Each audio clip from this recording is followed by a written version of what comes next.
Hey there, and welcome to this tutorial about how to draw snow leopards. I really enjoyed drawing them, especially because of their fluffiness and beautiful fur pattern. And I hope you will too by the end of this video. So let's get right to it. Thank you. I'm going to start with the head, and we slightly look at it from the side. And for that, I'm drawing this oval shape. Why do I choose to draw an oval and not a circle for the basic shape of the head? If we look at the skull from the side, you are able to see that you can roughly simplify it with an oval. Its height is about 60% of the longest length. Of course, it is not perfect. We will have to make some small adjustments later. But I personally have an easier time drawing their heads this way, rather than using circles and adding the snout in front of it. I would say it's just personal preference. Do whatever works best for you. I'm also going to add the center lines, which will be quite helpful to add all the facial features. Like so, horizontally and also 2 times vertically. And I also like to add this line here that is connected with both of these intersection points.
Hello there. Gonna play some Pokémons again.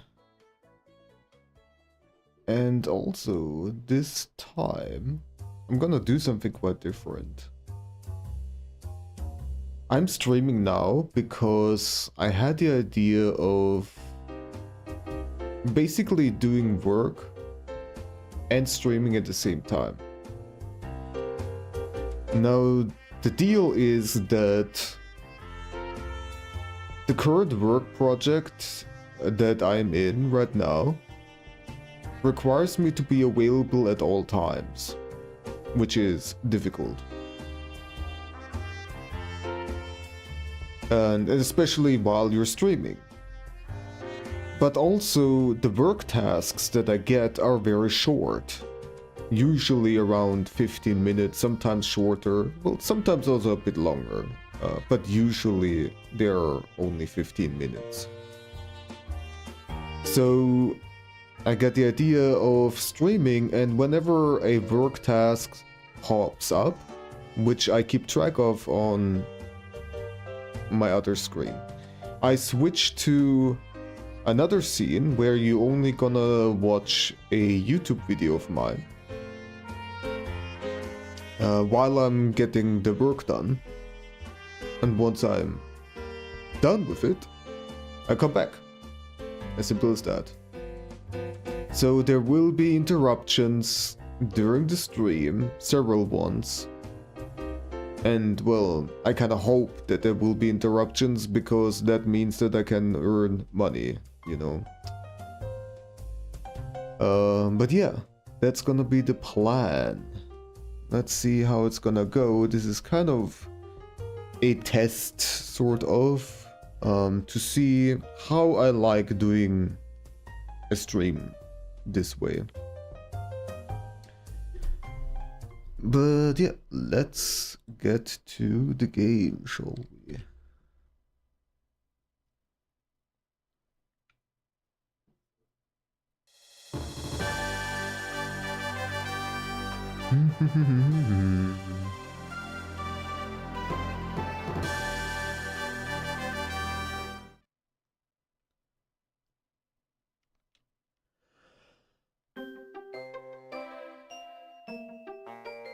Oh yeah, there is another special episode. Here comes Team Charm. Okay. Well then, I guess let's try it out. Also, the achievements that I didn't get last time weren't unlocked yet. It might take a while, but that's okay. One evening. On the eastern horizon, in a small expanse of ruins.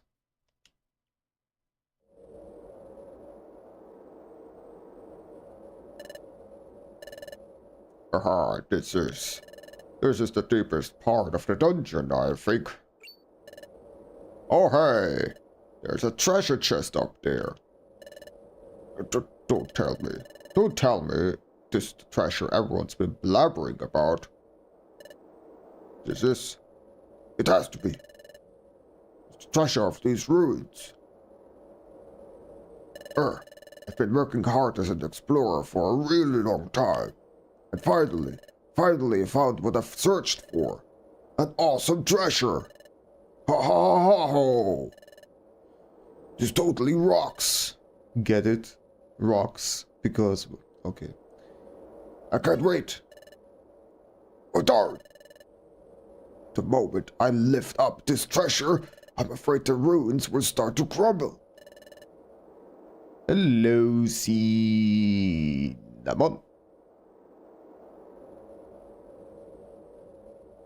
Join. Get mood. Get mood.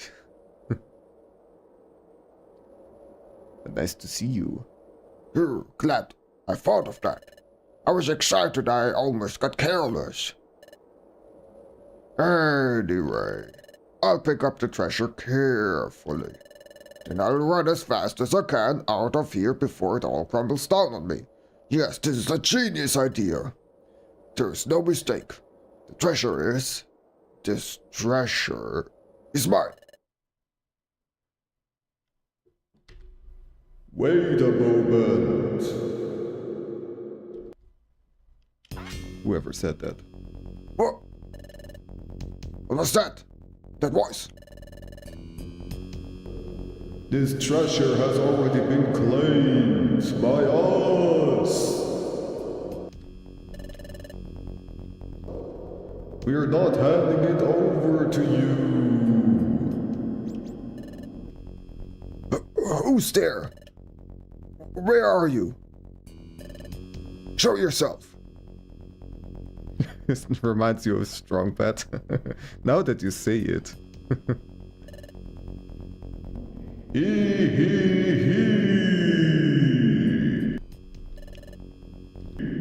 Show yourself, you say? All right. We'll show ourselves.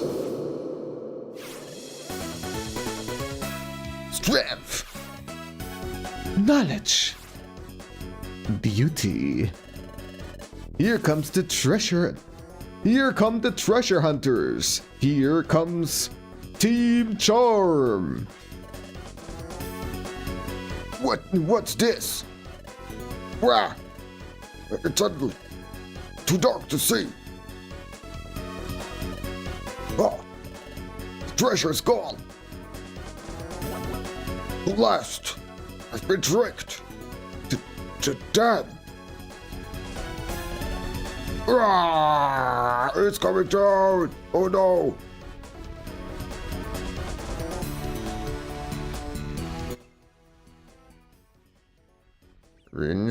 Tingle. You.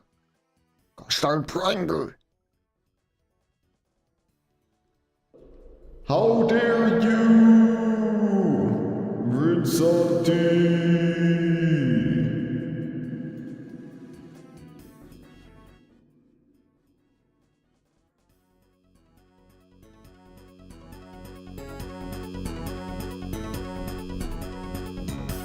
Well. And Cena also came in with the raid, and there's Knapsor and Vincent Tingle himself. Hello. How were the last, what was it, 5 minutes of me not watching your stream? Hope you had a good time. And Dragon Garland. Hello. Hope you're all doing well, and thank you so much for the raid. You're also gonna get your special shout out. There you go. Please check out Vincenti. I'm gonna assume everybody who's here already knows about Vincenti, but still, just in case. Sorry.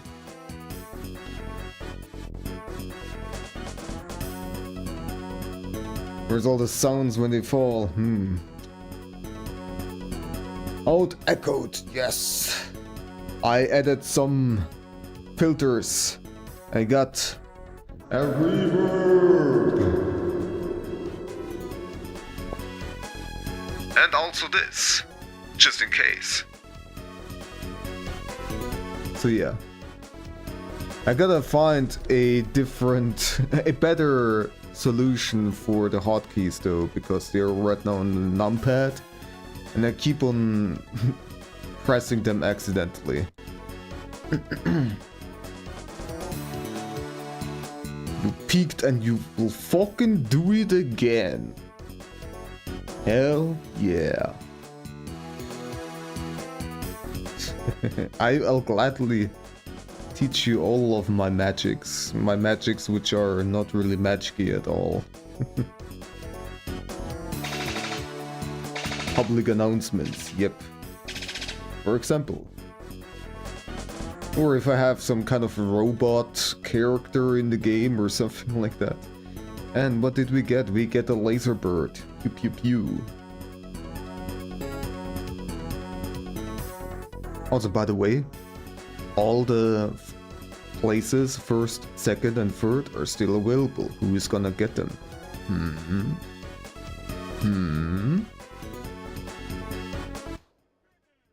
The moment I said something. Cena. Nice. Good job, Cena.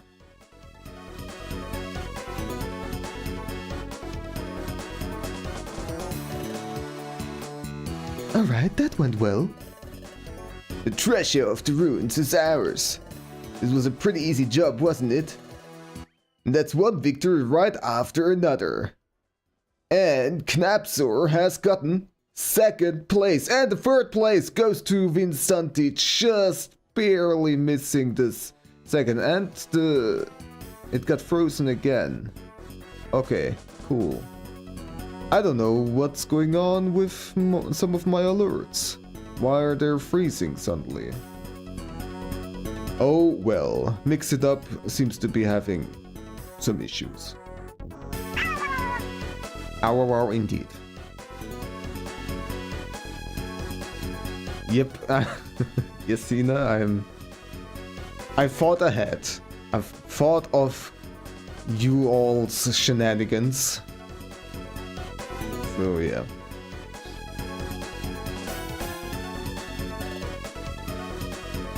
And that's right. We haven't lost on a treasure. Also, elephant. Suddenly.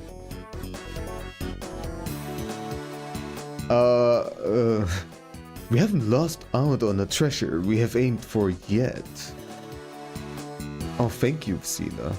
You, too? No? Yes? Take it as a compliment, please. Team Charm has a 100% success rate and we take pride in that. Alright, let's go on and go undefeated. We're the treasure hunters, Team Charm. Among the three of us, there's nothing we can't do.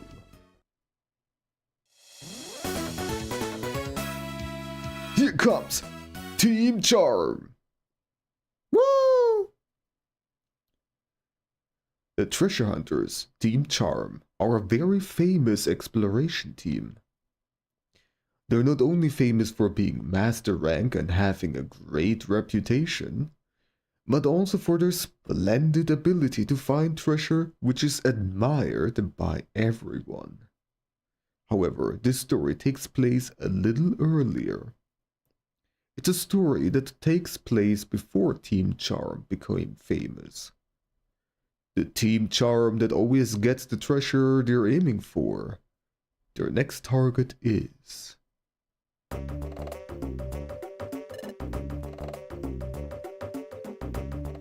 Glad that the flash wildfire effect is not really a thing anymore. Yeah, I hate it too.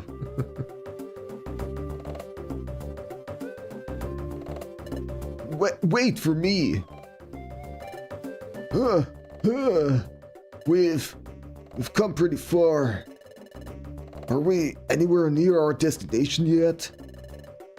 Just a little farther, Medichan. According to my research, once we get out of this jungle, our destination is Boulder Quarry. Deep in Boulder Quarry, there's supposed to be a legendary treasure. It's said to be so beautiful that mere words cannot express it. Sorry, burping. A beautiful treasure. He. Sounds like it will fit us perfectly. Is that so? When I hear that, it makes me so very happy. Alright, let's do our best and get through this jungle.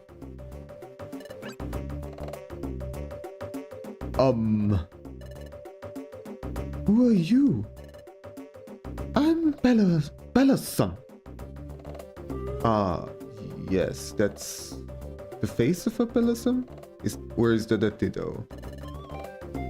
I live in this jungle. If you're talking about the treasure in Boulder Quarry, you really should give up. purposeful treasure indeed, yes. What? Why? The treasure has been sought by many exploration groups, but so far nobody's found it. Everyone knows that it's impossible to find. And lately we, that is, those of us who live here, think that there might not actually be anything there to begin with. So don't you think you should just give up as well? Thank you, Blossom, but we're not going to give up. Huh? That kind of treasure sounds exactly like the kind of thing we like to look for. We always find and acquire the treasure we're looking for. After all, we are the alluring treasure hunters. Team Charm! Hey, Lopunny. Once you've prepared, let's head out. To the other side of the jungle! Here comes Team Charm, stars Lopunny as the main character. You will progress through the story with Lopunny as the playable character. Alright. Can I check out what kind of moves do I have? I have Splash, wow. Why does Lopunny have Splash? Interesting. We got Quick Attack, which is okay. Pound, we're gonna pound some Pokemon. Alright. Baton Pass, which is the user's position with the position of the other Pokemon in the room successfully. So, okay, the moves aren't all that great. What do we have here? Wish. Wish is a healing move, right? Yes. Magical Leaf. Okay. Fusion. And Psychic. Alright. This is better. Ice Punch. Meditate. Okay. Calm Mind. And Force Palm. Inflicts damage on the target. It may also inflict paralysis.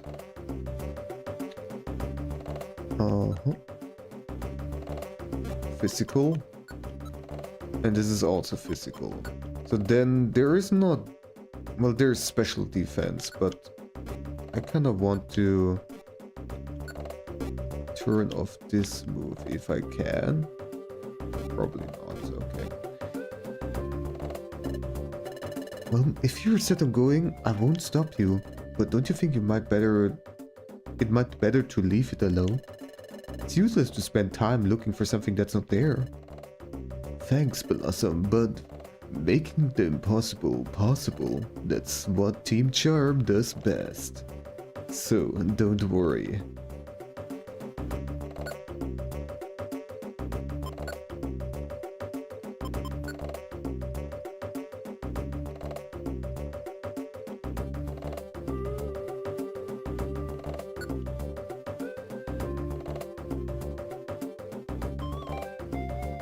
Alright, here we go.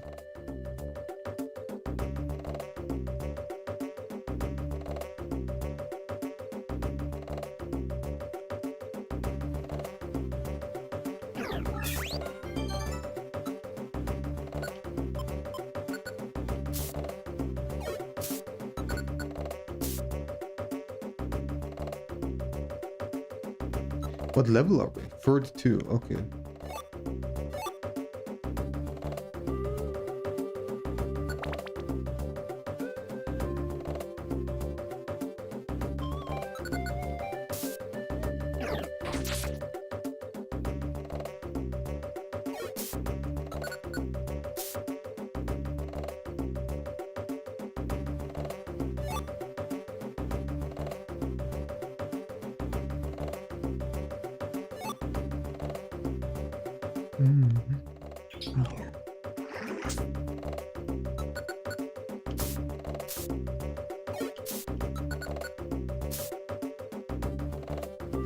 And so yeah, I have been setting some things up so that I can actually do work and stream at the same time.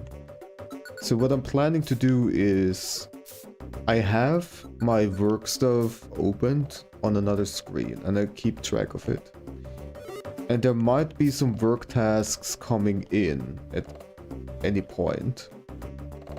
And I'm gonna have to take them in order to, well, earn money. Also, why was I going around when I was already in the room with the stairs? Good job, me. Good job, my brain. So yeah, whenever the work tasks come in, I will switch to another scene where you'll just simply watch a video of mine in the meantime. And I'll...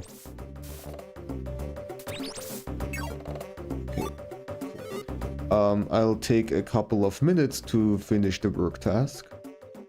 And then I'll come back and play more games. As simple as that.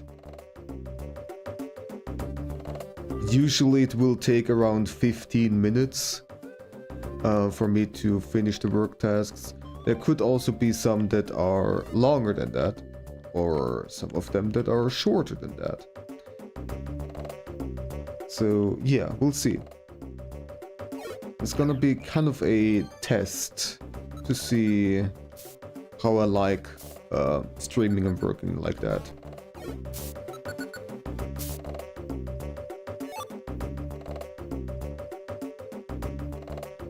But I've been missing streaming so much, I really wanted to find a solution, and this is a solution.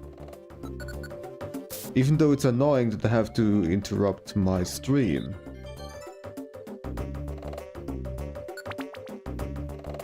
But, oh well. More Minky streaming? Yes.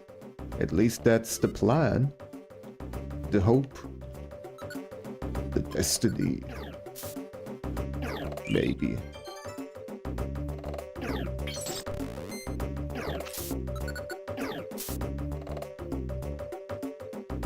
Also, the music is getting real repetitive. It's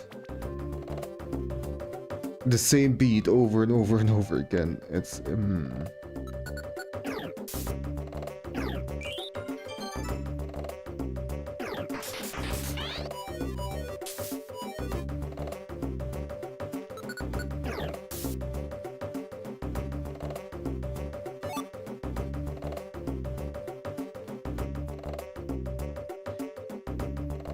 You know what? This is kind of driving me insane.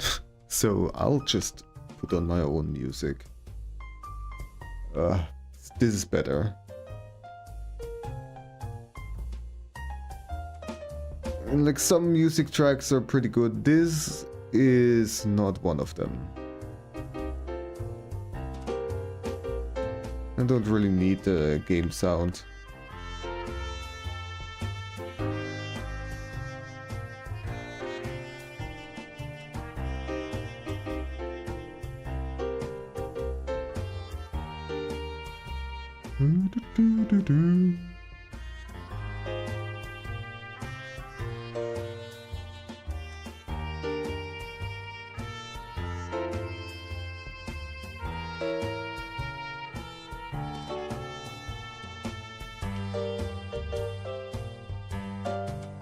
Yeah, it's much better, isn't it?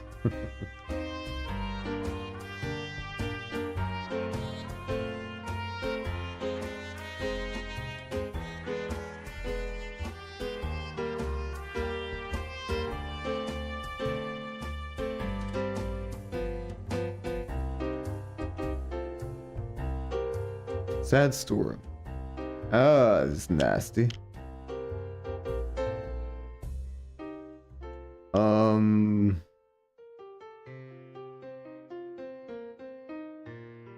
I don't have anything to heal myself with.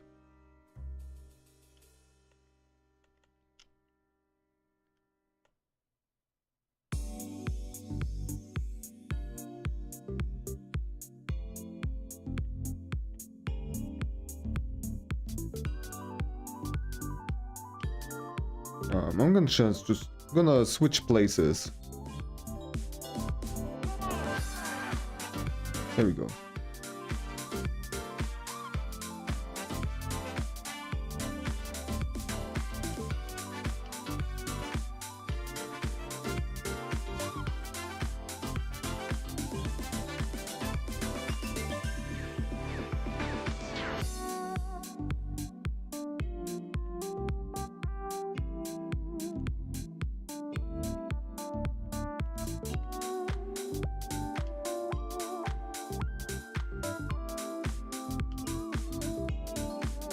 You take care of it.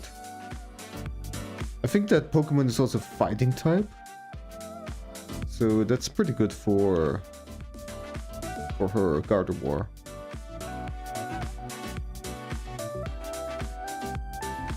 There we go.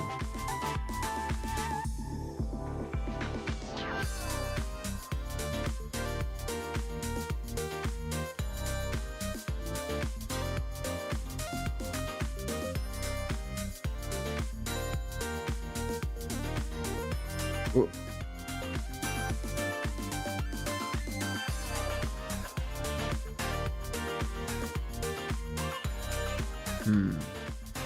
Not a great position there.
The videos that I also chose, I chose videos that I think will be more generally interesting and not like super specific like some of my tutorials.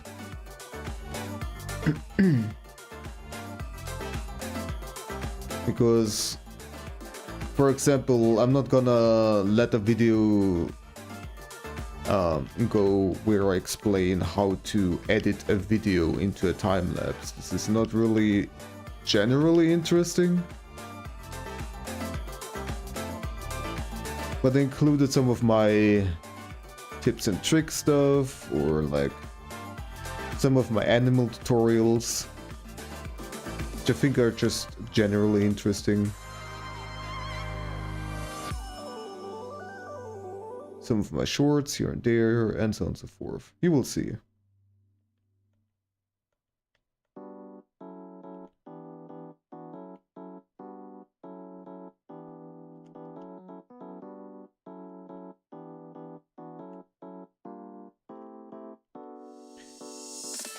Alright, I'm getting hungry.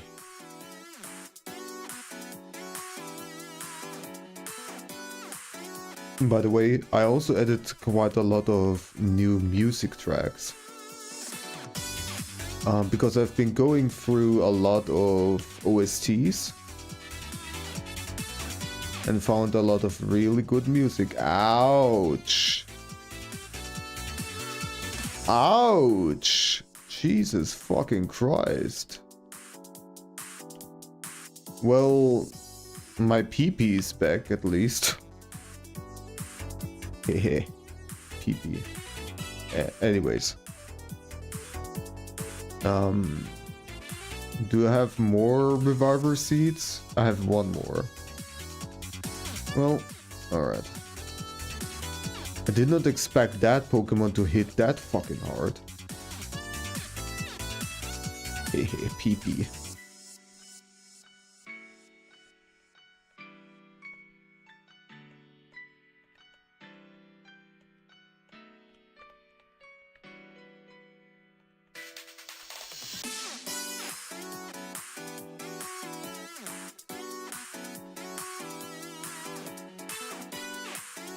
Out of my way, please.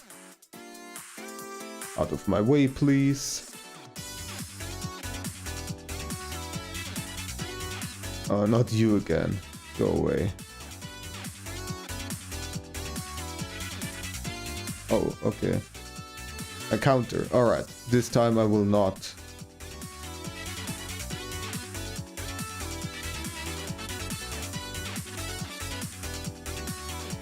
Please kill it. Thank you. They're all done. Here are the stairs. Let's go.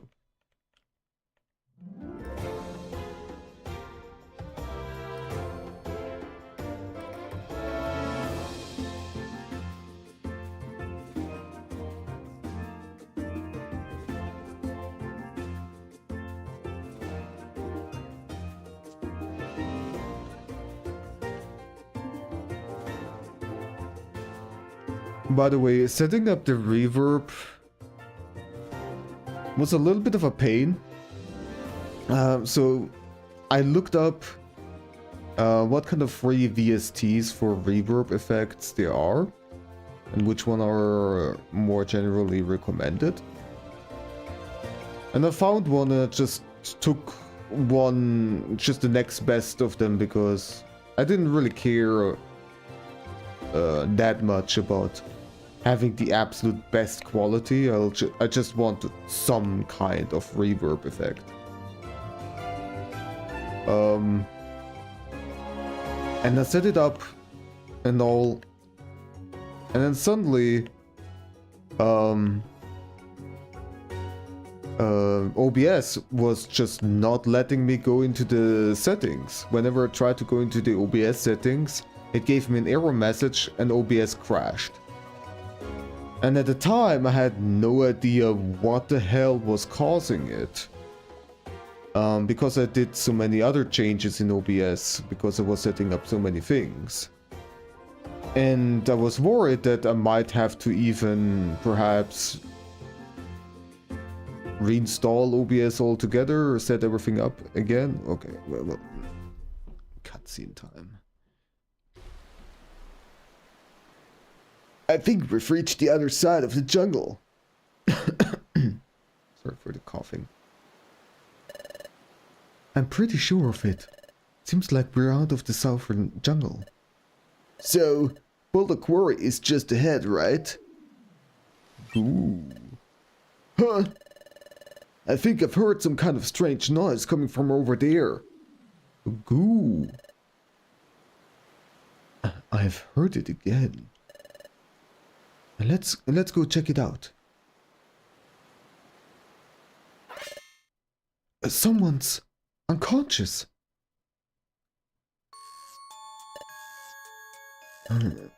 He's not moving. Not moving? It can't be. Huh? Oh no, is he? But he's not moving at all. Oh no. No panic, Gardevoir. What do we do? What do we do? That sound again. We heard it come from over here. Is that from? It looks like he just passed out from starvation. Medichan, try giving him one of those. Got it. I'll put it down and see. Next to the unconscious Pokémon, Medichan placed an extraordinarily delicious, perfect apple. Oh! What's the smell? It's delicious. It's a tiny bit sour, but of course sweet. The smell. I knew it. A perfect apple.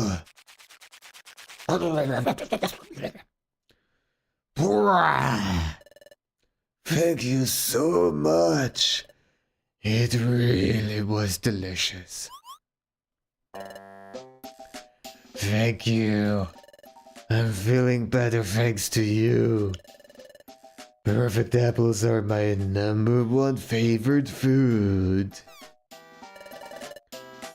You like perfect apples that much? Here, you can have mine too.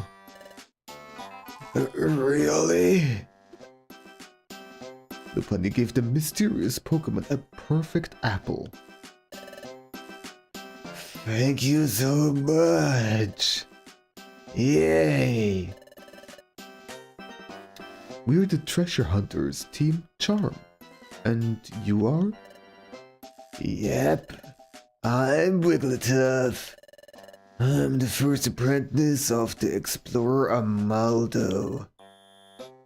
Wigglytuff? Nice to meet you. I've never heard of an explorer Armaldo. But if you say you're an explorer's apprentice, don't tell me you're also looking for the treasure in the quarry. It's no joke! We're the ones who are going to find the treasure. Treasure? What are you talking about? I was just taking a walk through here, that's all. And then suddenly all my food items were stolen by someone. And I got really hungry and used up all my strength. And passed out here, that's all. Oh, is that it? If that's it, that's fine. He's such a strange explorer. Playing perfect apples and chain smoking. Don't do perfect apples, kids. It will mess you up. It's really wiggly tough being through prison. Can't go back. Can't go back again.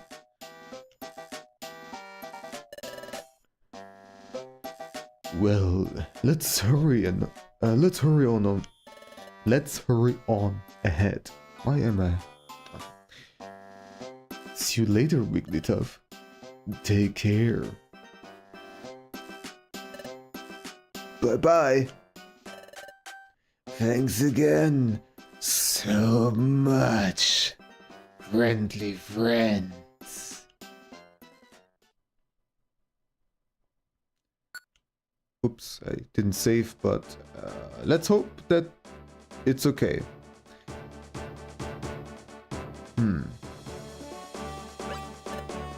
I should understand you. I can probably save over there too. Is everyone over there an explorer? Probably. Everyone's scattered aiming for the treasure at the depths of the quarry. Whoa, pretty ladies. Oh, are you ladies in exploration team too? You look way too delicate to be an exploration team. Well, fuck you. You look too stupid to be in an exploration team. Take that. This is too difficult for you girls. Oh my god. You should give up. Can we beat them up? Thanks for the advice, but it's not good to judge others by their appearance. That's damn right. So cool. Whoa. Okay. By the way, that's the status.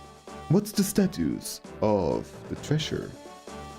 Oh, no one's found it yet. Unfortunately, nothing's been found. Nothing at all. Another Ditto face. Interesting. It said that it is in the quarry. It said that in this quarry is a really complex labyrinth. It's really easy to get lost in it. Even so, you should be able to get at least halfway through. But after with the waypoint, it's really difficult. Difficult? Yeah, even if you try to move forward, you always end up right back where you started. no matter how many times you try. And so almost everyone's been coming back here to discuss it. There's got to be some kind of puzzle to it somehow, I think. If you don't figure out the puzzle, you'll never find the treasure. Blossom was saying the same thing earlier. It seems like this treasure is a really difficult one to find. Seems that way. But if it's that kind of treasure, there's value in finding it. We're Team Charm. Nothing's impossible. Oh, this is so cool. Oh, wow. Hey!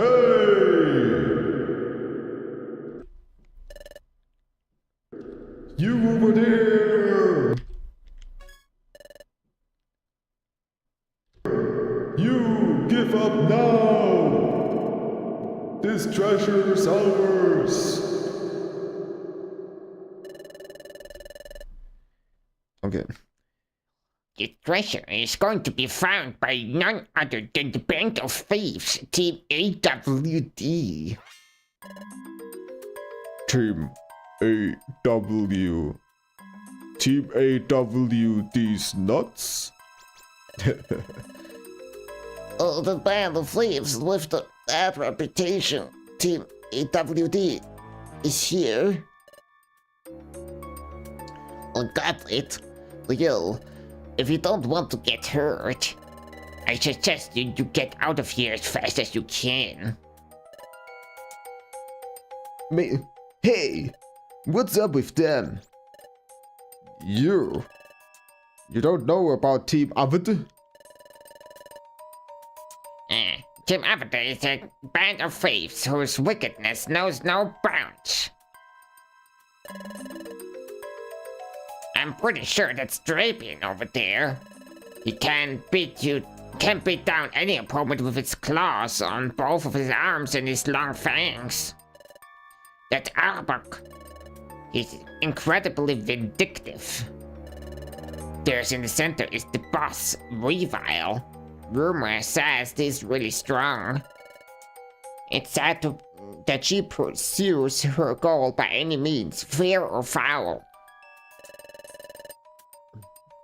Team Avatar is known everywhere for its terrible behavior. It's said that each and every Pokémon that has run into them in a dungeon, they've all come away from that encounter stripped of all of their possessions. Hey, you guys. Weren't you listening? Didn't my lady Weavile tell you to hit the road? If you don't scram, it's gonna be pretty painful for you. Better listen up. I've been getting restless because it's been too long since I have had a chance to beat someone down. So the first one to get stepped on, who's going to be? Oh.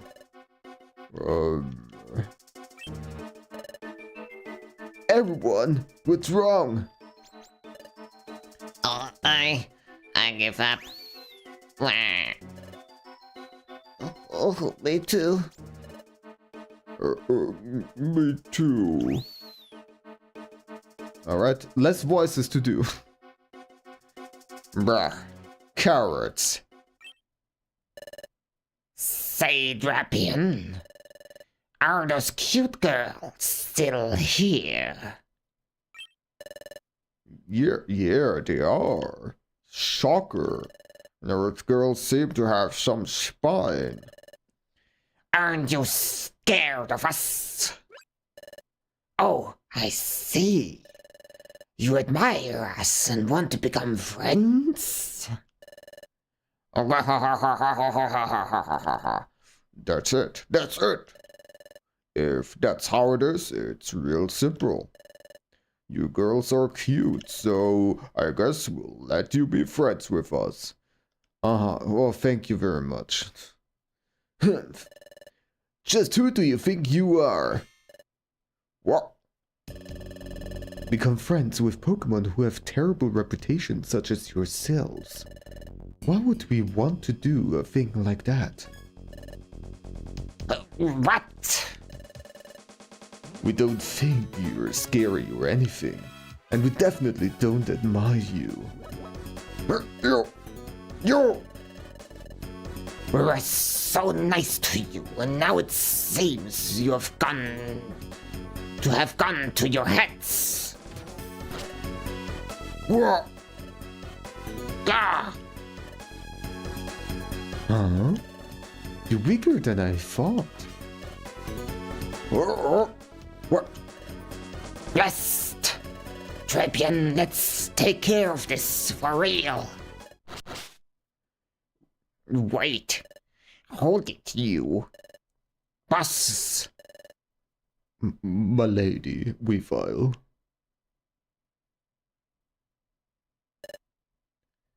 You've made an enemy of Team Avatar.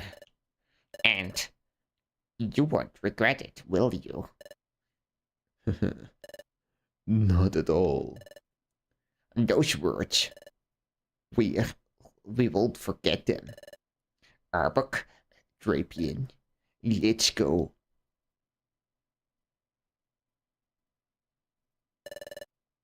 You remember this.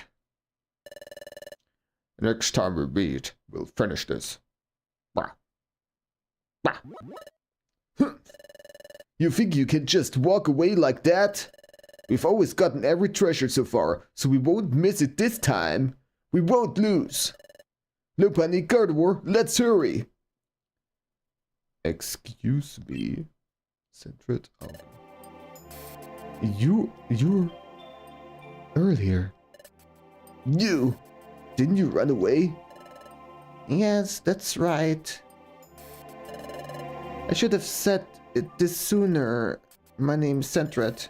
Truth is, I was watching you and Team Avada from the shadows over there.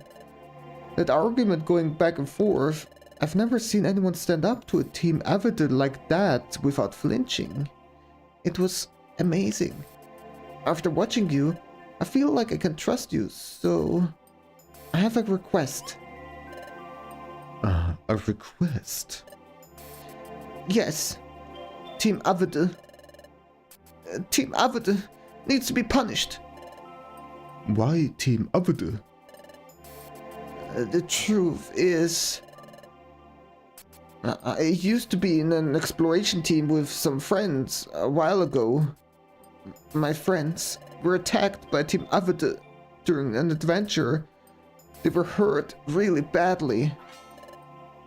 What? And since then, my friends have been too scared to go out exploring again. They spent their days shaking in fear. And so, going out exploring with me is completely out of the question for them. That's terrible! You know, they're really scoundrels, just like the rumors say. To do something so terrible that your friends don't want to explore anymore. As explorers, we just can't forgive those bullies. We understand, Cedric. If we run into Team Avada again, we'll definitely punish them. In honor of your friends. Oh, thank you so much. Alright, we should get ready to get moving. Into the quarry. Drink a little bit.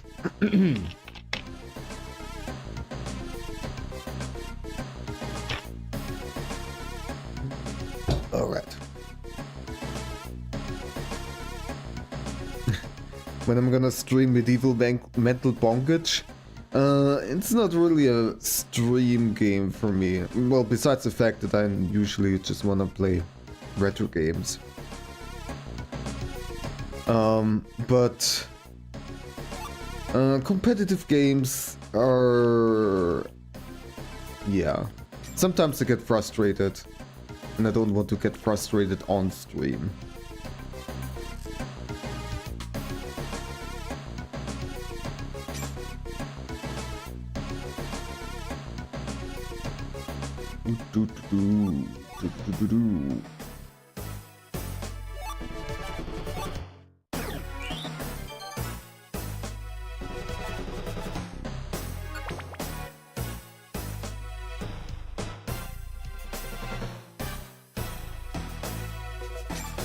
But if you ever stream the metal bonkage, I would definitely join you. If I'm free, that is. But when I'm free, then absolutely.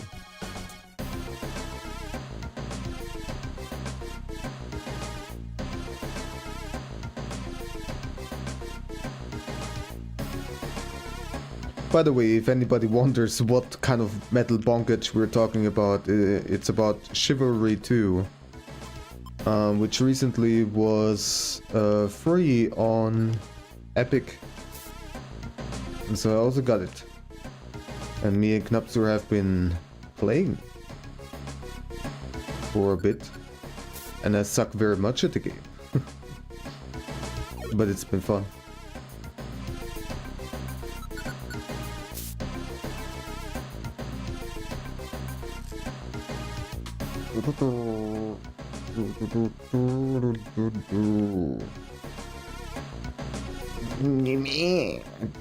Yes, I do.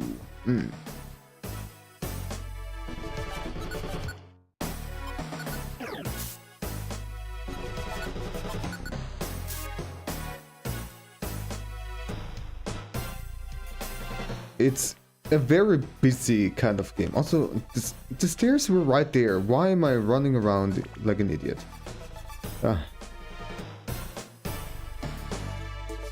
But yeah, it's a very busy kind of game where there's so many things happening all over the place.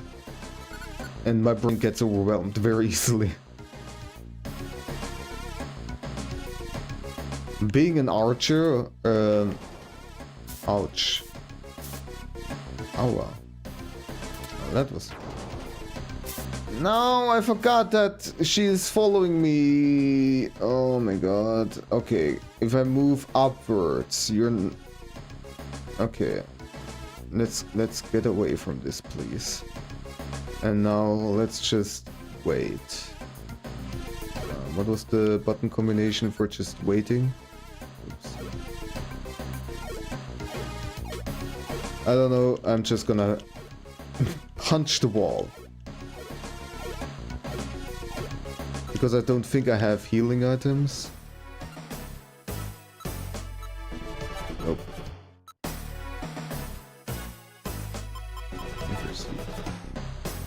First vision.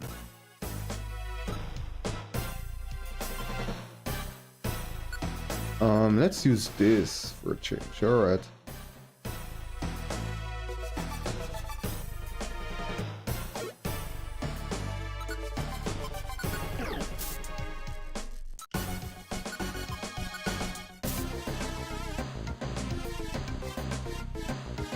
Just playing one class. Yeah, having more points than me in games now. More often. I, like, usually have way less points than you. Sometimes I get lucky. It also very much depends on the map. Like, on some I'm a bit better than others.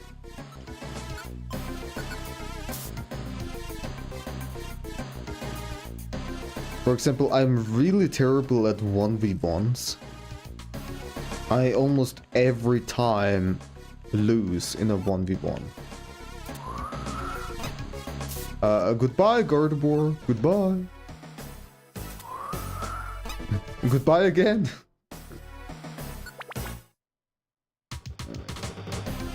Midway point. Fox, hello! Nice to see you. How are you doing? Let me give out some shoutouts, by the way. Fox. Please give Fox a follow. Very lovely dude. Doesn't stream that often, but when he does stream, it's a good time. Then, of course, since we didn't have that yet. You have no power here. Naps Zero are the grave. It had to be, of course. And Cena was also here, or might still be here, so... Please give Cinnamon also a follow. Oops. I bonked my desk.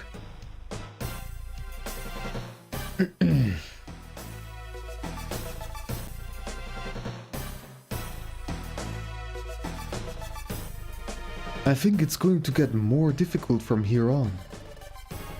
Let's proceed with caution. Ugh, and the ads are here.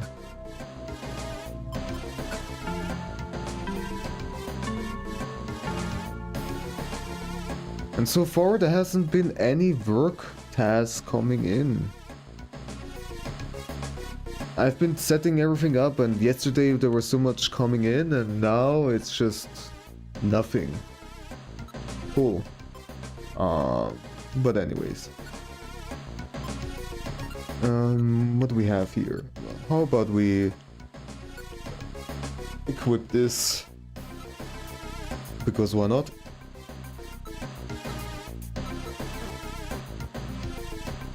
And let's keep on going.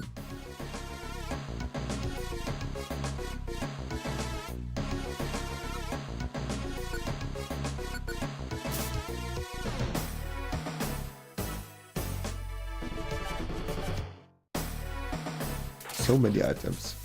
And also traps. Good job.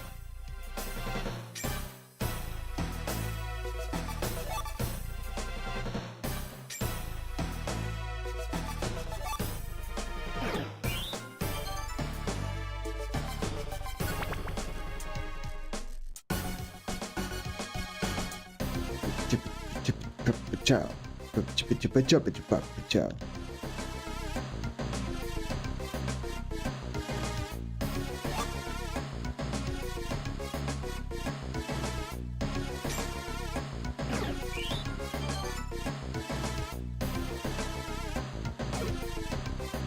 I'm gonna be fine.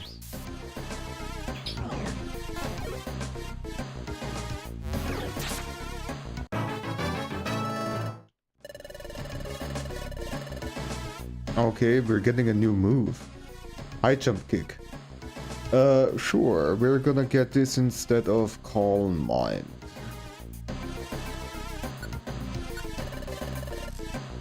High jump kick is, I think, the one that damages you if you miss, right?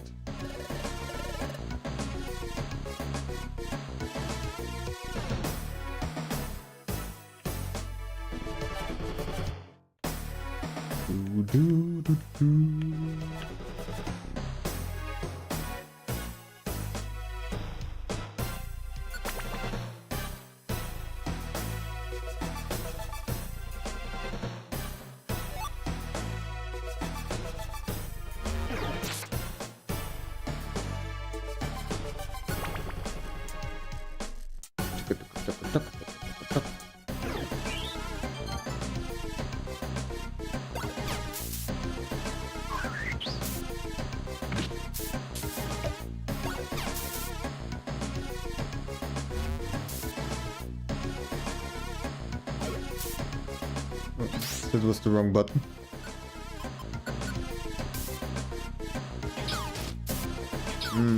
Ouch. Stop. Yikes. Hitting me that many times with that much damage. What the fuck? Okay. Fuck you. I think that was my last reviver seed, right? Yeah, okay. And we're not even in a boss fight. Oh, there is some work. Okay, I got it. It's only gonna be around 4 minutes, so it's not that long. But this is the first time when I'm going to pause and do some work. There might also be the case where I get another work task right after I'm done with the one that I'm working on. So we'll see. I will be back in a couple of minutes. In the meantime, enjoy some video of mine.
Hey there, and welcome to my tutorial about how to draw dolphins. To be exact, I'll focus on bottlenose dolphins. You know, like the TV star Flipper from the 60s. What you'll learn in this video is also applicable to other kinds of dolphins though. Okay then, let us start. At first we're starting with the body, and we draw this very long curve. And it goes around at the front, almost in a circular manner, like so. And follows basically the same curvature back, maybe a bit flatter here at the bottom side. And then goes thinner and thinner towards the tail end. At the front we put on kind of a cap, which will serve as the basic shape of the head. And it's a bit pointier, it's not as circular, and the tip here will not follow exactly the center line, but will be slightly below it. What you have to make sure is that the length of this whole shape is about 5 times the height. In order to make sure that I have some good looking results, I have all the steps prepared beforehand. To gain some further understanding about the anatomy, here is the bottlenose dolphin skeleton from various angles. You can immediately see that it is quite simple. It's almost just a spine, which is the most flexible part of the skeleton. The arms are short and don't move that much. Alright, and I'm back. Work task done. So, Knapsor, to answer your question, I am working as a self-employed / freelancer, and I'm on a couple of platforms where I do all sorts of stuff like participating in studies, doing giving feedback on products and checking for bugs, and some AI training stuff here and there, and so on and so forth. And usually it works in a way where some work tasks are available. There is a certain amount of slots available for people to take, and whoever takes them first gets to work on it and can get paid. So yeah, that's usually how it works. And those slots are often gone within a few minutes, even sometimes less than a minute. They have to be available at all times and have to be fast. And that's the main way how I earn money.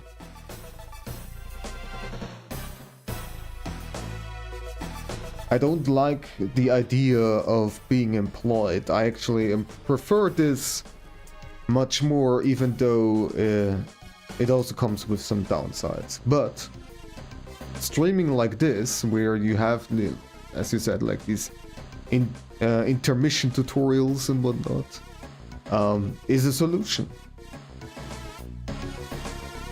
Now, some platforms work a little bit differently, where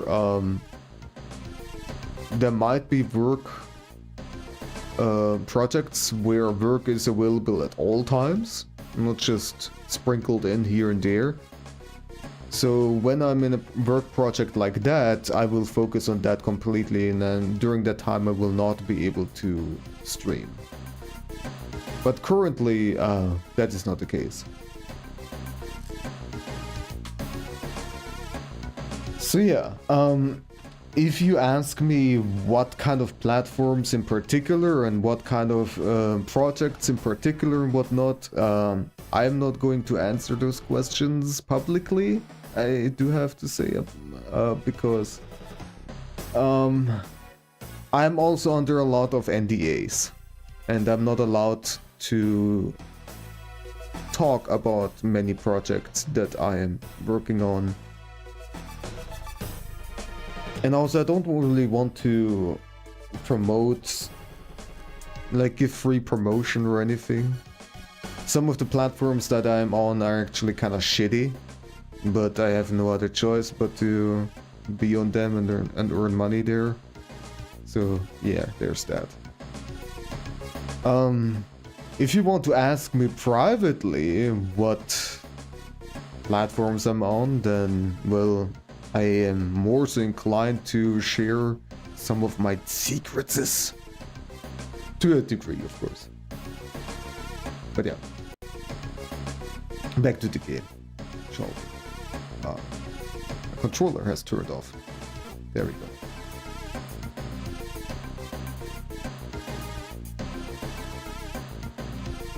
Do do do do do do do.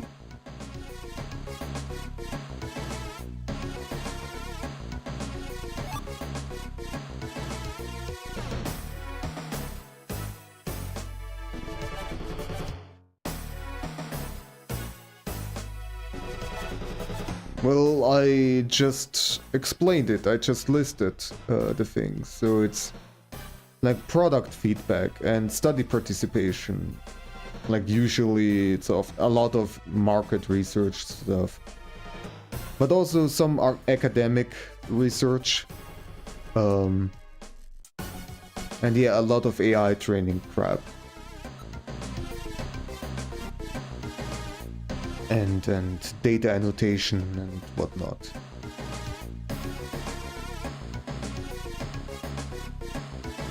So unfortunately not art, I'm not a programmer. Science, kind of, sometimes. So that's the answer. Anyways, Pokémon. Gotta smash them all.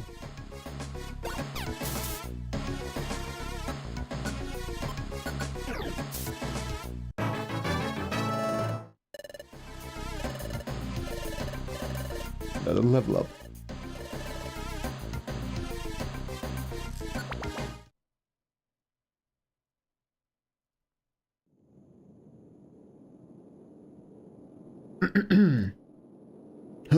Huh? Something about this place seems different somehow. So far, the path has been pretty straight without any divergence. Is there another work task? Yep. I got another one.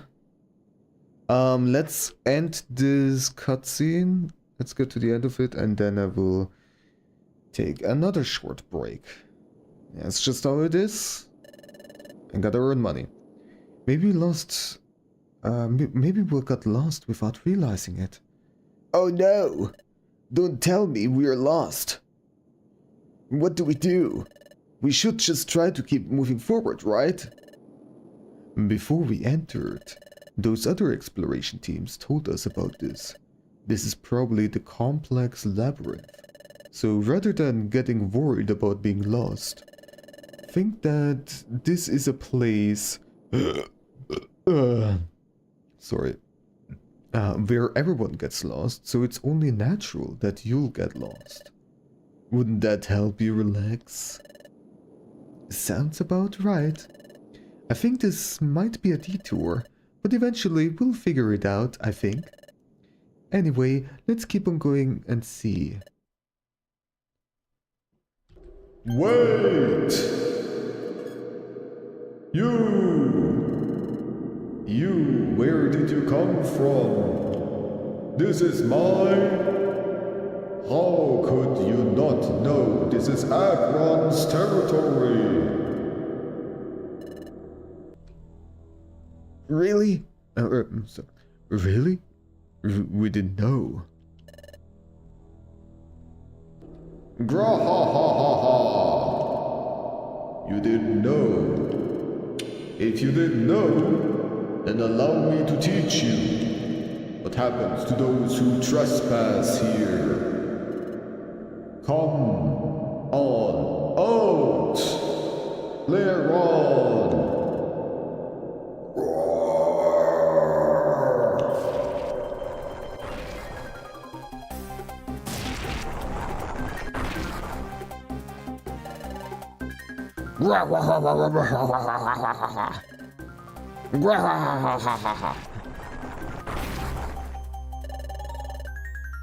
We show no mercy to those who invade our territory. That's the law of this land. Huh? We apologize that we wandered into your territory, but we didn't know. But regardless, don't you think it's a little unreasonable to tag us without listening to our reason? We haven't done anything to this place. And we don't intend to fight. But if you're going to insist on fighting, then we have no other choice. We'll be your opponents. Good job de-escalating, Medichan. Humph. You ladies are considerably cheerful. However, the composure, how long can it keep you up? Let's go, Leron. Get him. Roar. Medichan, Lopunny, here they come. Anytime. Okay, let's go.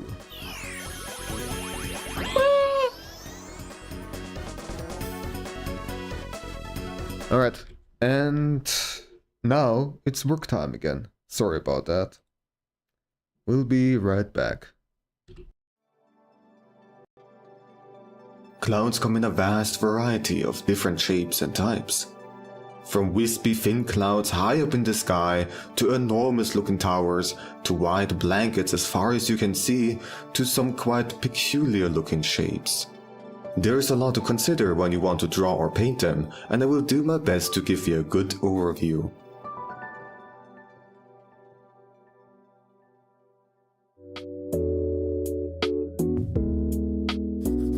Hey there, and welcome to my cloud tutorial. I'm eager to teach you lots of useful techniques and fascinating facts. This is one of the most extensive videos that I made so far, but do not be intimidated. I will make sure that everything is still easy to understand. I also encourage you to not skip ahead too much. Some things that I explain will be relevant in later parts of the video. Alright, let's actually start drawing. Thank you. So when people draw clouds without having any broader knowledge or skills, they usually draw something like this round, puffy shape. Especially kids draw them this way. However, clouds are more complex than that. Even cumulus clouds, which is what this cloud is supposed to be. So let's start with the sky colors. A sunny sky around noon is very simple to paint. You just make a gradient from a light to a darker sky blue. Of course, it can have all sorts of other colors too, but I'll talk about it more in a future video. Keep in mind that if you use certain traditional tools like colored pencils, watercolors or the like, you would have to leave out a blank spot where you want to paint the cloud in. Or you paint the cloud at first and add the sky colors in later. First of all, you need to have an idea where the light comes from. Let's say in this case it comes from the upper right corner and slightly from the front. And the view angle is slightly from below, mostly from the side. And then draw a sketch to establish the shape you want to go for. This is optional, but I can recommend it. Just some round, quick lines. Make it look puffy, so avoid too many sharp corners. And the bottom should be a bit flatter. You can also plan out parts of the cloud that should stick out, like in the middle of the cloud, or shift parts at the edge further to the front or back. Time to fill in the sketch we made with an opaque textured brush. I'm not perfectly following the sketch lines, but I add some randomness. Having tools with good cloud-like textures is incredibly helpful here. I'm using white, so the brightest color of this palette. My palette is just a gradient of gray tones with a hint of blue in it. That palette can vary though. I obviously use digital tools here, but a lot of the techniques I'll show are also applicable to traditional tools. For now, I will ignore the bottom of the cloud, we'll get to it later. And then take a soft brush and paint in a lighter gray. You can outline the parts that are closer to the viewer and leave them brighter than the parts that are further behind. Once all the main shapes have been established, erase or turn off the sketch lines. I said that the light comes from the right, so the left parts are darker. The leftmost corner can be fully filled in. Work with circular movements, and imagine the cloud being made of lots of various ball shapes. If you would draw a sphere with that light angle, then you'd add in the shades like this. And that is what I mostly do here, but just with more randomness. The shading decides which parts are more at the front. Let's take this shape here. When I extend the shade towards the right, continuing this wide edge here, then it looks like the left part is at the front. But if I extend the shade to the left, then the right part gets moved to the front. If you have the possibility to switch between bright and dark colors, use it. That way you can create shapes and push them to the front or back, however you like. Also, mix in some faint texture here and there to make it look less flat. What I like to do is to roughly paint in some darker color, switch to the brighter color again, and paint some round shapes over it. You don't have to be accurate here. Unless you work with tools that don't really allow you to make adjustments later, then you'd have to plan things out more carefully. Pick a darker color and increase the contrast for some shadow areas, especially for the dents and parts that are blocked by other parts of the cloud. You can use them to give certain shapes more definition, or to push shapes more to the front or back. You want to give your cloud layers and avoid that it looks flat.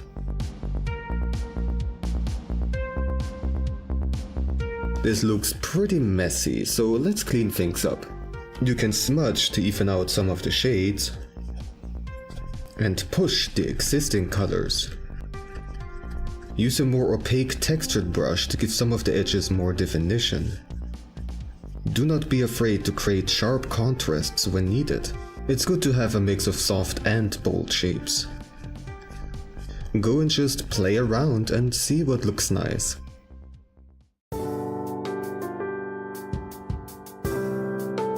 Take a step back every now and then to see the cloud as a whole and not get too focused on small details. Also add some little fluffy bits close to the edges. Clouds aren't always just one solid form. Let's take a very dark color and work on the bottom. And I'm back. Sorry to interrupt the video, but that's just how it's gonna go. Hello, Natcase, how you doing? You doing well?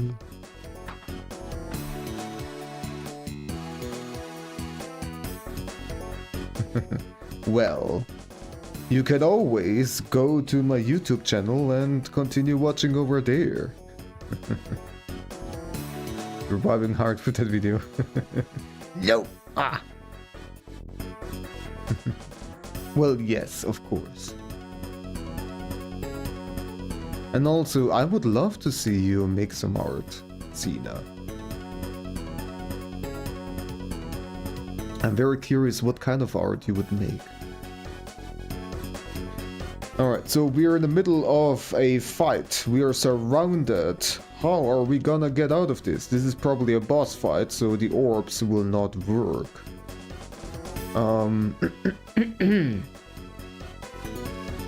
How about I will move downwards. Ooh, that was a good hit. Damn. So then. Unfortunately, I don't really have any good moves with Lopunny. Also, the music is real funky, I like this one. Probably is gonna join my collection at some point.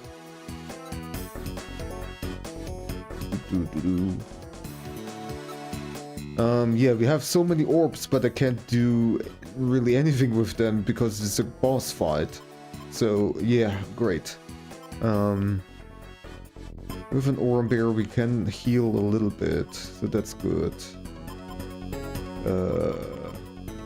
Cause confusion. How about I throw?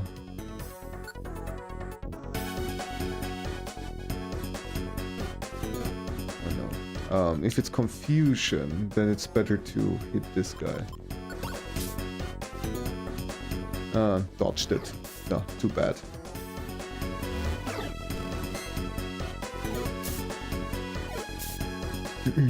You used to draw a lot. In secondary, you would draw US comic book style and made a superhero for my little brother. Oh. 25 years later and he still has it on his bedroom wall. Aww. That's adorable. I really don't like doing that style, but you were really good at it because your then best friend was obsessed with Spawn. Oh, I see. So, what kind of style do you think would you prefer nowadays?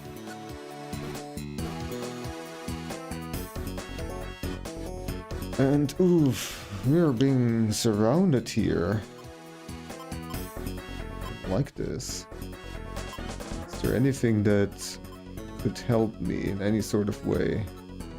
Not really. I can try this again.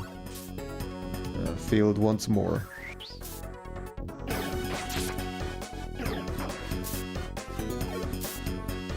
Please don't hit me.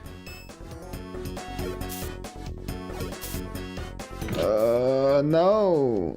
That is the wrong person to hit.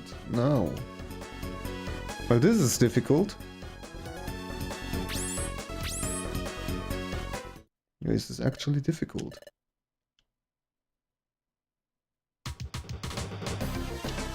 You have no idea. You took after your mother and mostly did landscapes. Oh, I see. Well, I would love to see some of your landscapes. That would be lovely.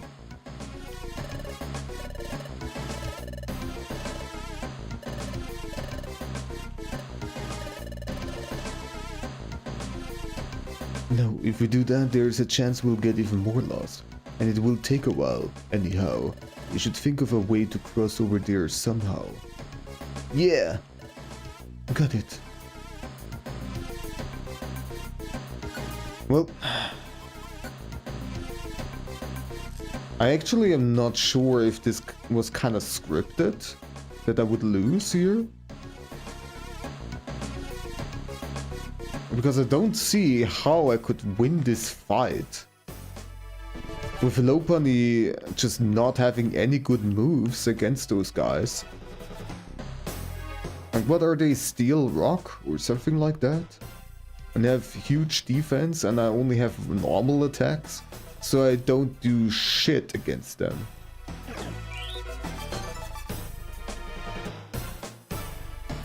Oh, this is a ghost Pokemon, right? And my attacks are not gonna work against it.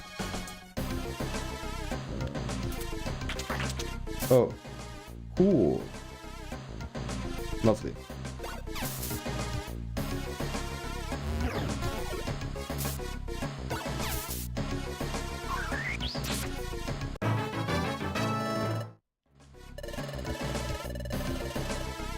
A new move? Agility, Well, let's get rid of Splash. How about that? Oops.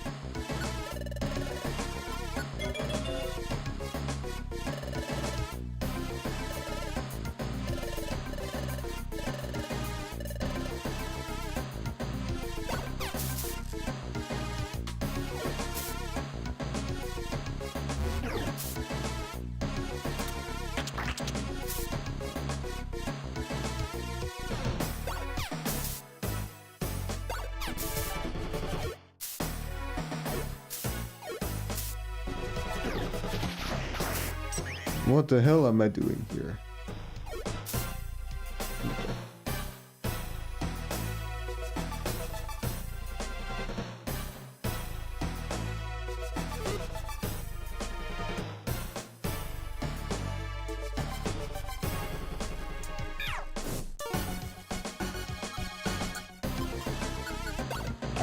Damn it. What was that? Got shuffled all over the place here.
I'm confused.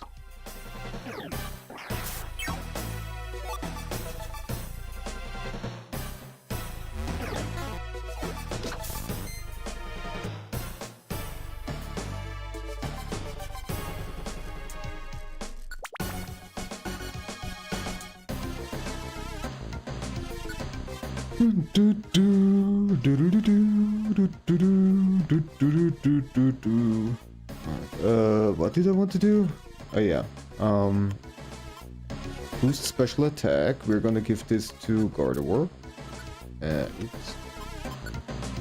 stamina band suppresses hunger. I don't really need that.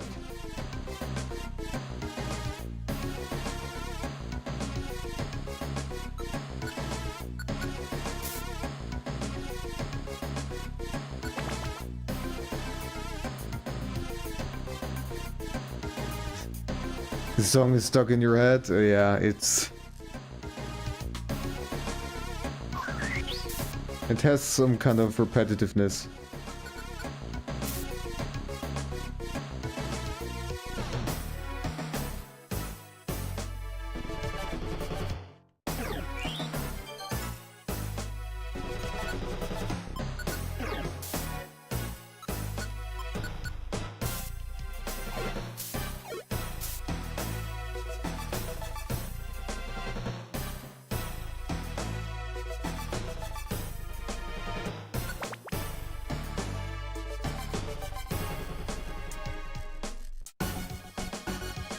Yeah, speaking of farts, go on.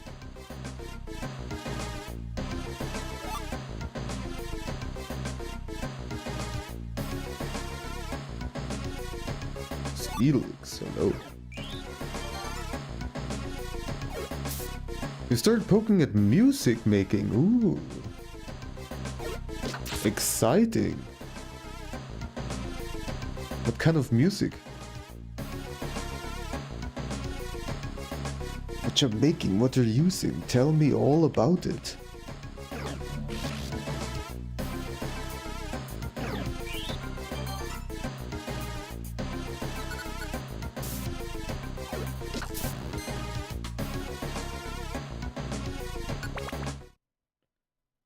Alright, we're attempting this again, I suppose.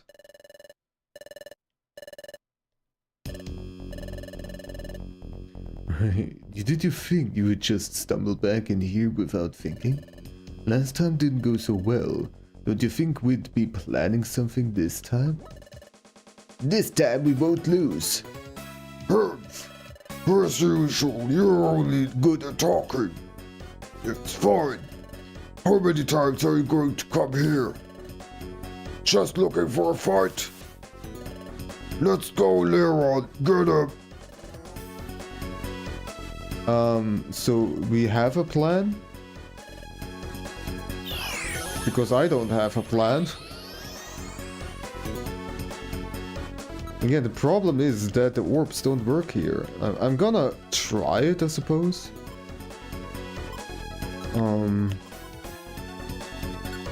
But I'm pretty sure it doesn't work. Yeah, exactly. It's a boss fight after all. Well, how about I'm not gonna move down this time? And face that big guy. Somehow.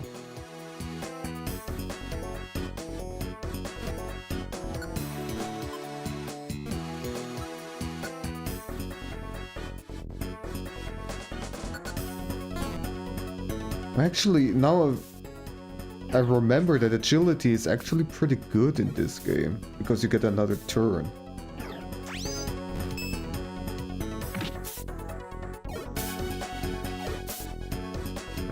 Gardevoir is not doing too well already. Oh boy. This is just not gonna work out. How exactly am I gonna do this?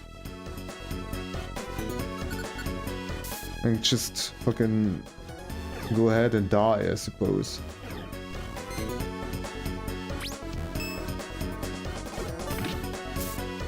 And there we go, dead. Yeah, and if one of my partners goes down, I also lose. What am I supposed to do here? This is freaking impossible. I am not able to use orbs. Lopunny's moves suck. We're completely surrounded. I don't understand. I forgot that I started playing this. That Chunsoft did Pokemon spin-offs. Yeah, quite a few actually. And I actually like the spin-offs more. Well, some of them than the main games. And this is one of them examples.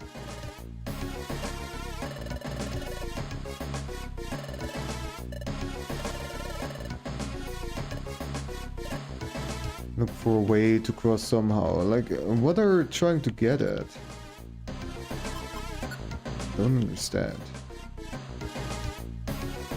I suppose I'll go through and investigate the levels a little bit more closely.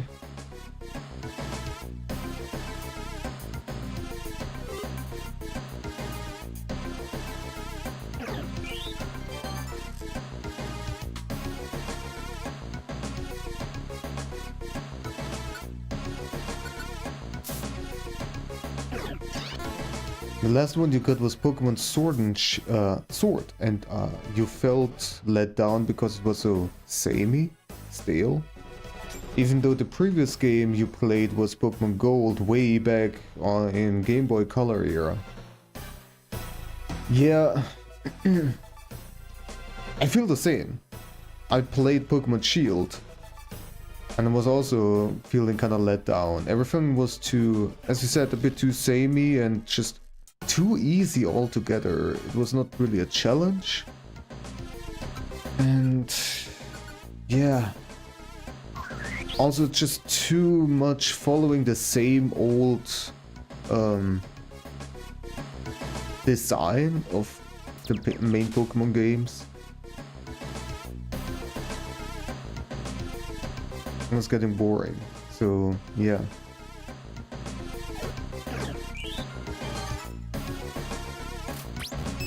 The newest one, what was it called? Scarlet, Red, or whatever it is.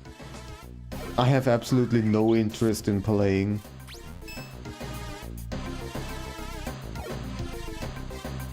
But then on the other hand, Pokemon Legends, Pokemon Legends Arceus was really enjoyable to me.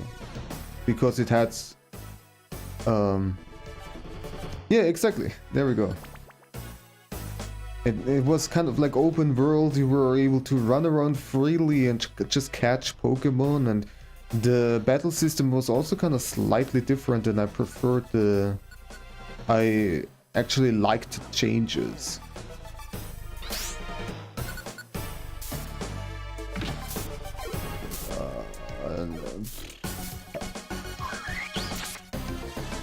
Jesus fucking Christ.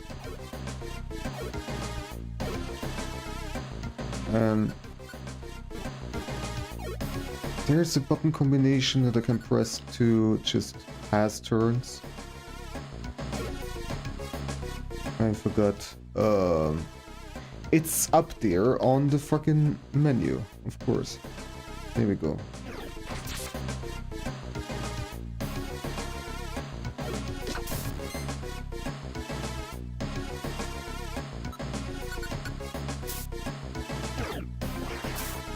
Don't stink me.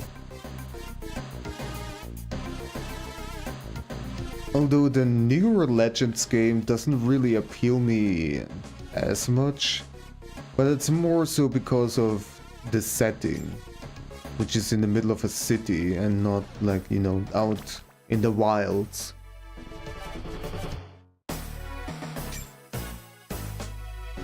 It's just simply less appealing to me personally.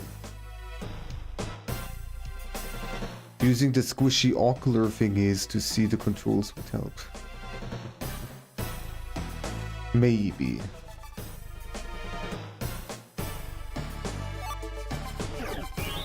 Not appealing to you either, yeah.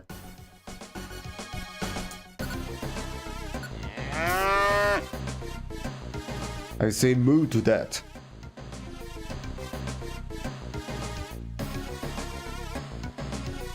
Not this guy again. There, Gardevoir, please.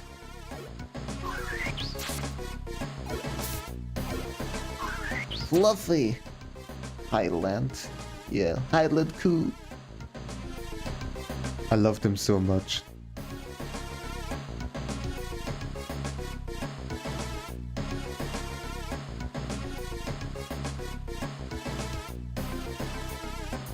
Aw, you do.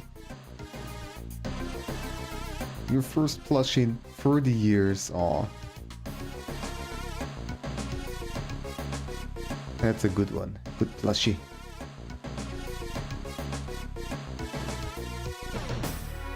Alright, of course, the stairs are the very last room that I investigate.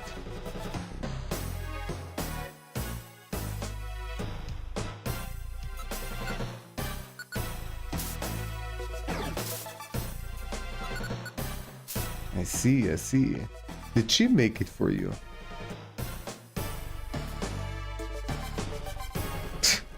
Sorry.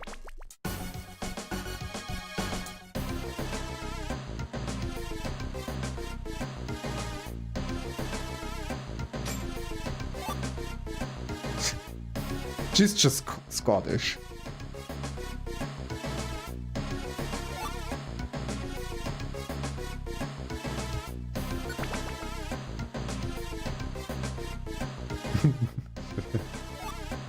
Oh dear. Alright, Insomniscope is not gonna help me, but thingy.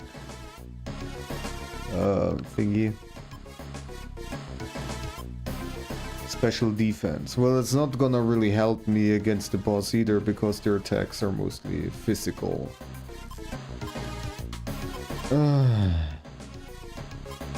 Also, did I lose an item? Oh wait, here's something that popped up.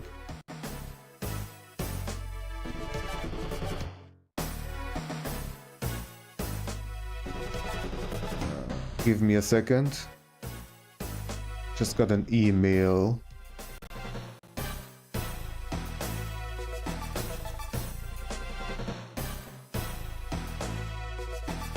Oh, okay. Probably I'm not gonna get accepted for that study. Yep.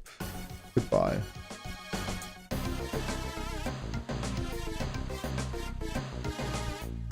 Oh. At least that means that I'm not gonna get interrupted. Sorry, there was a study that was ridiculously well paid, but I am just not fitting the target audience. And that's just how it goes.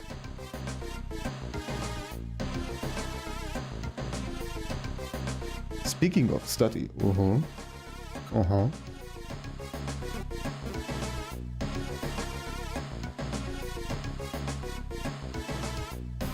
I'm reminding Cena of so many things today. This is not great. Oh, I'm out of spikes. Throw. I still have some though. Ah, damn it. Wrong button. It's not what I wanted to do. Let's go over here.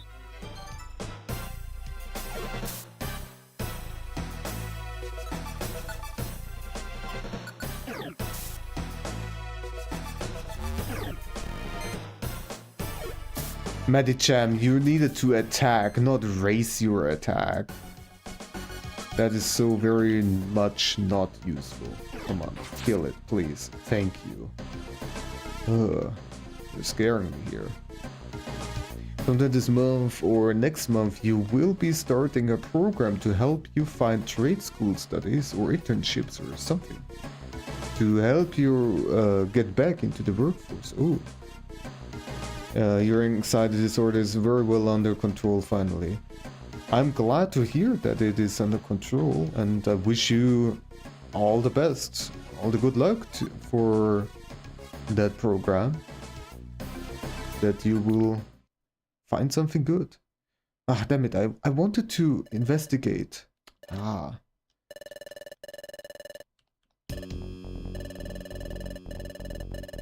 Maybe during the fight I can perhaps do something different? But what is there, even?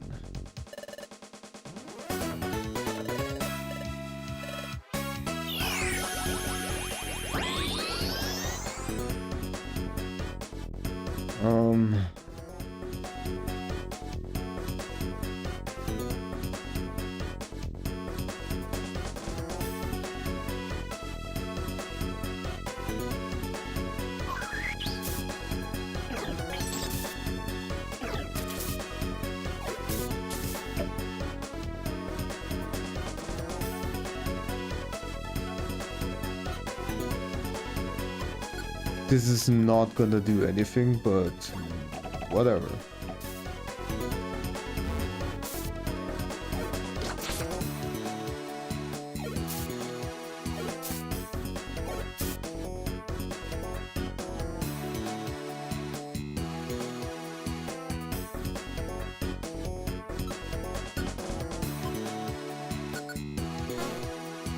And I'm missing even, so great, good job.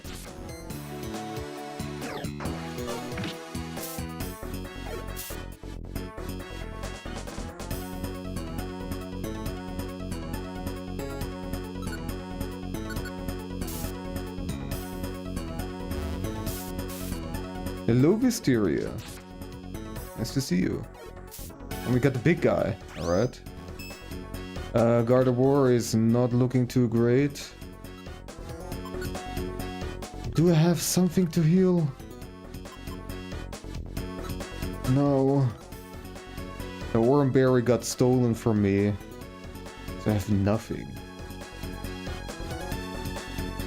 You don't really want to work as a desk jockey for some core, but it will be nice to actually be able to get back into some sort of schooling work. Yeah, I can understand that you wouldn't want to really do that kind of work. That also sounds really crappy to me. But also, yeah, you know, being able to earn money and that sort of stuff is nice. So, yeah. Regardless, I wish you all the best. Still not down. Gardevoir, that is not the right one to attack. Shit, and Gardevoir. It went better this time. If only I would get some freaking healing items.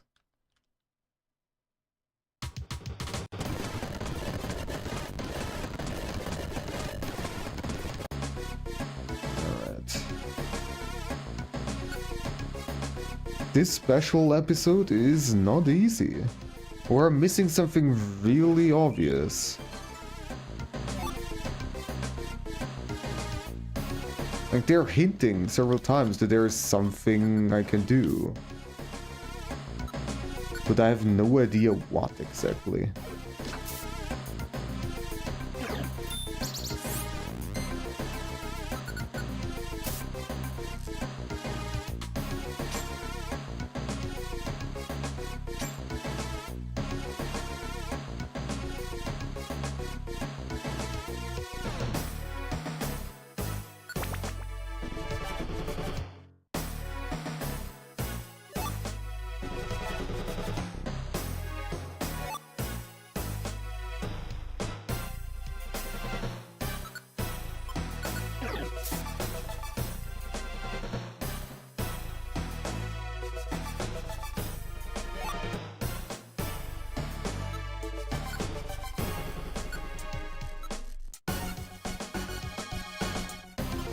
And I lost more items. Like, I'm losing everything here. Which is great. Like, I keep on losing, and instead of helping me out, I lose all of my items to make it even more difficult for me. Just fantastic. All together.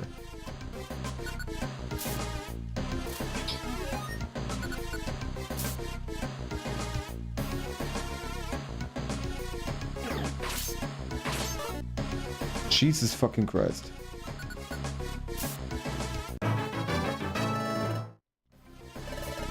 I mean, everybody's leveling up at least. But those few stat increases are not gonna help me out that much.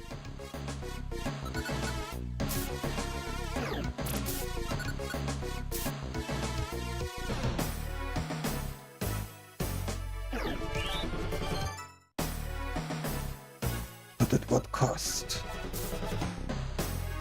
Oh no.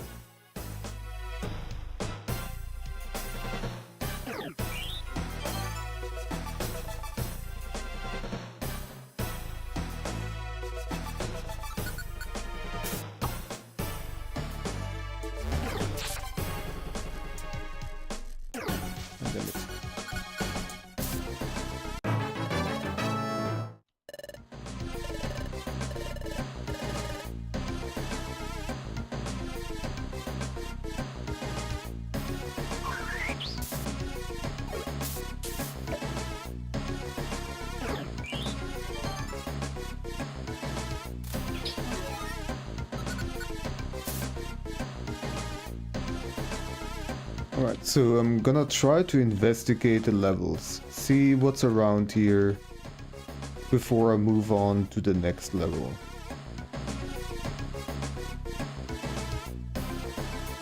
There's gotta be something.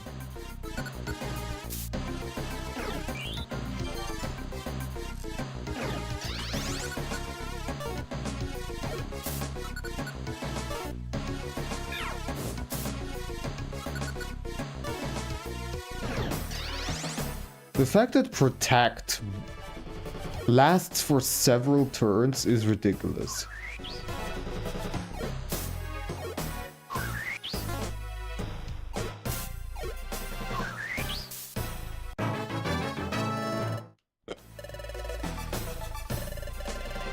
Another level.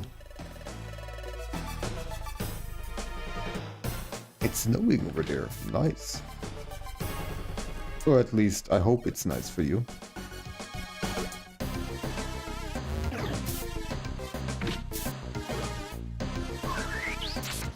I'm doing okay. Enjoying streaming.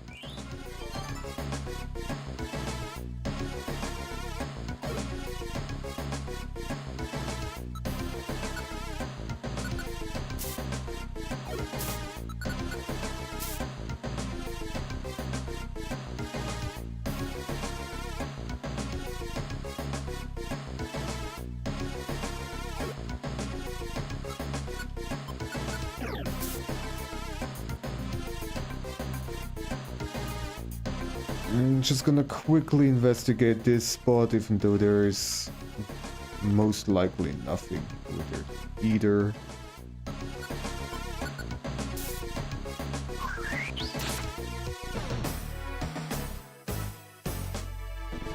Just a loop.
I wish I could turn off some of their moves, but because they are companions...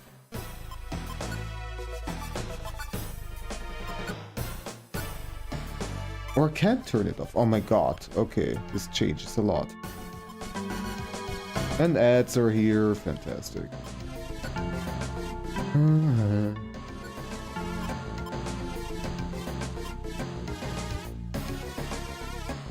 Let's turn off confusion so that she prefers to use psychic instead. Magical leaf is also gonna turn it off. I just want to want you to use psychic. What exactly does wish do again? How does it work?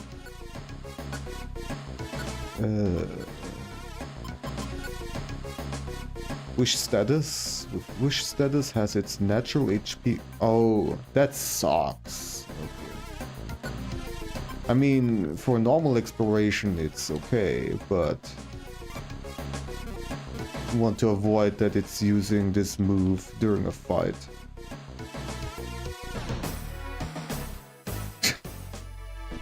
Athena with all the Freudian slips there. As usual. Jesus fucking Christ! Why are you doing so much damage?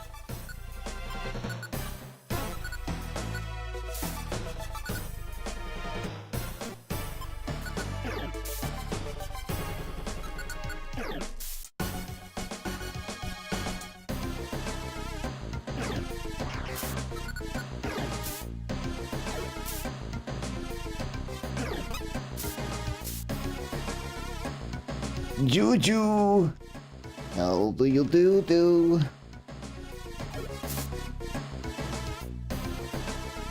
And great, there's work again. Oh, and it's already gone. It popped up and a few seconds later it's gone. So yeah, that's how it can go too. Which means I'm not gonna get interrupted, so there's at least that. You're doing good? Nice. Just got home. Hope you had a lovely work day.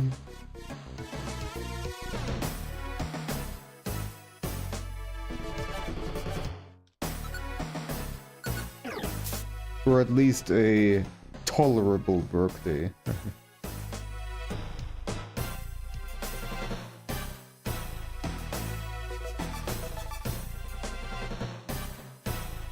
Alright, I investigated the entire level, everything is revealed, I have no idea what I could do. There are no preparations that I can do. I have no special items. I have nothing to heal myself with.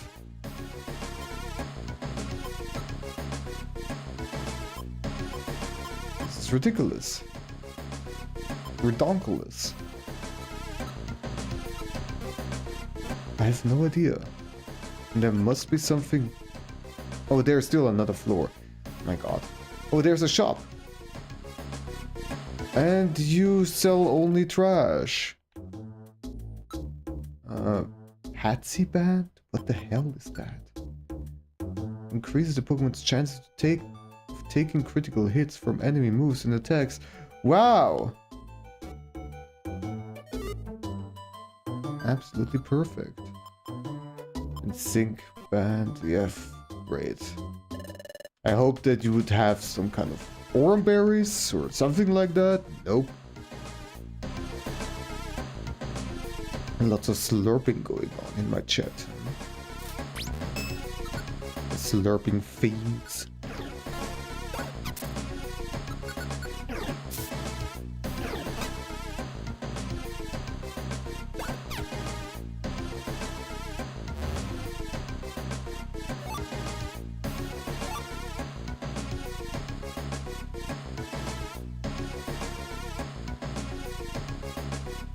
So there are the chairs.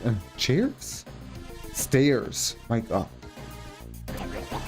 And my Pokemon are lost, so that's also great. I'm confused, so it's fantastic. Alright.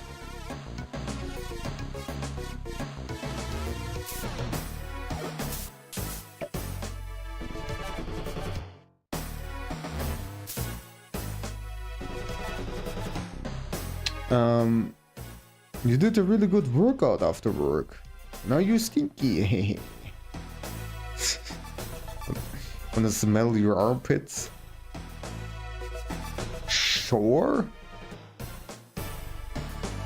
If you offer it like that.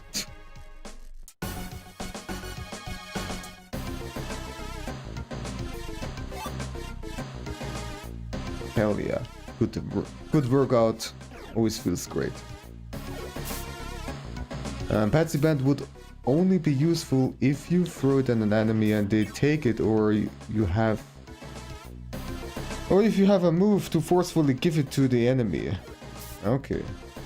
Yeah, I was imagining so, but I was also thinking, okay, throwing it at somebody wouldn't really make them equip it. I think? Question mark? I don't know.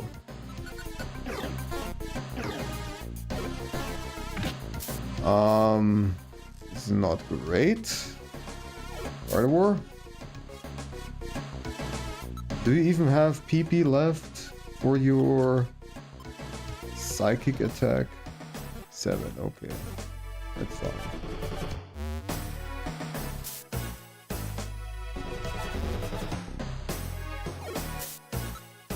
Now, could you also please hit? Like this. There we go.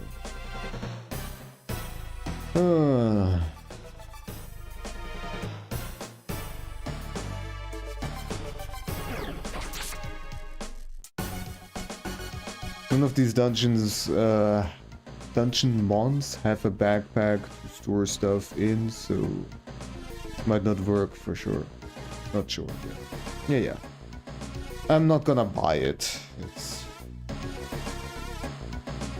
Doesn't seem to be that useful, even if I figure out some kind of way to make an enemy equip it. It doesn't mean like it's gonna get critical hit guaranteed.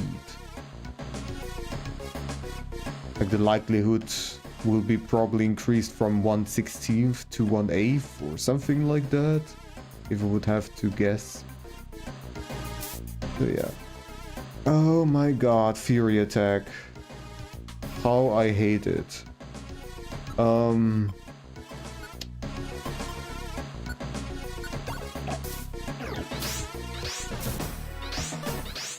Chill the fuck out. No, I'm here. I'm blocking it. Now what? I cannot do anything. Okay, well I have orbs. I can actually use those here.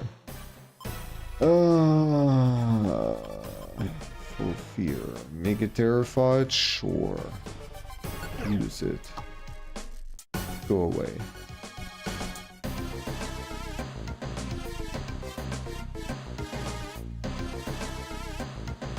I hope it will last for long enough so that it's actually gone. I can go to the stairs. Please, Medicham, don't die.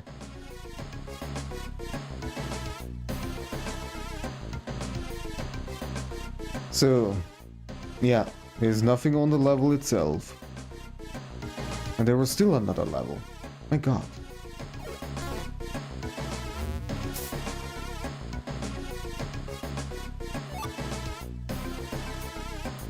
Too expensive, yeah. Ah, great.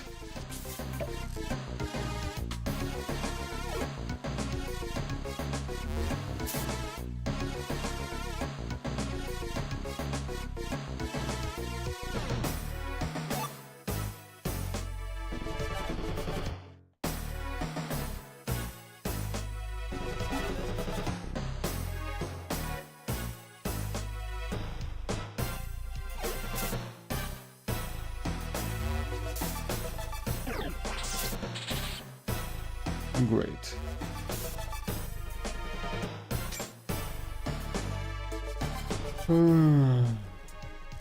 There are the stairs.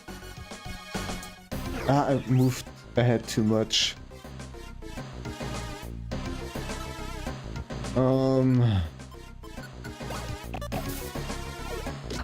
Champ. Good. I got lucky.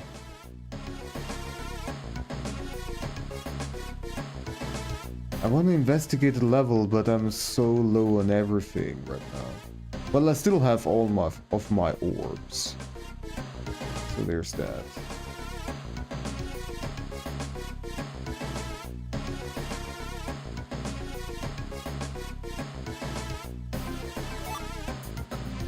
Think was special defense, right? Yeah. I mean, might as well equip it even though it doesn't help.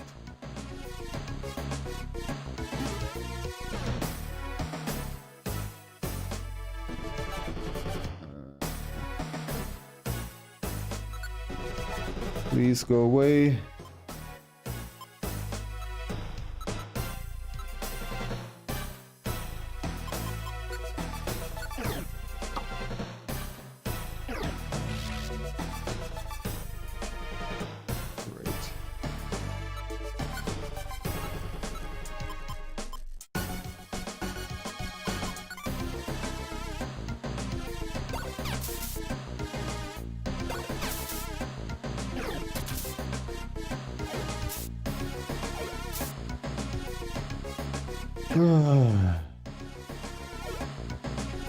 Please kill it. Thank you.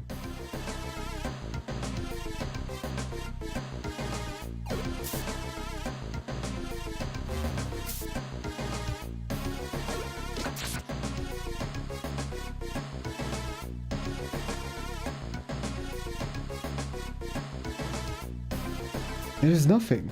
I am not so confused.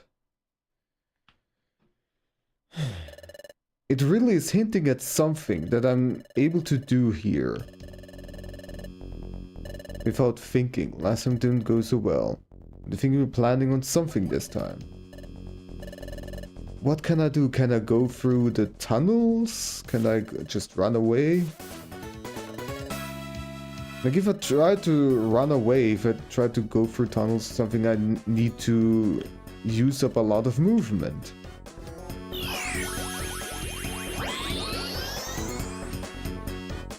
I don't have that much.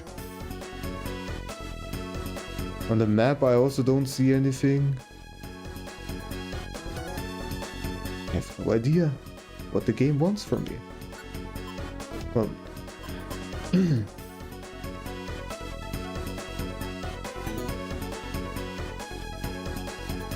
You know what? I'm just gonna look it up. I'm tired of this.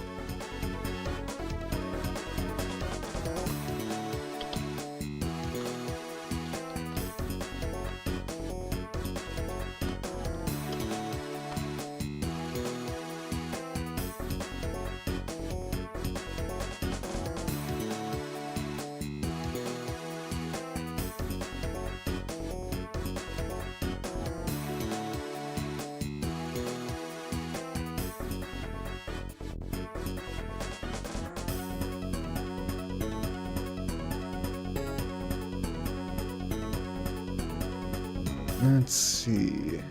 Game facts.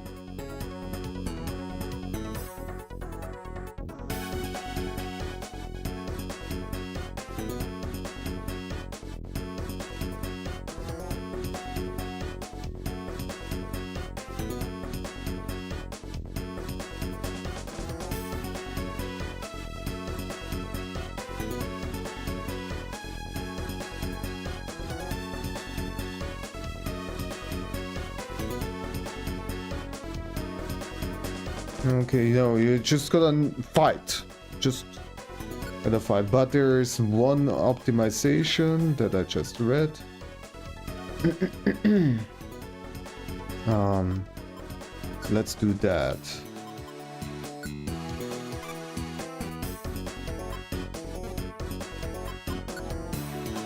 And use agility.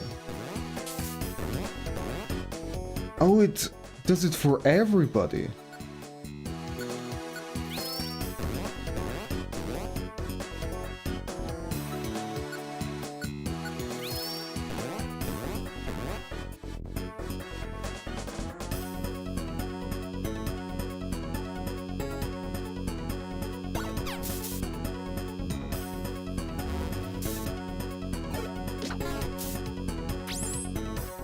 Oh, great.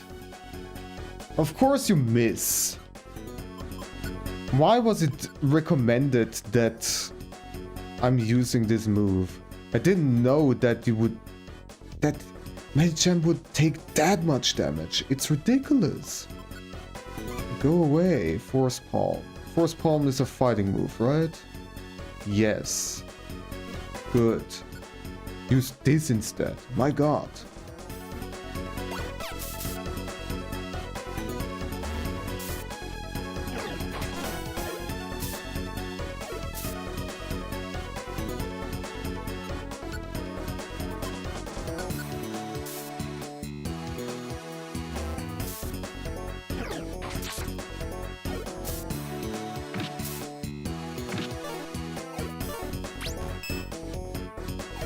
Is agility even still up? Is it still active? I don't know right now.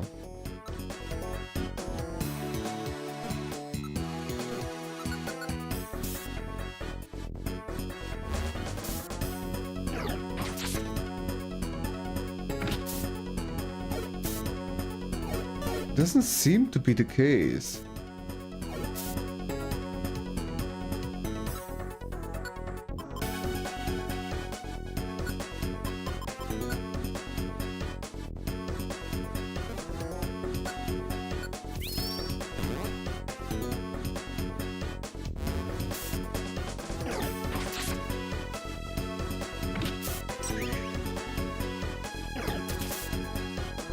I don't understand how agility works. I don't understand any of this.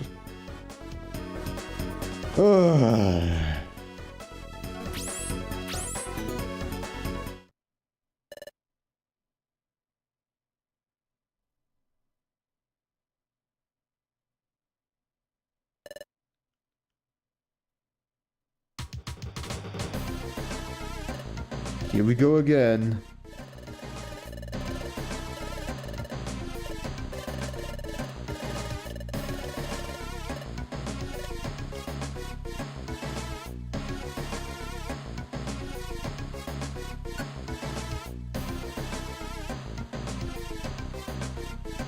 What a crazy mission.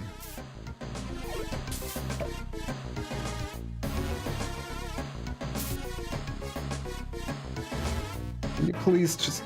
There we go. Another level up.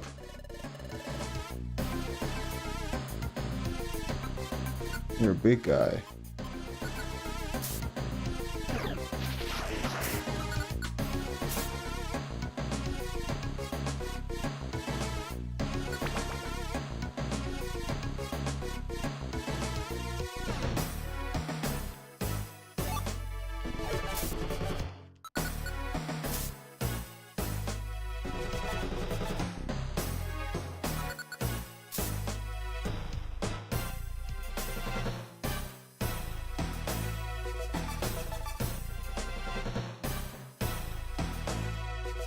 Another shop and twist band. Don't care. There's a reviver seed. We can definitely take that one.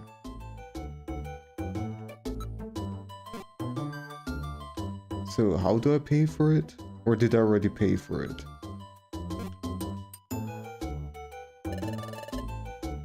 Yes, okay, there we go. Oh my god.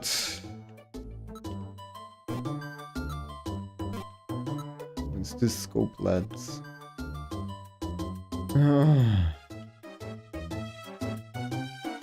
Kecleon is, I think, really strong, right?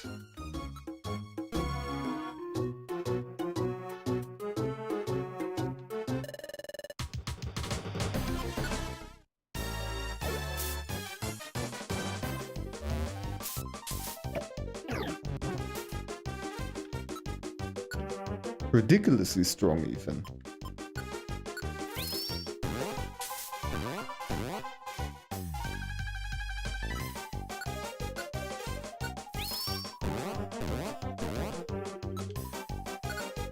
Oh, work.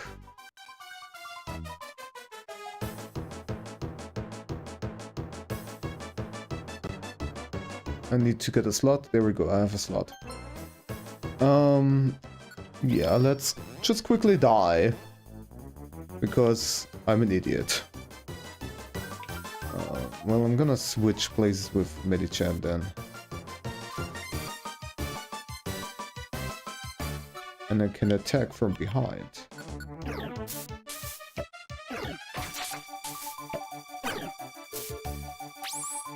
Yeah, cool. Great job, me.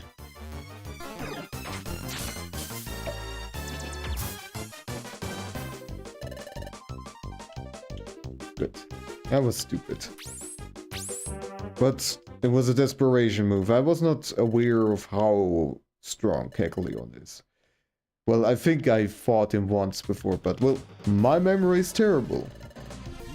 So we learned once again. Yes, Medicham, I'm also frustrated. But yeah, work. So this time it's gonna be 15 minutes. It's gonna be longer. This means you can watch the video for a longer period of time. So enjoy.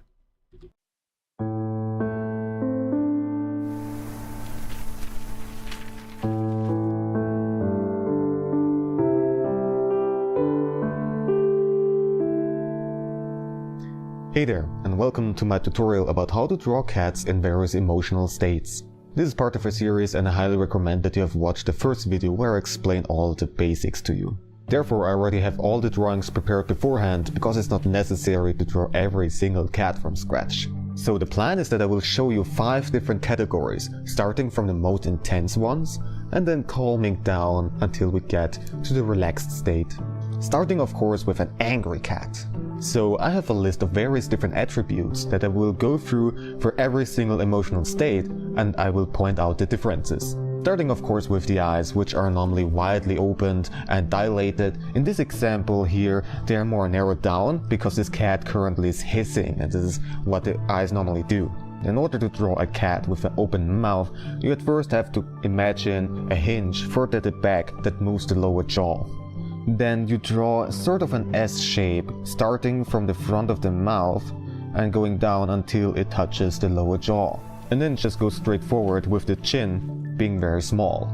A thing that is very typical would be also the tongue, because I've noticed that they are curving the tongue together in sort of a U shape with the tip flattened. And so if you draw a hissing cat, make sure that its tongue, the middle part of the tongue, is standing up. Additionally, it has a lot of folds around the nose and the eyes, which emphasize this angry look. Well then, let's continue with the list. Next of all would be the ears, which are bent backwards and also are flattened. The whiskers are also bent backwards, which you can see much better in the full version of this drawing. The fur is standing up and it looks quite puffy, especially around the back and the tail. What are you doing? As for other spots on their body, you cannot see it that clearly though. The tail is very close to the body and the head is lower than the back.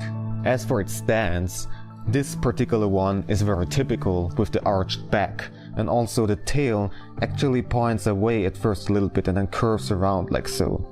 It's not just straight down. What's very typical is that the legs are stretched out and very tense, and also it does very little movements. Some additional things that you would not be really able to see in a drawing would be the sounds. It could reach from no sound to plaintive meowing, not the cute kind of meowing, but it's definitely complaining, to growling, and also, which you can see here, hissing. And the breathing would be normally very fast. The next one is going to be the frightened emotional state. And this cat here is actually hissing at the scared cat. Maybe the right cat has invaded the left cat's territory? Well, it definitely is not too happy about its presence, that's for sure.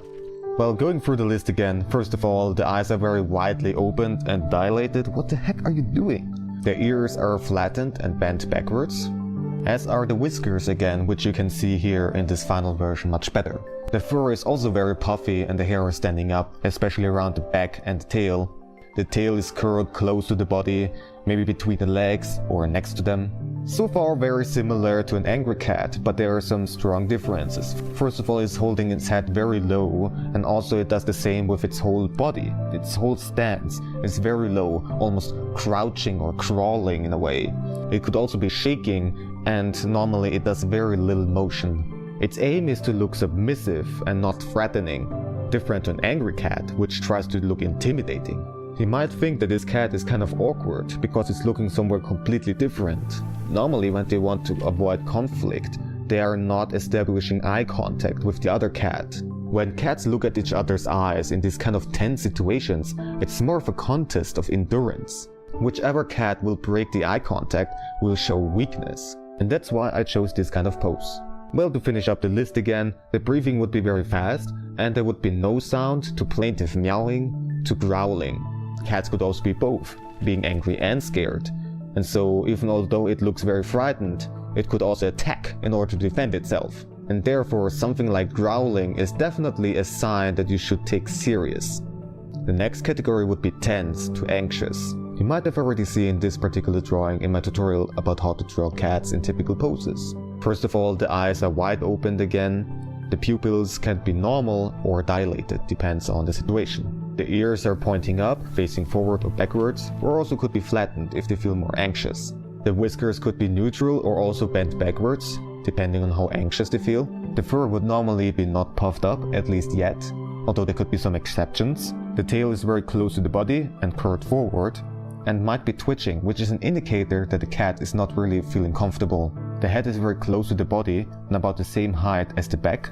And as for its stance, the rule goes that it's ready to escape at any moment. From this particular sitting position, for example, it would be able to stand up or even jump away very quickly. Another thing that seems to be very typical when they're standing is that the back part of the body would be lower than the front part.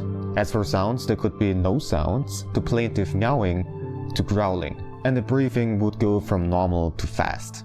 Alright, the next category would be attentive or alerted, which can cover all sorts of different situations, from where it's begging for food, or playing around, or being curious.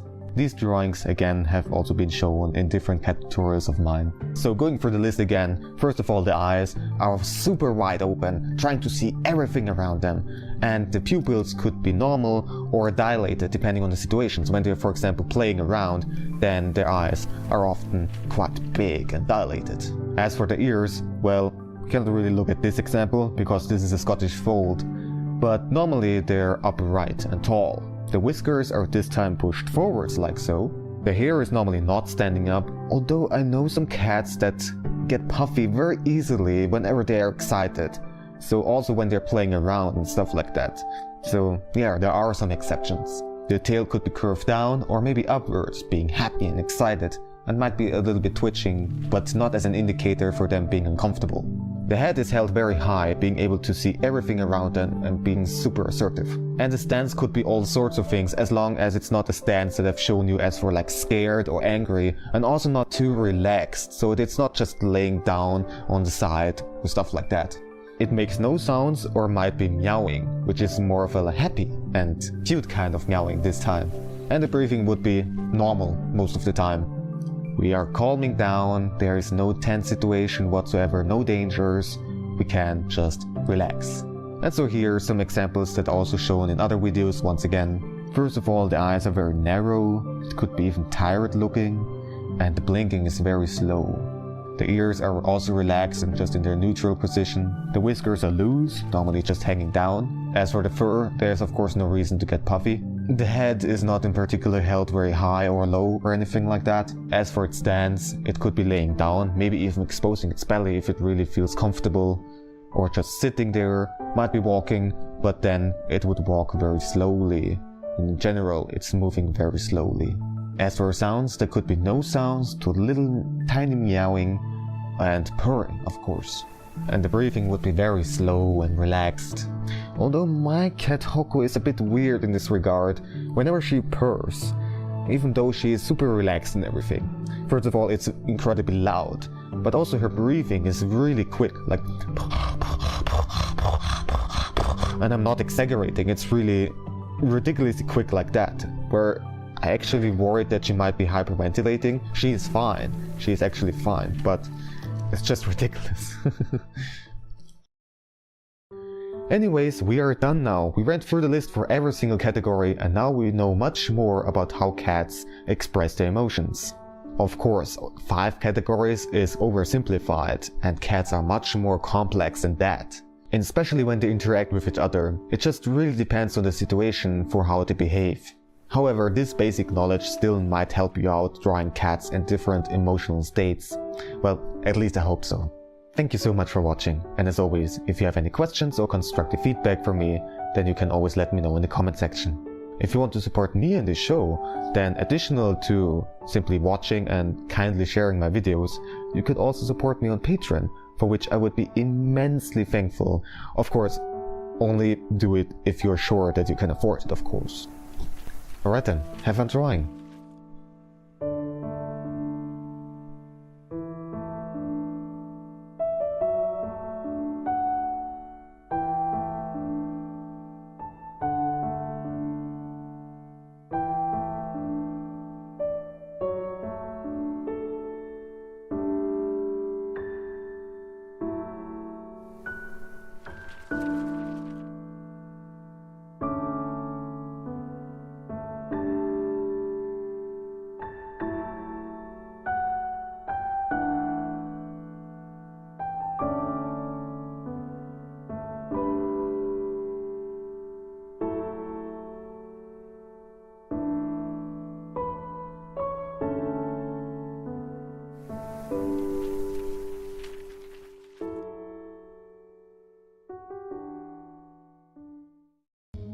Hey there! This time we're going to draw a simple eye of a tiger. Starting with a sketch, this makes things much easier. Drawing the upper lid in 3 sections, then the eyeball itself in a cut-off circle, the round pupil, the lower eyelid which is a bit wider at the inner eye corner, and the black area around the eye. Now let's paint. In what order you paint is of course up to you. At first some orange for the iris, inserting a small bright spot, and a curved shape for the shady area. Then black for the pupil. Next we leave a gap and paint around the eye with the brightest gray. Then the next shade of gray, carefully shaping the lighter gray. And finally the black for the eyelids, bringing it all together. White for some highlights in the eye and on the lower eyelid. And we have our tiger eye. Thank you a lot for watching, and have fun drawing!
And then back.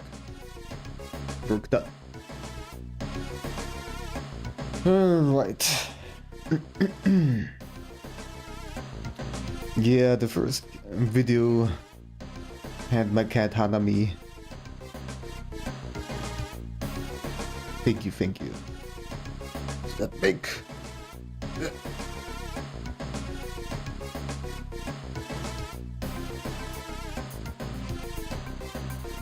Alright, let's try this again. Oh boy.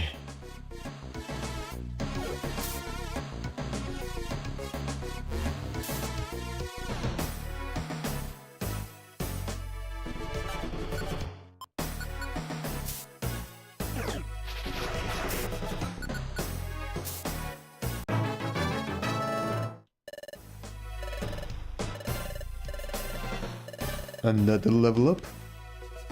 It's gonna help at least a little bit.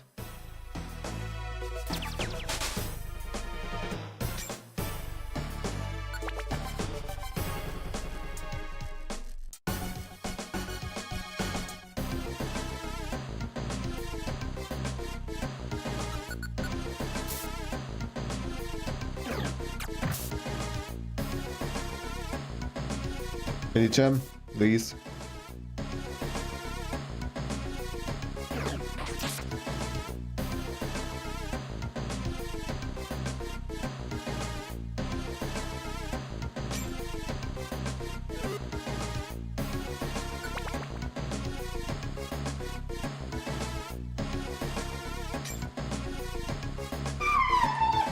Oh!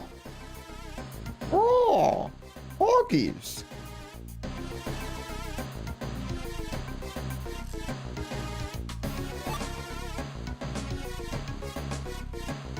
I'm actually glad to see that a lot of you are still sticking around, even though you have to wait so many minutes for me to come back.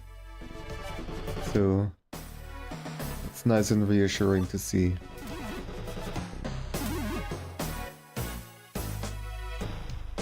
Lost its PP, oh my god.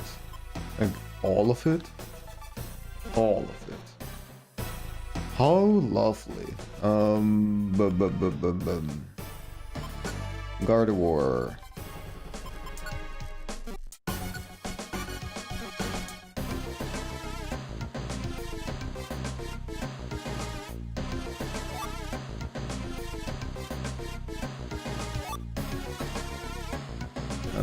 That just prevents some kind of status move.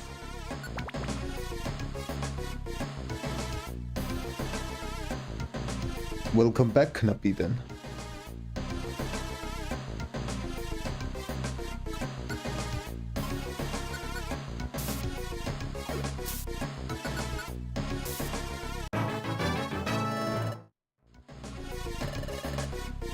Now level up for myself.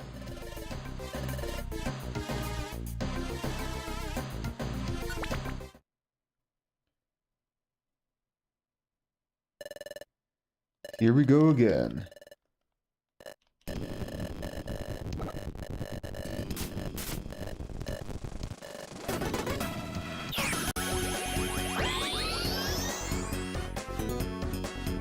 Oh boy, so moves. That actually confusion might be also good because it can, well, confuse the enemy, which would be very useful. Medicham, however, we're gonna go risky because I have no other choice. If she misses, then well then we're gonna be fucked. And then agility.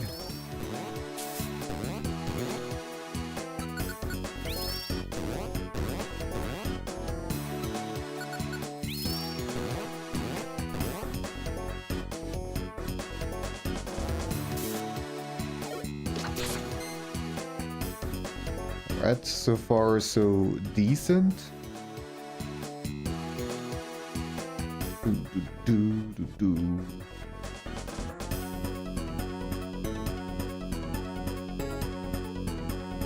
Can I throw and... okay.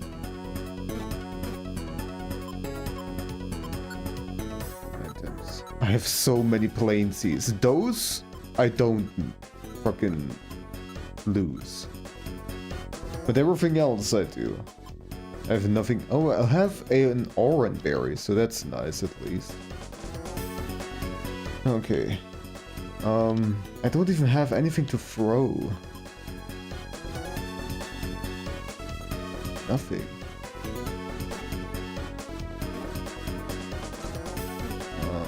I'm just gonna...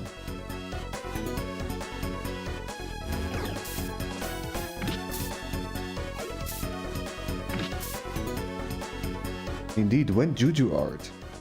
Good question.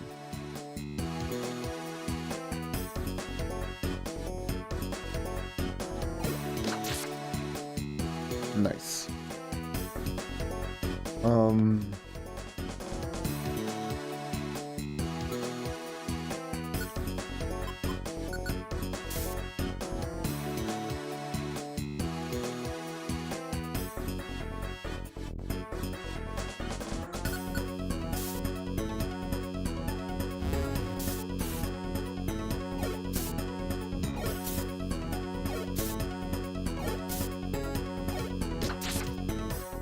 Another good hit, alright.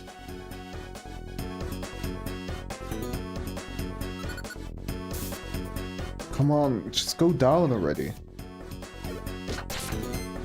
Alright, another one.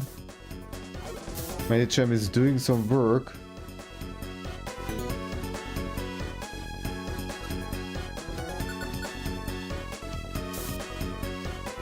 What was that?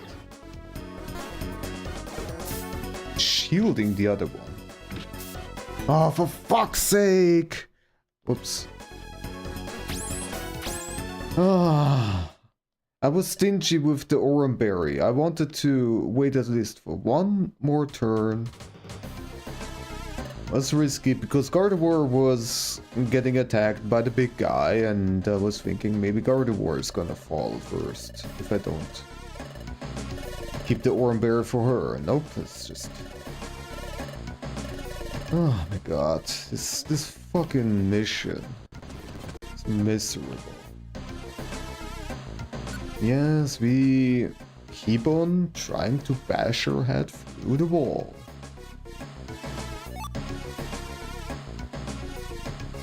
Where are the stairs? Give me the stairs.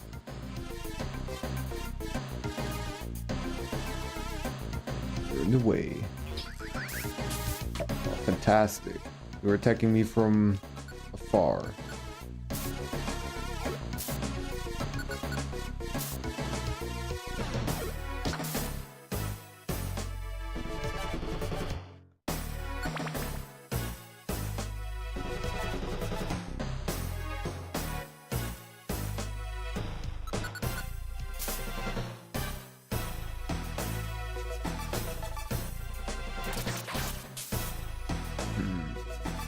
Good night.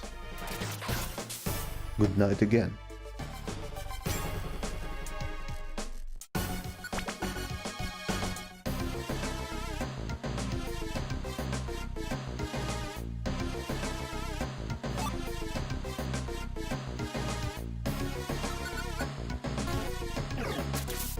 Great.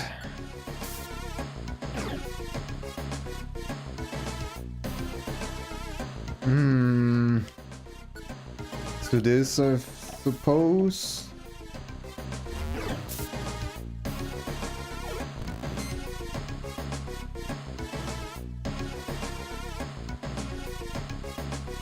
Medicham, where the hell are you going? Oops, I was still... okay, well, that's fine.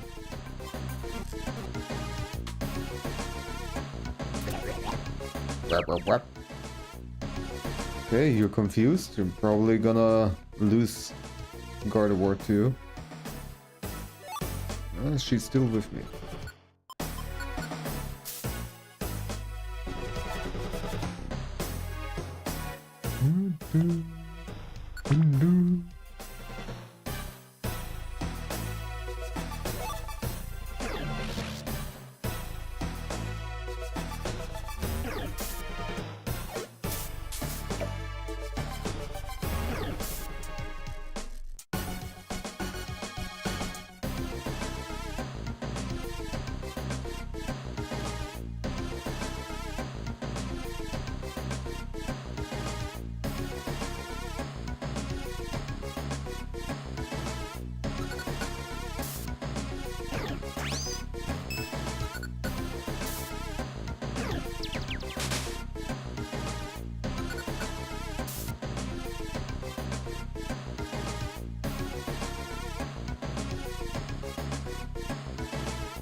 At least I still have the Oranberry.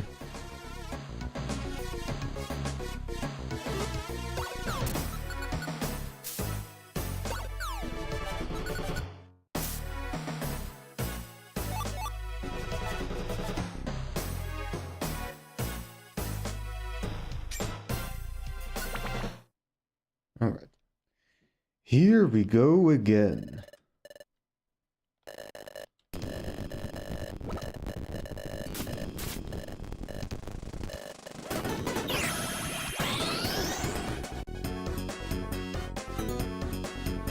Oh boy.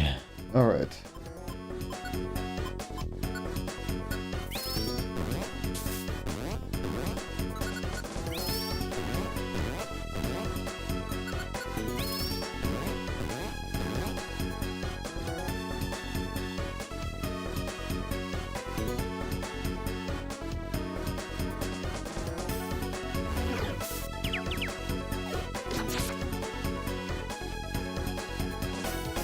And there we go, it's confused. That's exactly what I wanted. So when I throw this... Okay. And was not useful.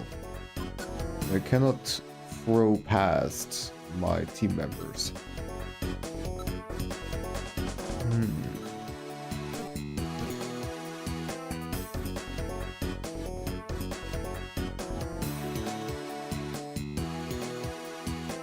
Let's move down, I suppose.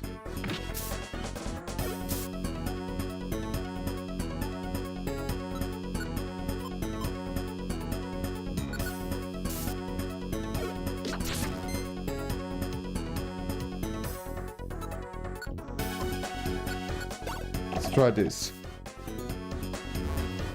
Was this good? I actually don't know.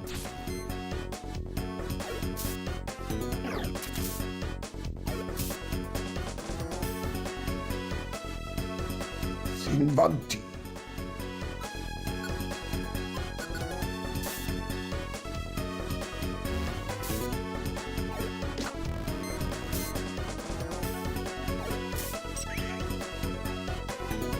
Medicham! Come on!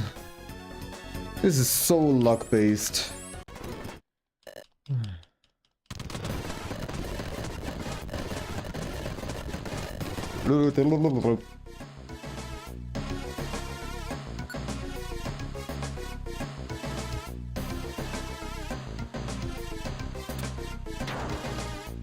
Oh, fantastic. My favorite trap. Don't step on it, you idiot. Oh my god.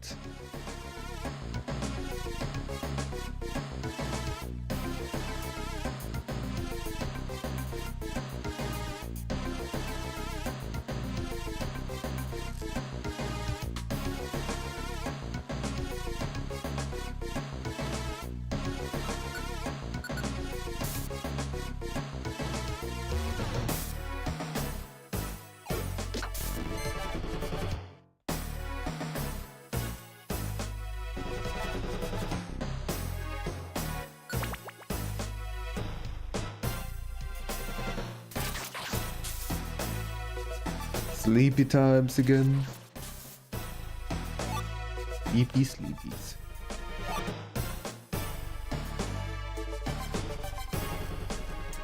Do you sell anything useful? Life seed. Everything is too expensive.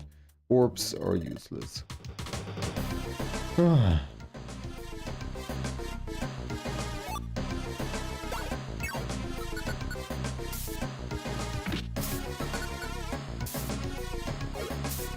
You have too much HP.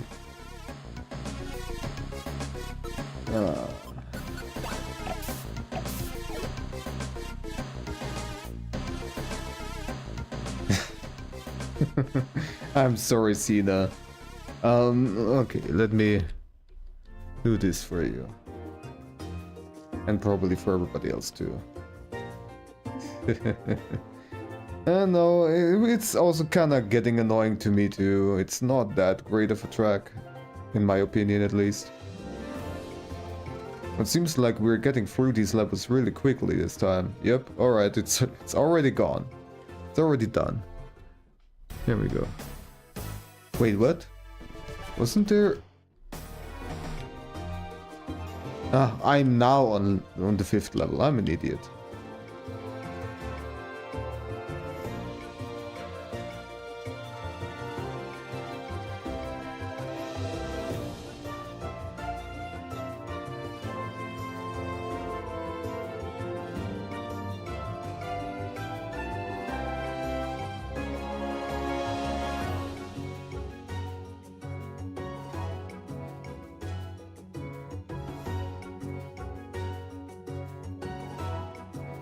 Great.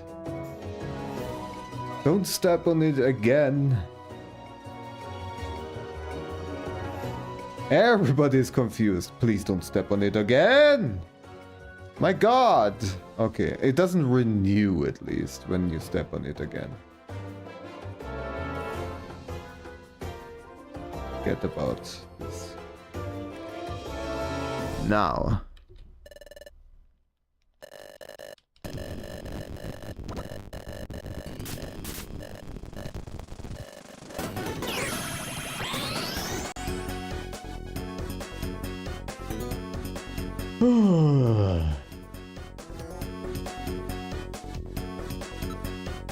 So, once again, start with agility.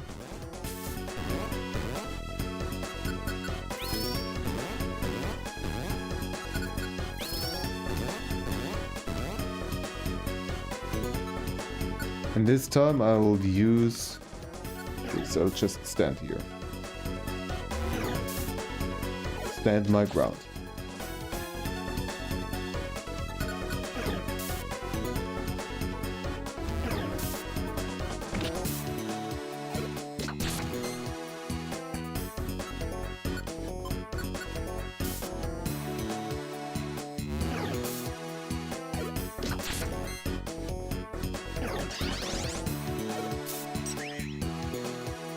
Alright. Oh, for fuck's sake. Gardevoir is a freaking big problem here.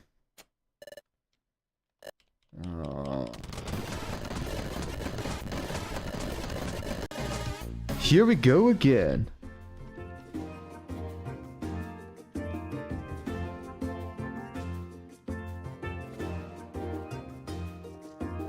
This mission is ridiculous.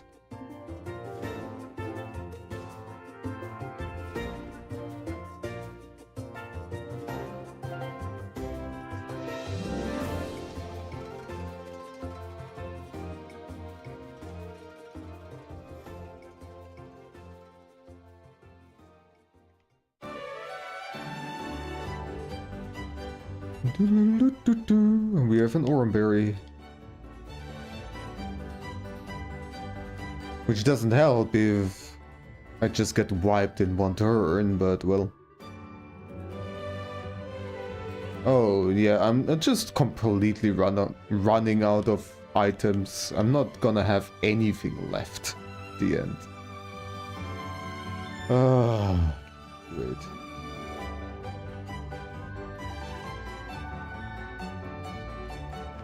I'm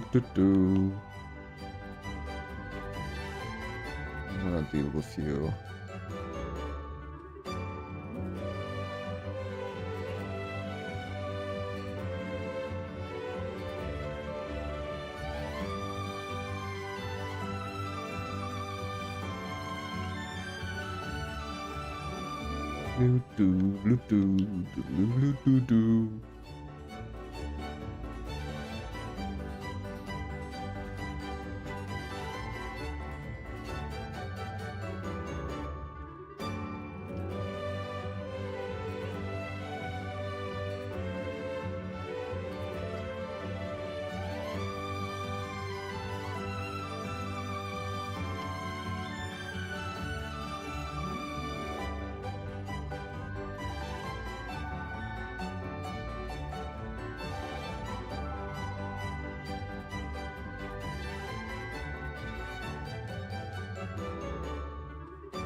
Okay.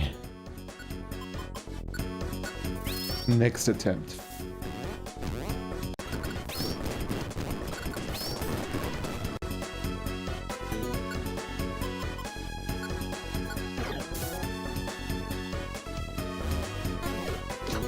Best fast forward montage on Twitch. Thank you, thank you. Because of flashing light, yeah, okay. Fair.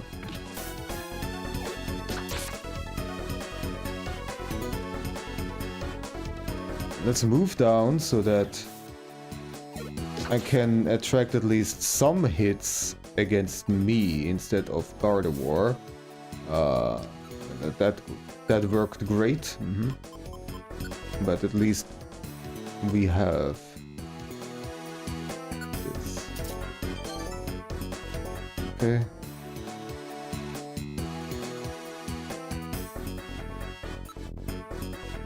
How about I use this?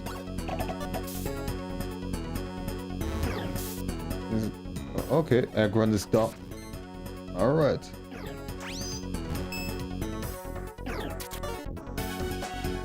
This seems to be finally a win. Okay, let me just quickly turn off Medicham's high jump kick, just to make extra sure that she's not gonna fall. Ah, oops, wrong move.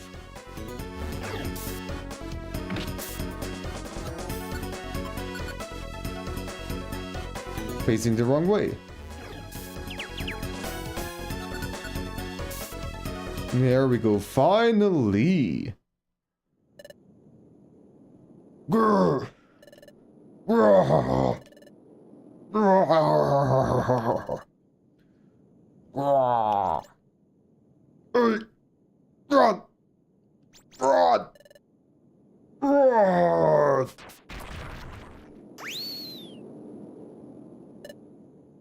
Yeah, they panicked and ran off.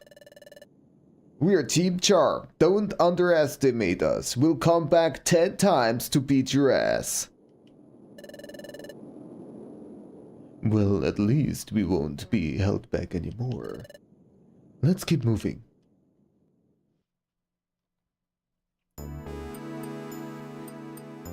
And this mission is still not over.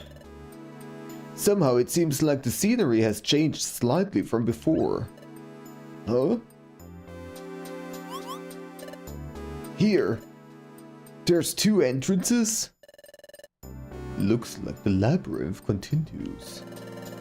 We probably have to choose the correct entrance to proceed. Yeah, but which one should we choose? Just looking at them, they seem to be the same. I think it's fine. Pick whichever one you like. Yeah, no sense in worrying about it. For now, go ahead and pick an entrance and we'll find out if it's the right one.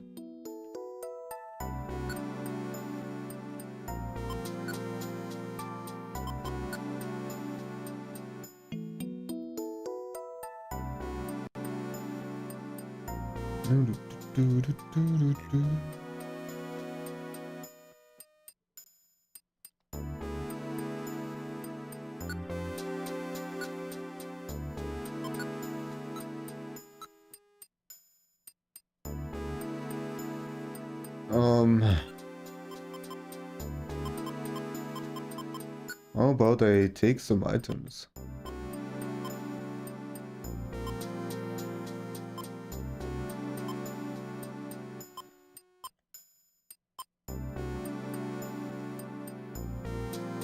Green Greenie! Hello, hello! Nice to see you, buddy. How are you doing?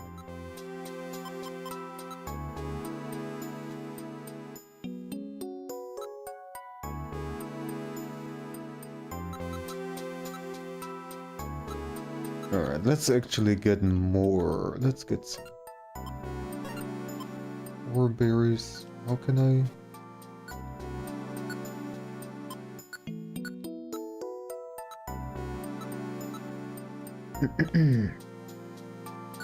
Reviver Seed.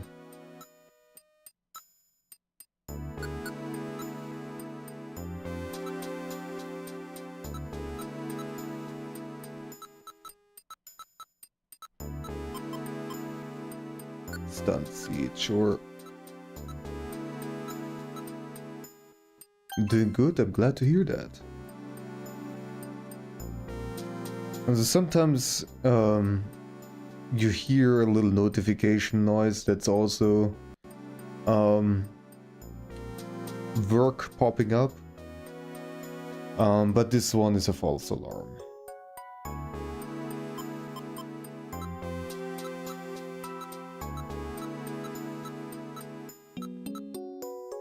So what do I have here?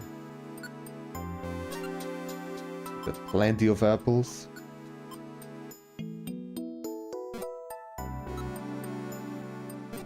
I suppose this is fine. At least I hope so.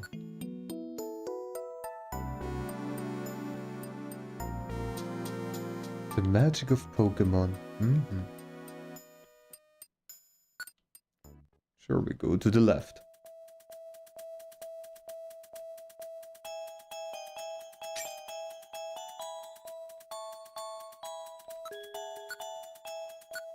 Finally, not just only stone Pokemon. Rock Pokemon. That's the word.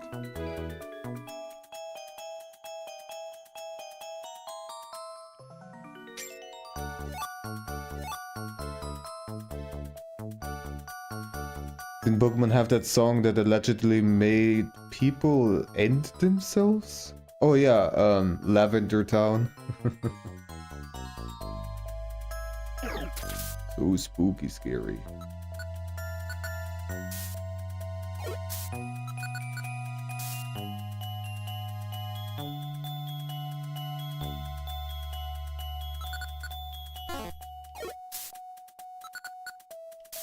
Curse level of the curse song, yeah.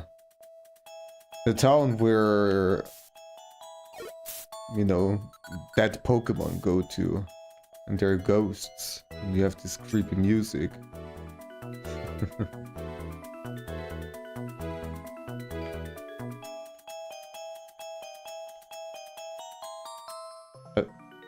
I don't remember, but that might actually have been the only case where Pokemon game actually addresses the death of Pokemon.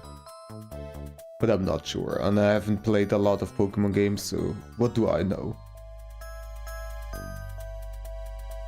Was all black and white? Could have been just a console.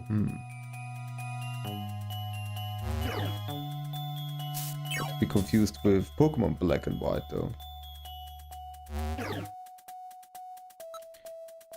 So I'm also gonna. Alright, this is already fine.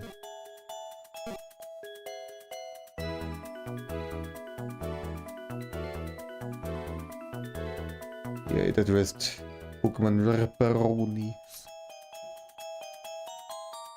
Besides Red, Blue, Gold, Silver, where they talk about Slowpoke tail being the delicacy. Well, that's another story. It was also quite something.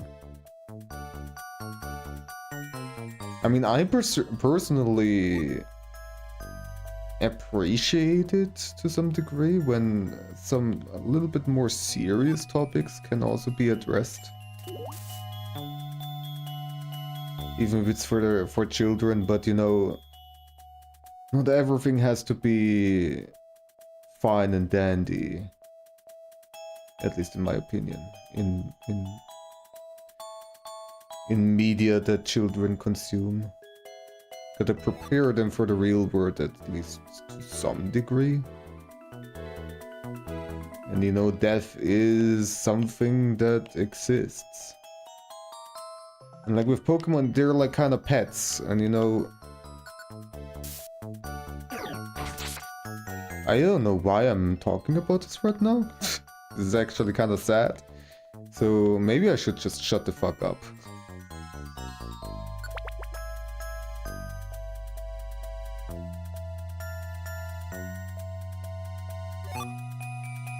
Learning to cope is a healthy thing. Yeah, I think so too. Were the Pokemon pets and for young children, yeah.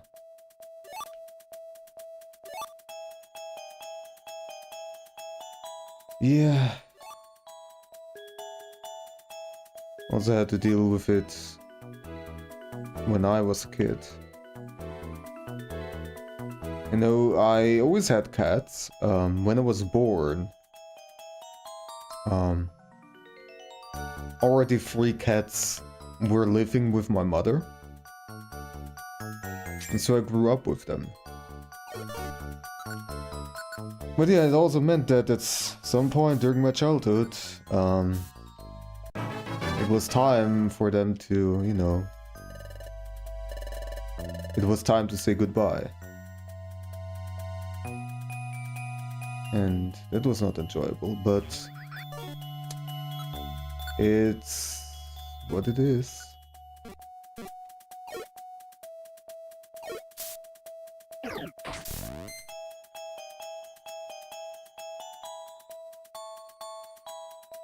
And at least I was somewhat familiar with the topic of death. Not familiar, what's the right word? Educated.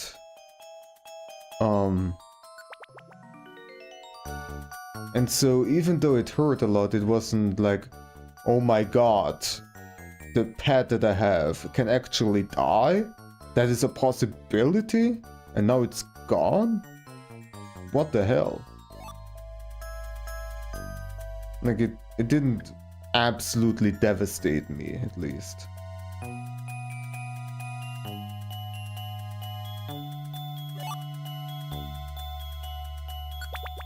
But once again, why having this super serious conversation? I really should shut up. Let's go back to this game. Oh, I can see a light coming from over there. I bet it's the exit. We did it! We made it through the cave! Or not.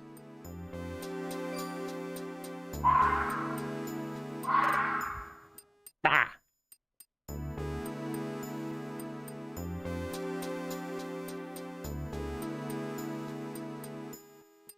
No you, Sina. No you. Wait, isn't this... Right. Where we started. We were tricked. This isn't the right entrance. That entrance to the right must be the right one. But isn't it nice? Now we know the way. Now we know. Let's try the path to the right this time. I have a feeling that that path to the right is also gonna be false. And maybe the solution is to go the same path twice? Something like that? Who knows? We're still gonna go to the right, I suppose.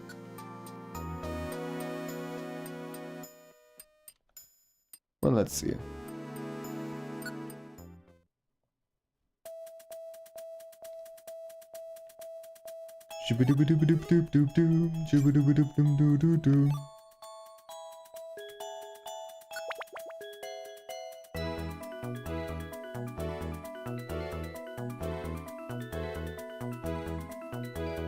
Also, I was saying that enough of these sad and depressing animal topics, and then the red fox fact. Oh dear. Good job.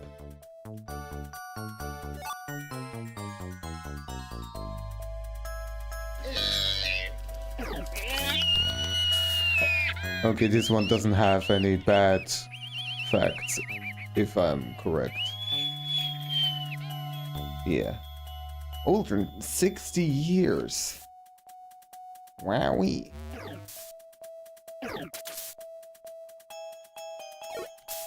That's much better.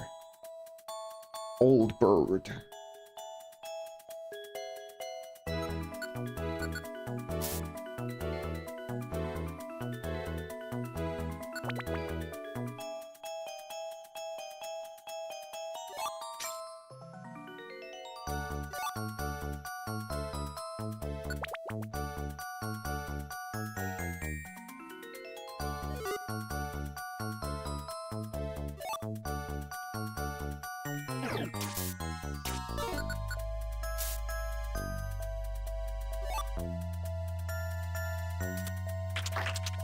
Ouch. Ouch.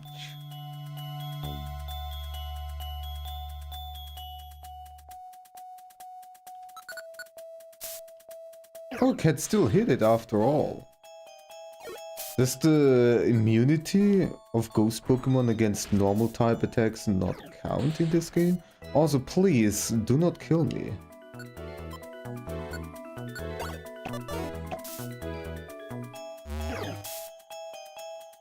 I gotta say, Baton Pass is actually kinda nice.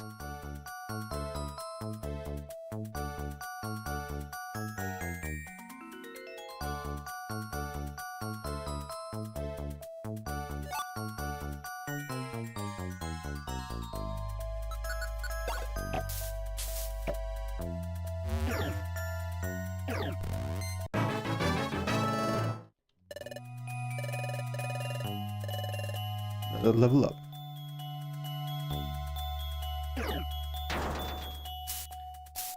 Oh, cool. Just explode yourself. Awesome.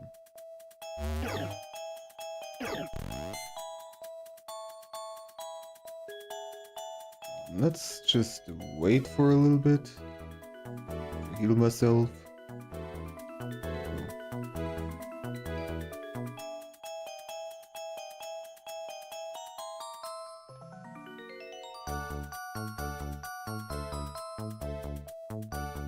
Thank you. It's a silly one.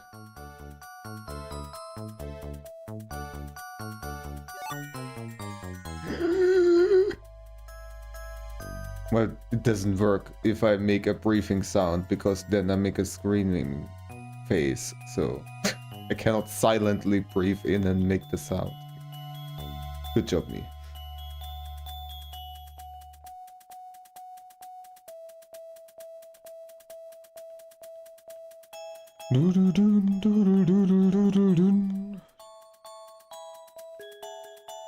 There are the stairs.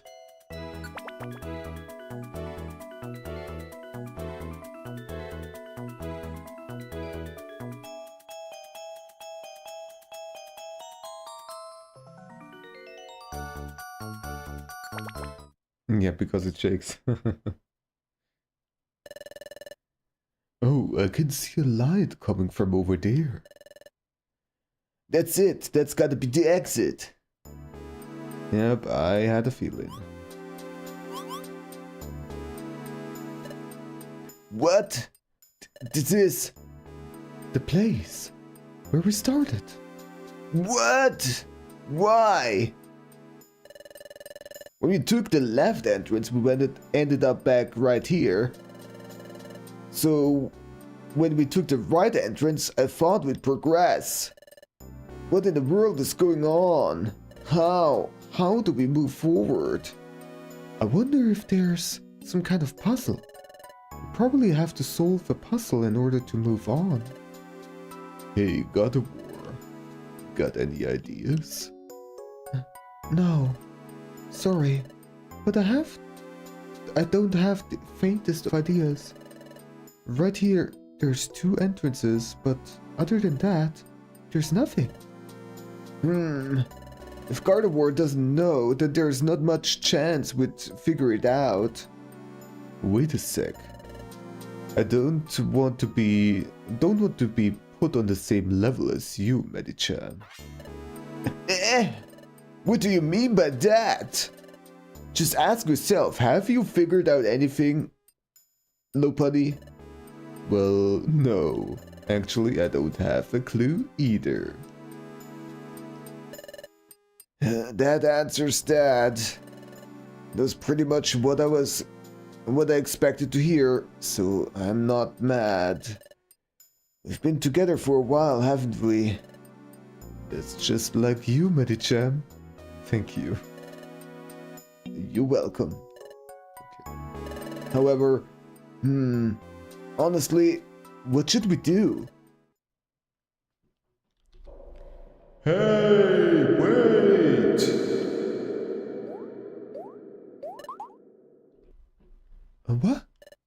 What? Yay, I caught you. My perfect apple. You're Wigglytuff? Oh, it's Team Charm. Yay, friendly friends. Why? Why is Wigglytuff here? Oh, let me guess. You've come in search of the treasure as well. Huh? Treasure? I don't know anything about that. Treasure, I mean. My perfect apple just up and ran away from me. I was chasing it, and as it rolled away, and somehow I found myself here. Oh, I see. It's fine. It's fine. So what are you all doing here? We can't seem to go any farther. You see, the two entrances over there. It doesn't matter which entrance we enter. No matter what, we end up right back here. We guess there's a puzzle to solve, because we're all really puzzled. Can you think of something, Wigglytuff? Yay, perfect apple, perfect apple. Oh, weren't you paying attention to our explanation? If you've got a plan, we'd love to hear it. If you could lend us your wisdom, we might be able to figure this out. I think we're going to have to look for help from somewhere else. You said it. It was a mistake to ask him. He's not listening to a word we say. Nope. I'm listening carefully. Huh? You helped me, so it would be terrible rude for me to not pay attention. Thinking about it, it's a pretty cool problem, isn't it? There's only two entrances here.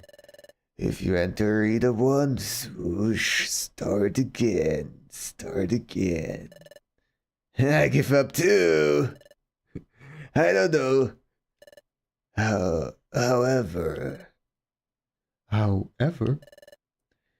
I guess I wonder if the paths you can see are the only ones.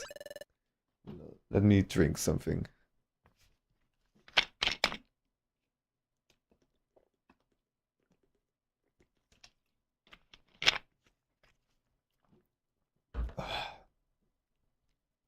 The visible paths aren't the only ones. Whoops, my perfect apple. My perfect apple. Perfect apple. Perfect apple. Where did it go? Wigglytuff just walked through the wall. What in the world? Wigglytuff disappeared. But if that's the case, You know it. If that's the case, then that wall might be an invisible, hidden doorway. What? Could that be true? If that's true, Gardevoir, Lopunny, let's find out for ourselves. Oh, Wigglytuff. I'm glad you like my Wigglytuff noise. It sure does a number on my voice. Alright, we saved, we still have items, let's just go. Alright, let's go.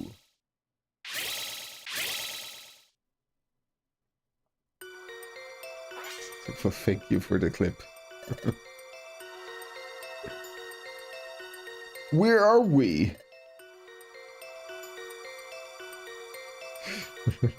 You're welcome, Cena. I'm trying. Wigglytuff in this game is a menace to society and a blessing at the same time.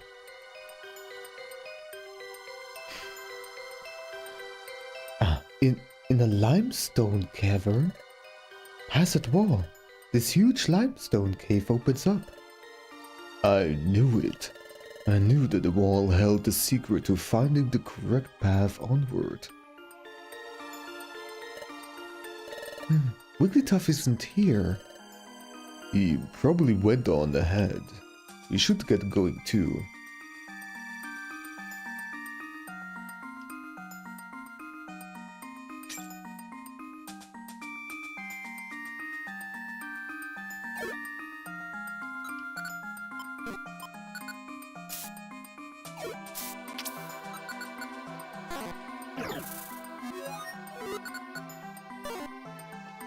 How dare? How dare? Okay, you know what? Bat on ass. You dead.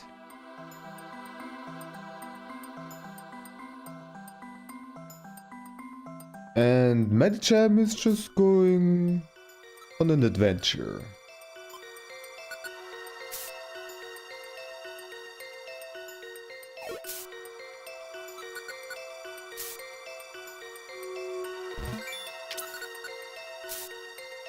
Fun fact, the PMD, Pokemon Mystery Dungeon games, are made by the same company that makes Danganronpa. Really? That I did not know. Wow, I would have never expected that. But yeah, Danganronpa games also have some very colorful characters. So, in a sense, it makes sense. Spike Chunsoft.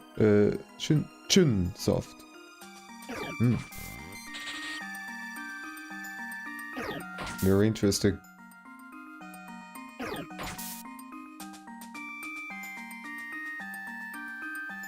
This is Chunsoft before they became Spike Chunsoft. They merged in 2012.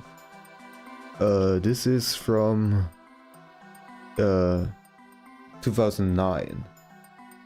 Oh, okay. Yeah, I just had to look at my own stream.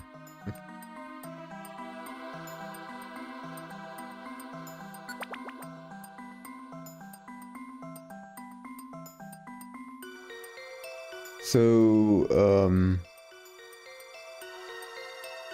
it was made by the same company, but not really. Like maybe just a completely different team worked on it after all. Maybe. I don't know.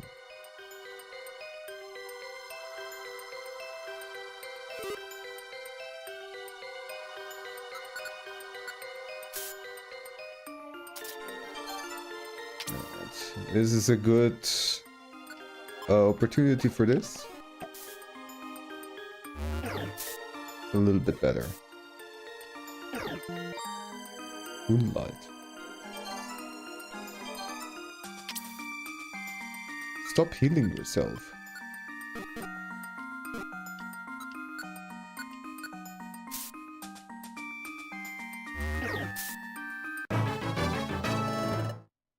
Spike made Danganronpa. Okay.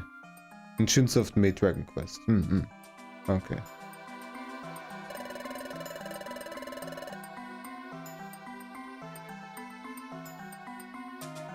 Yeah, interesting. It's very interesting still. Dizzy Punch. Oh, is this a better ability? What does it do? Inflicts damage on the target. It may also afflict the target enemy with confusion. Hit ratio is pretty decent. Power is meh. Pound does more damage, right? No, it does the same damage. Oh, okay.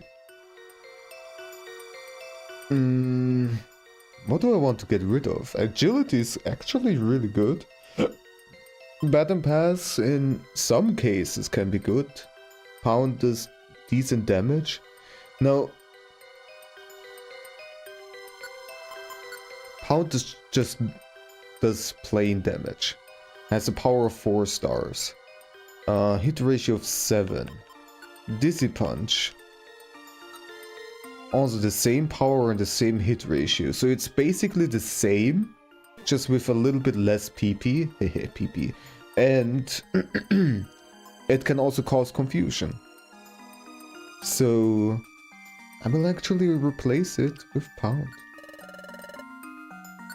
Oops.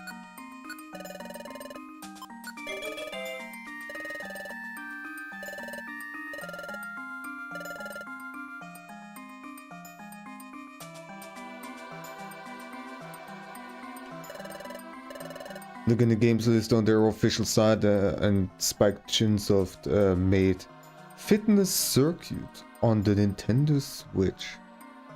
Fitness Circuit. I don't even know if I know that game.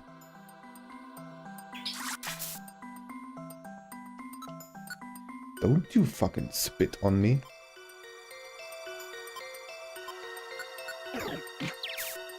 Make you dizzy.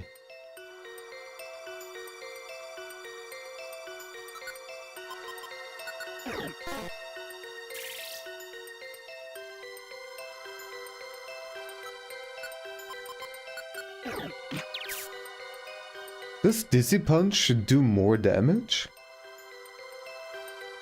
Like it said power of 4, so I expected that it does the exact same damage, or at least roughly the same damage, but this seems like a whole lot more.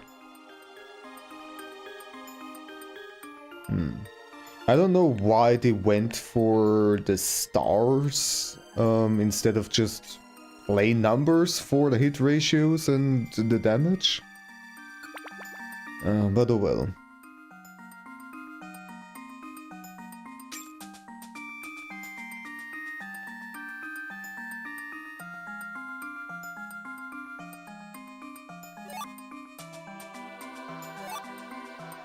Let's see.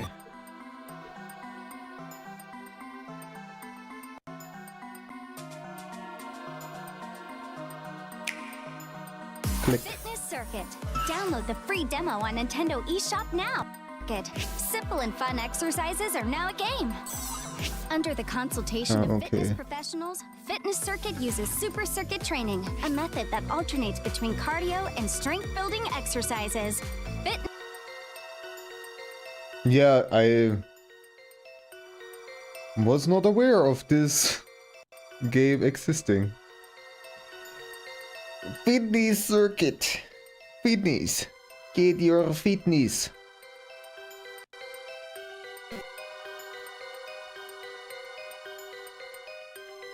But thank you for informing me.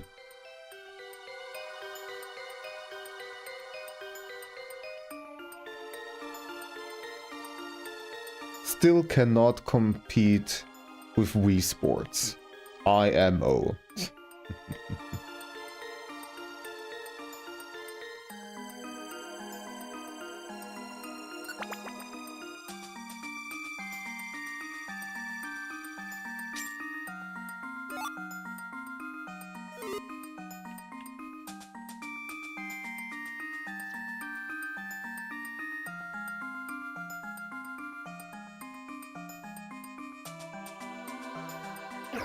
Kidneys circuit. Oh my gosh.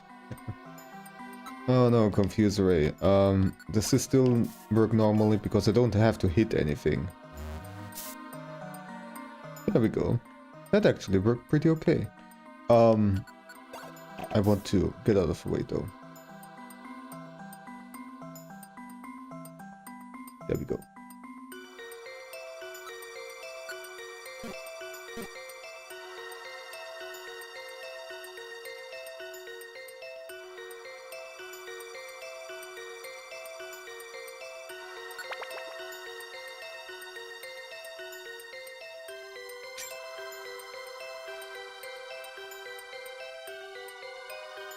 Look at you being all grown up. and accepting that you've shared incorrect information instead of being like, how dare you? I am correct here. I am never wrong. Can you imagine a discussion on the internet where people actually act like reasonable adults? My god. I wonder where Wigglytuff went. Maybe farther ahead. Yeah, maybe. Or maybe we're already ahead of him. Whatever. I feel like the treasure is really close. Everyone be extra careful from here on.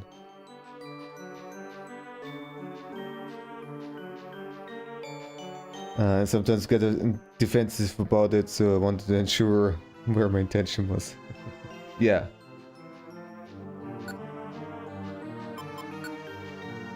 Some people just cannot deal with being told that they are incorrect.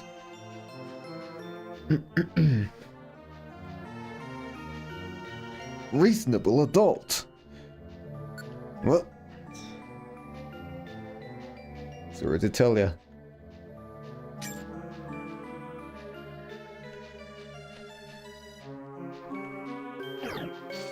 Dragonair.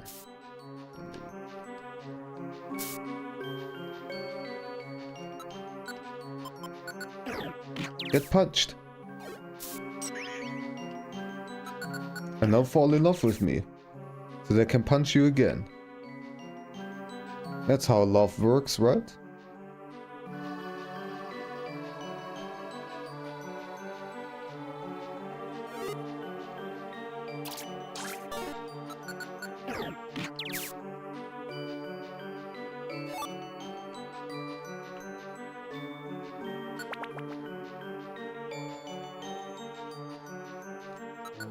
Hello. And goodbye.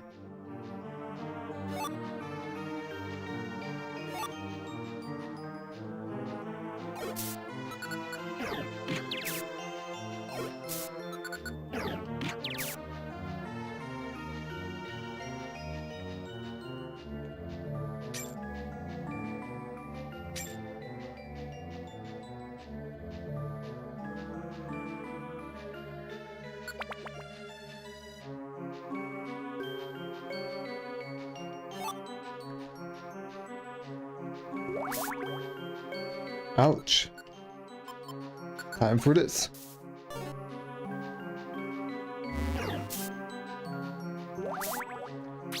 Oh my god, of course you can attack around the corner. Of course you can. Goodbye, Reviver Seed.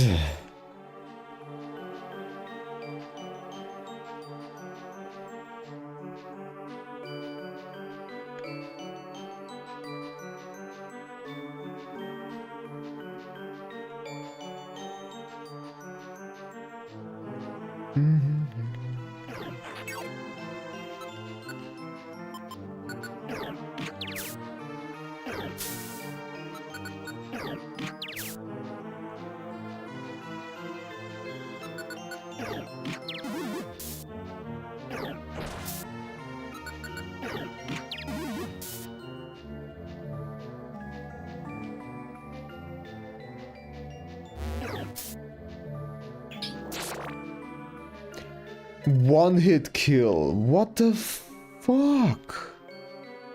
I mean, yes, it's a bug and she's a psychic. Oh, for fuck's sake. Okay.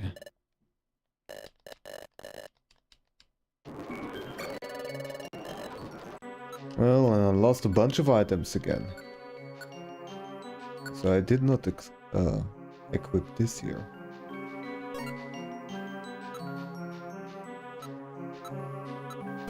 Well, anyways, let's go back. That was just unfortunate.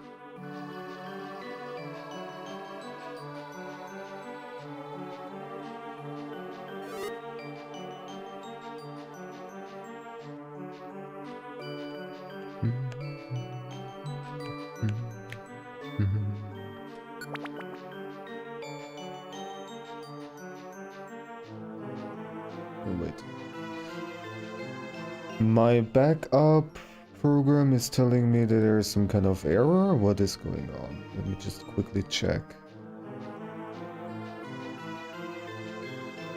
2 errors.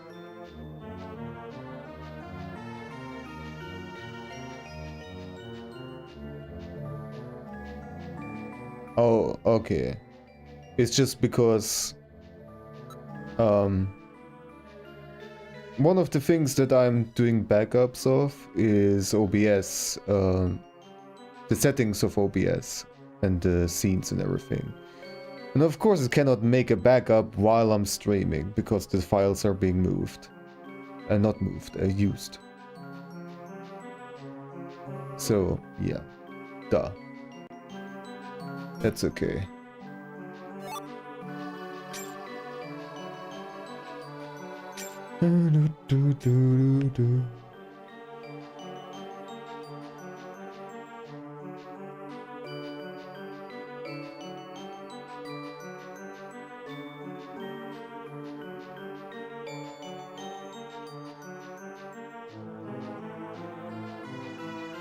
Yeah, arguments can get silly like that. It's so not necessary.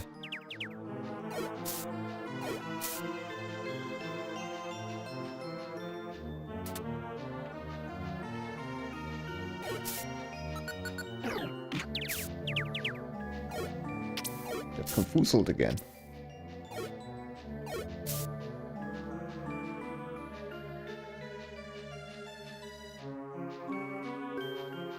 You don't care about being wrong most of the time. You care about the correct information given, and if you think your info is correct, that's when you might argue without realizing. Indeed, indeed. Hear, hear.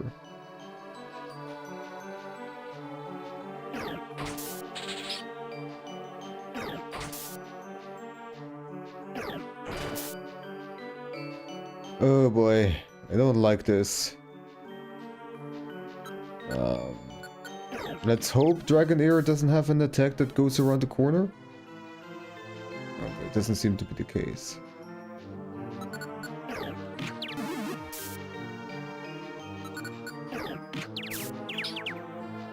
You're confuzzled. And now you did.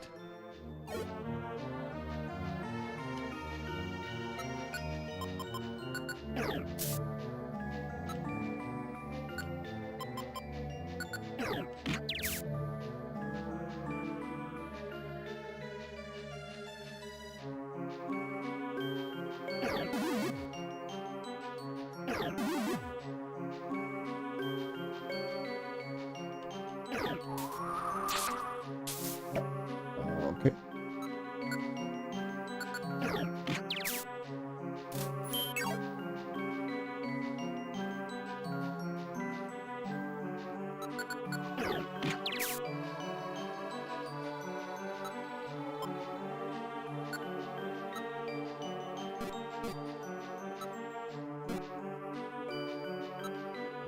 What do I have for throwing?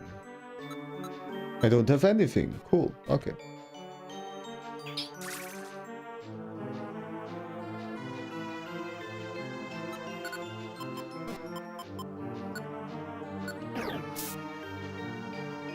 Medicham, that's not a smart move. What? Gardevoir, please! Can you please stay alive? Fucking ominous wind. Well, more items and more money being gone. I'm not gonna get anything out of this mission. For my main game. Well then, let's just go right back. I don't care. I'm not even gonna check what I still have, because I might lose it anyways, and it's just whatever.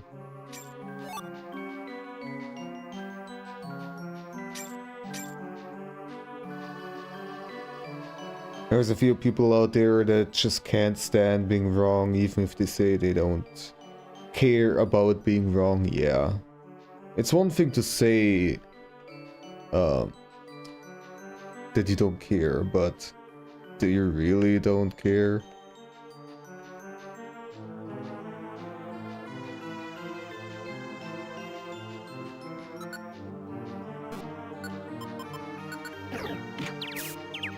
For me personally, I sort of have an anxiety of being incorrect. And so I usually, when I try to make some kind of factual claim, and it's something more important, I always doubt myself that I'm actually saying the right thing and if my knowledge is actually correct. So I often look things up before I say anything, or I have to always make disclaimers like like something is my opinion, or I'm making a factual claim but I don't have any sources to back it up with. So I always make those kind of statements so that if I'm incorrect, I made a warning that my information could be incorrect, and so I have been like, you know, I can you know, move away the blame and everything. I don't even know how to phrase this. I don't know how to say that, but yeah. Maybe you understand what I'm trying to say. And also, Anthorium. Hello, hello. Habe ich einen Pokeballen? Einen Pokeballen? Was ist ein Pokeballen? Ich kenne nur Pokeball.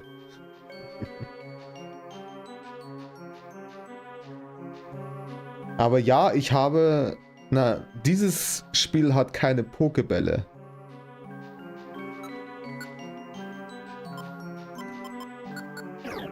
Es gibt keine Pokémon-Trainer. This game doesn't have any Pokeballs. There are no Pokemon trainers.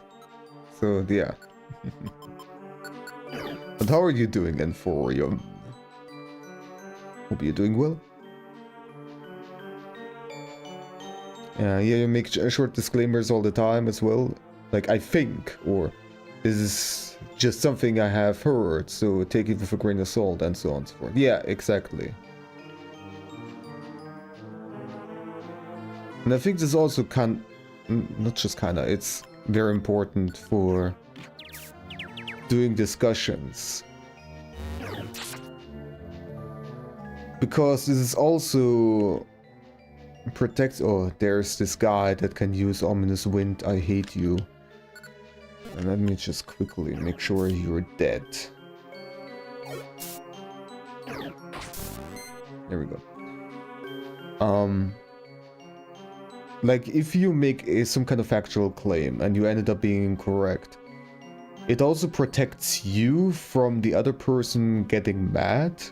Because, well, you said already from the get-go that is just what you think, or, you know, this might not be completely correct, or whatever it is, so... And this is something that I try very much to avoid.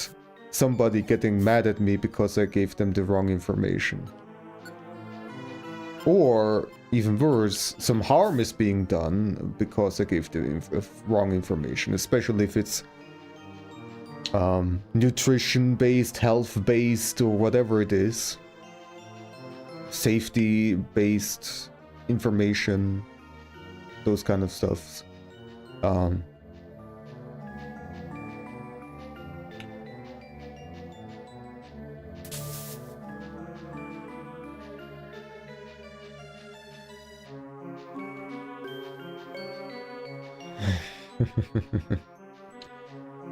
Wrong language.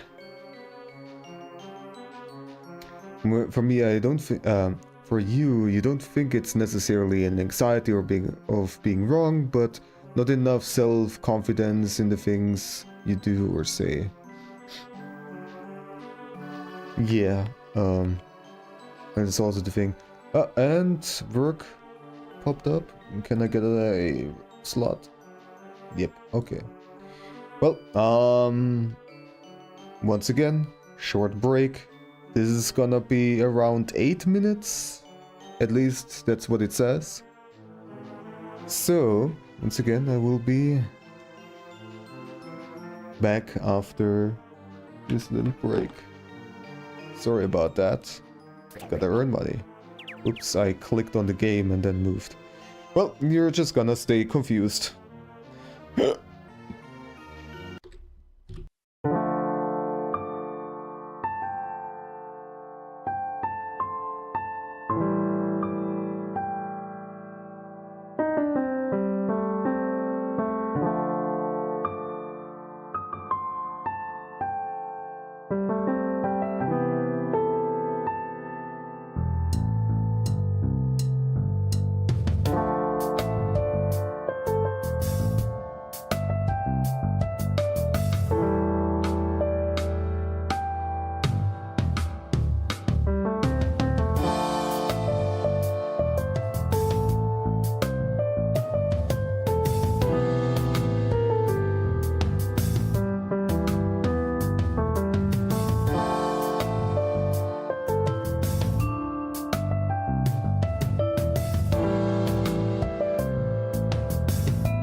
Hey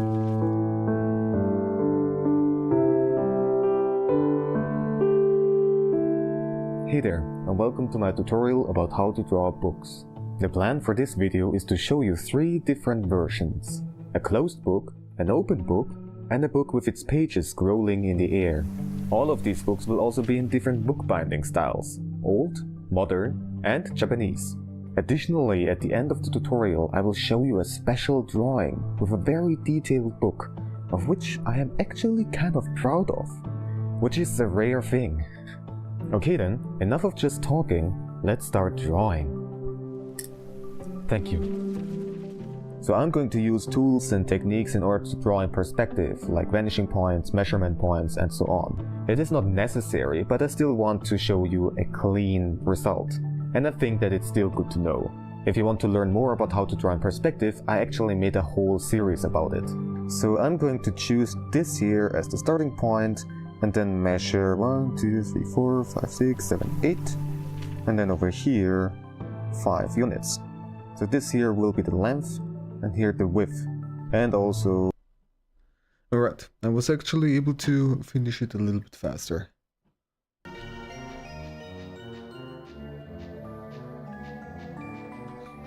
How long did that cloud mountain painting take me? I don't remember, but the answer is very much likely to be too long. It took me too long.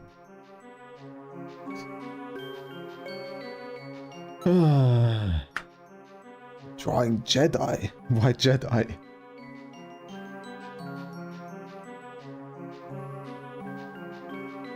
Mounts my cloud? Oh my.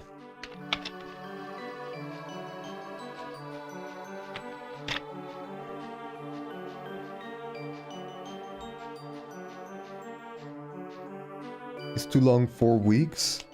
Yes. Did the video say that it took me 4 weeks? I don't know. Force grabbing the pen. Oh.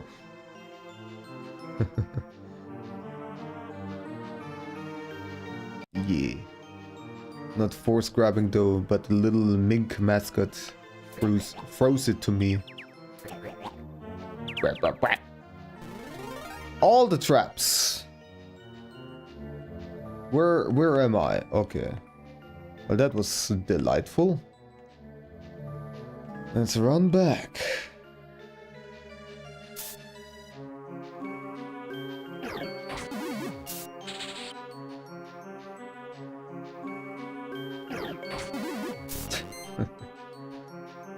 Well, you can rewatch it. Or at some point it will be visible again on stream.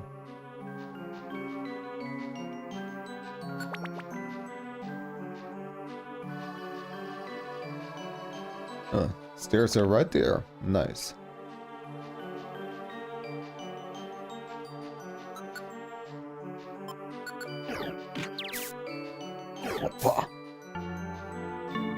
Ah, damn it.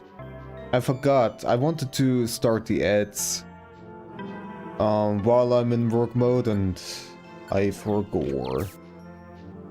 Sorry about that. But this part is not that interesting anyways. I'm just strolling through the dungeon.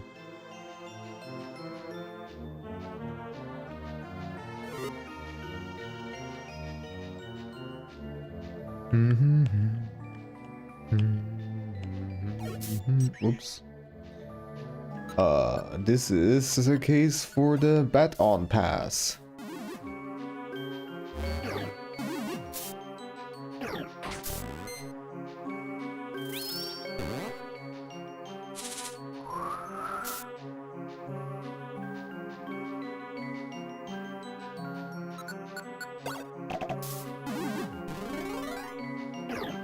Oh, if I land in the water, I just get teleported, apparently. Interesting.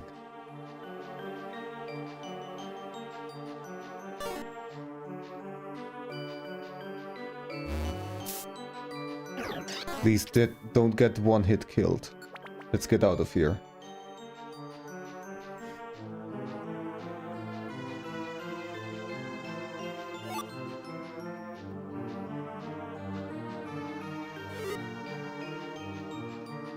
Oh. Work? Yep. Okay, another task popped up. This time it's gonna be about 15 minutes again. So, yeah, sorry.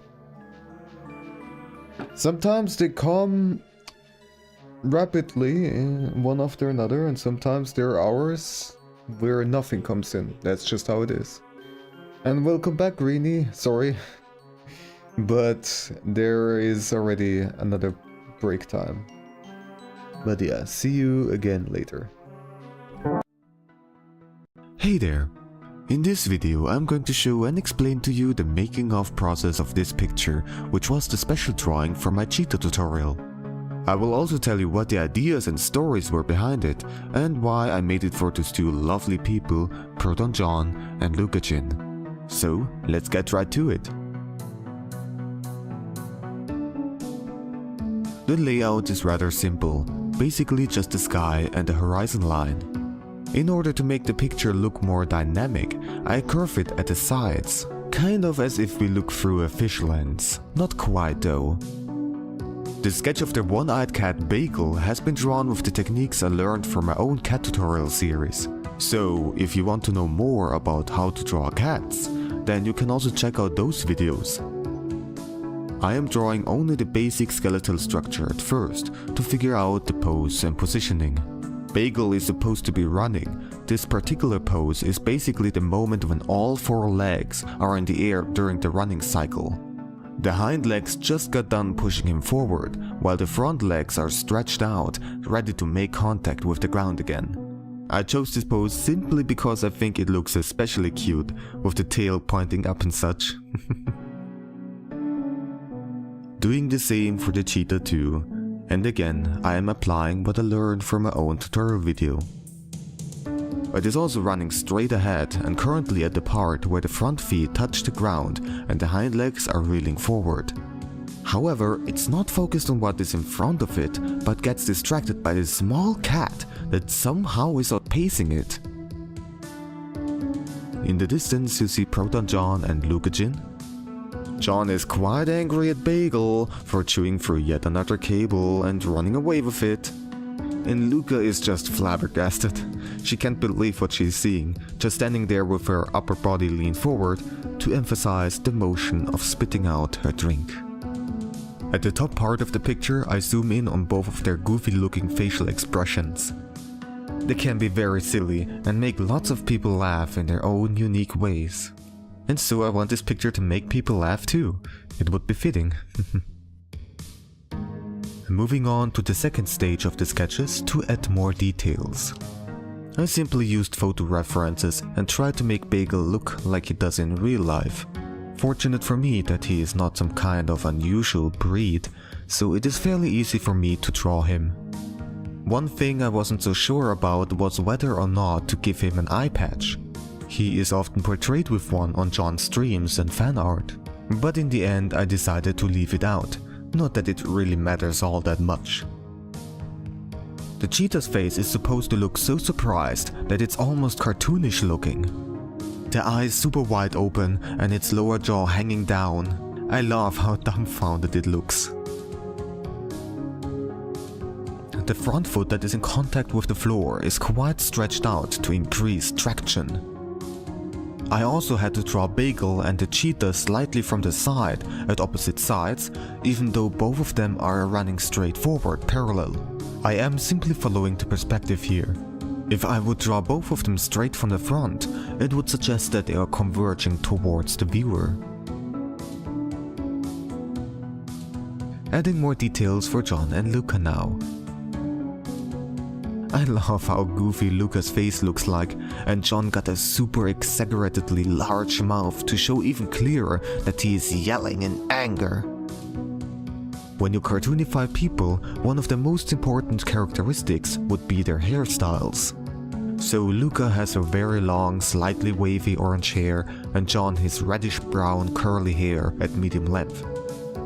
As far for the clothes, they both like to wear hoodies, so pretty simple to draw. Adding glasses and a toque on John especially gives him his typical look. Oh yeah, drawing hands is hard. But simply taking a photo of my own hands in the positions I need and using that as reference makes them much easier to draw. As for the tiny versions in the back, I basically draw them just like in the zoomed in version, but much more simplified. In addition to hoodies, they both get jeans too. I think that is their preferred leg wear. Also, I'm sketching out the zoom in box, kind of like a speech bubble.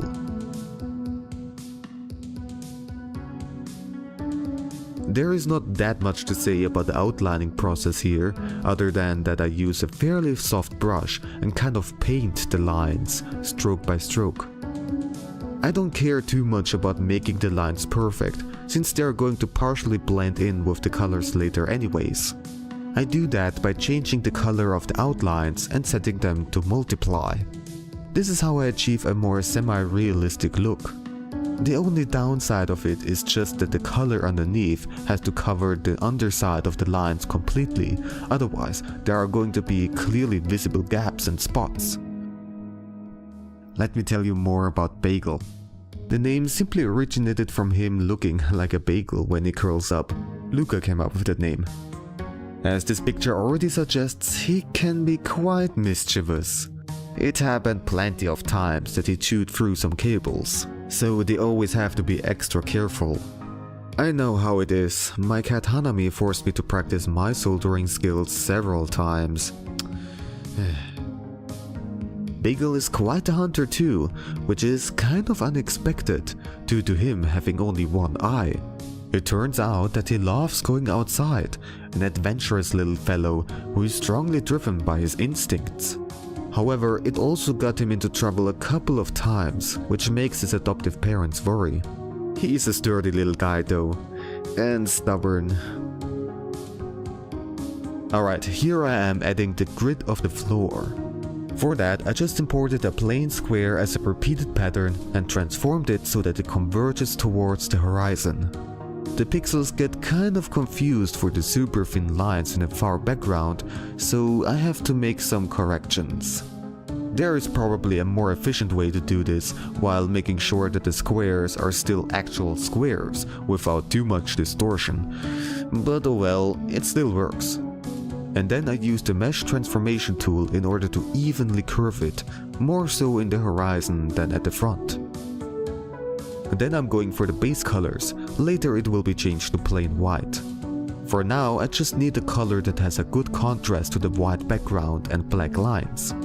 I talked about covering the underside of the lines with color before. What I do now is copy the lines, color them, and merge them with the base color layer. Some fine adjustments are still needed, but it still makes the whole process significantly faster. The reason why I have this layer is just simply because I can later clip all the layers for shading, colors and textures to that base color layer and not have to worry about staying inside the lines. Now for the colors of the background. This whole picture is strongly influenced by the retro wave style. Not only am I a fan of the type of music, but also I like the visual aesthetic of those album covers and music videos. The colors magenta, purple and blue are especially dominant, with the sun in the complementary colors yellow to orange.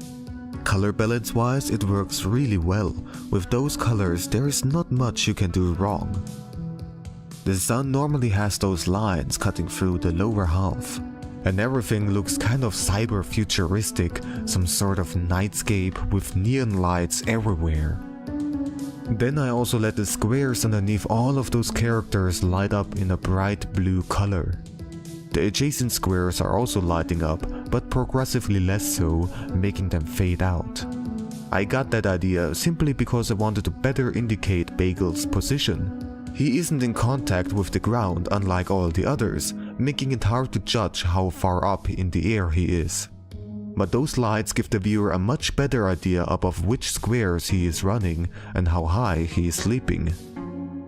As for the color palettes, for the cheetah I just used the normal ones that I also used in my tutorial.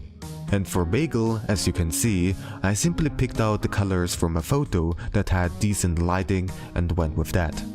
The colors actually don't matter all that much, because later they will be strongly changed so that they fit the colors of the environment.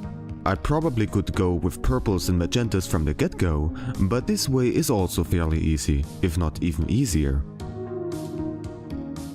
Starting with the shading now. This time I went for a cel-shaded look. It fits the overall style of the picture more than realistic shading. But I also work in a lot of gradients and fade-out effects, utilizing layer masks. When using cel shading, I got to make sure that I still convey the texture of the fur. This is basically the most time-consuming part of the shading process here. There are two light sources, the light from the ground underneath them and the sunlight at the back. Therefore, the top will remain the darkest. The shading takes quite a while, so let me tell you more about John and Luca. Well, ladies first. As I already mentioned in my cheetah tutorial video, Luca is a really good artist too. If I remember correctly, she even went to art school. Her drawings are absolutely gorgeous. Especially her horse drawings, which makes sense since she loves horses and had a lot to do with them in her past.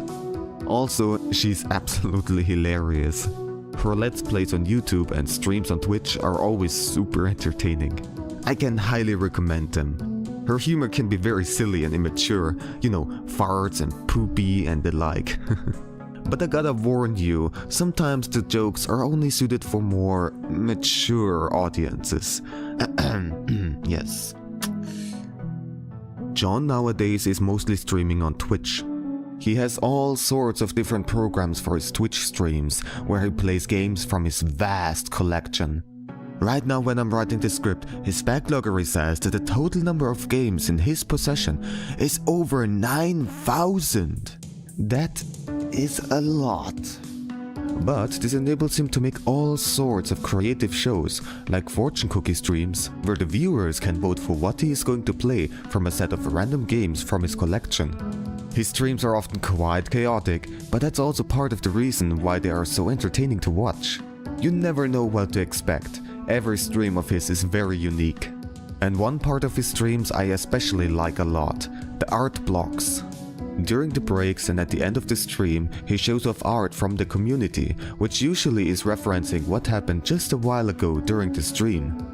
There is a lot of variety in those art posts, from silly photoshops to hilarious quick sketches to beautifully made art pieces.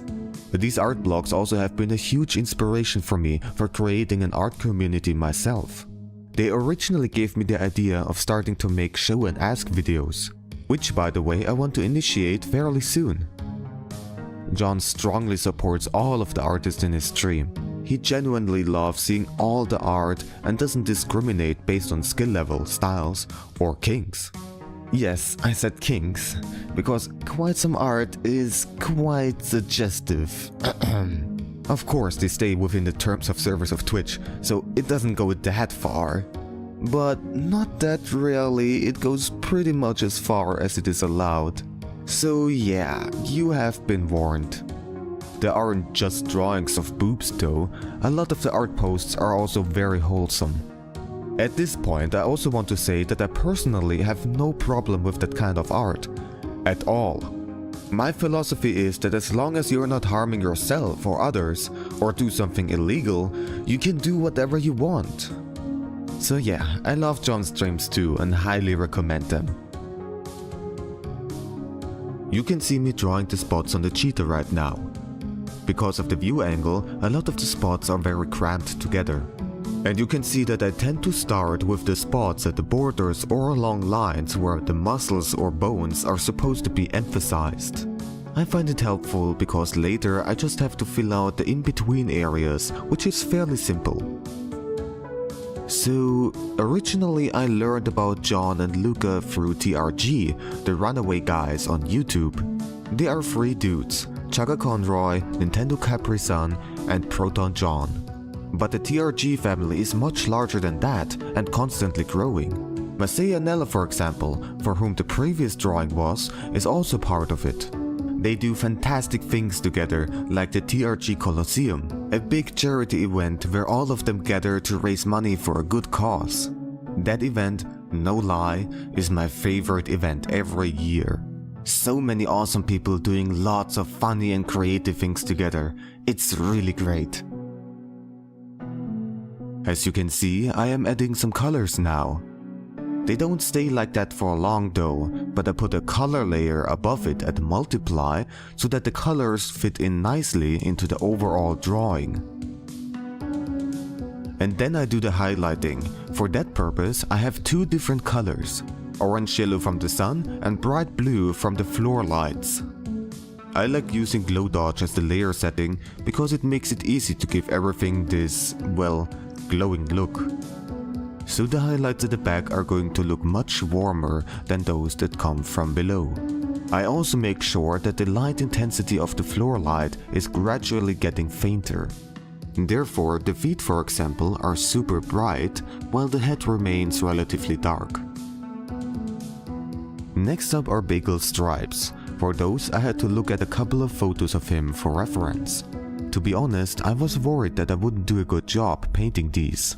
But it worked out alright. I just had to keep telling myself that I don't have to perfectly replicate them.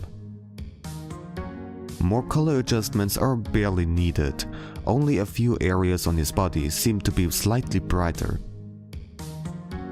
And the highlighting basically is done the same way like with the cheetah. I made sure that the cable and power plug, especially the metal part, are extra shiny looking. And those materials are more reflective than, for example, Bagel's fur. Now adding the mountains in the background. I kept those really simple, used a polyline shape tool and made a bunch of random spikes. The only thing I was paying attention to is to make the mountains larger at the sides of the picture to emphasize the overall curvature. The rows are progressively getting brighter the further they are at the back, an easy way to create the illusion of distance. Those mountains got a couple of extra color gradients, the magenta from the floor and the orange from the sun in the middle. The latter has a glow dodge layer again, therefore in the middle you can see those intense colors, almost as if the mountains are so hot that they glow. I kept the clouds fairly simple. The bottom of the clouds remains mostly flat, while the top has these random round looking shapes. You can see that I redid the mountains and clouds because I just wasn't pleased with how they looked like. The mountains were too spiky and the clouds didn't properly follow the curvature of the picture. That is why I drew these guideline curves and copied them on the other side flipped to make sure that on my second try I do a better job. And then I used the blend tool and a soft smudgy brush to work on the details of the clouds. The top of the clouds got kind of fluffed up, making them look softer. Round brush movements were important to achieve that look, while at the bottom I made straight lines that followed the overall curvature again. Oh, and the magenta color of the clouds was only chosen based on what would fit the other colors of the picture. Realistic colors or not didn't matter at all. But I did give them some orange as light reflections from the sunlight. Finally, John and Luca are getting some colors too. Kept them waiting, huh? John's toque is dark gray because one of his favorite ones has that color, I believe. The hair and skin colors are obviously based on the actual colors. I didn't worry too much about picking the exact tones because everything is getting purple-fied anyways. Luca's hoodie and cup were simply painted in gray because I know that she likes gray. And I think so too, gray can be an awesome color. I especially love it in the dark themes of my apps and sites. Gray just gets a bad rap because it is often associated with boring and lifeless stuff, like gray apartment blocks, one row after another. But like every color, it matters where it is applied to make it look good or bad. That is why when somebody asks me what my favorite color is, I don't really have an answer, because it really depends. Well, speaking of, John's favorite color is blue. At least, it's one of them, and in TRG he is always represented with blue. So that's why I gave his hoodie that color. Oh, and if you already know Luca and John, you probably recognize those two references on her cup and his hoodie. Luca is the biggest Final Fantasy XIV fan I know, and girl is basically a very common phrase of hers. She even has an emote of that word on Twitch. And that egg with sunglasses is a reference to Resident Evil 5. You will give me an egg! That line from Wesker. And at the end, a tiny extra detail, a small crown as a reference to Rosalina. It's probably better if I don't explain the story behind that here though. Adding the highlights again, the metal cup had to be extra shiny. And to achieve that metallic look for a cylinder shape like that, I simply made several lines for the reflected light instead of just one. Luca's hair of course had to look super shiny too, to emphasize its silkiness. I already said that I love their gaming content, and I especially love it when they make Let's Plays or streams together. Their dynamic is great and they are both super hilarious. Now this effect here I actually wasn't planning, but spontaneously got the idea for. Some sound volume bars coming out of the floor lights. I just made a rectangle with round corners separately, imported that picture as a repeated pattern and cut out the segments that I needed. I transformed them so that they still followed the perspective. I had to do it in steps of 3 columns per square, instead of doing the complete wall at once. The distortion of the floor is probably to blame for that, but that's okay, it didn't take all that much longer. I set the layer to overlay, gave them fade out gradients and cut out random numbers off the top so that it looks like actual sound levels of some music playing. Most likely some retrowave style music playing from the floor? I don't even know, it's just supposed to look cool. Added a vignette effect at the corners of the picture and a scan line texture over the whole drawing, making it look even more retro. And then I selected a rectangle from the background behind Luca and John and copied it over into the zoom in box, roughly scaled and positioned the same way. It turned out to be a really nice looking background. Here and there some small adjustments, like the size proportions of John or Luca's spit cloud. And one last important effect is the blur of Bagels and the cheetah's feet to better illustrate that there is fast movement going on. I didn't want to overload the picture with blurriness, so I kept it quite faint, but it is still a recognizable difference.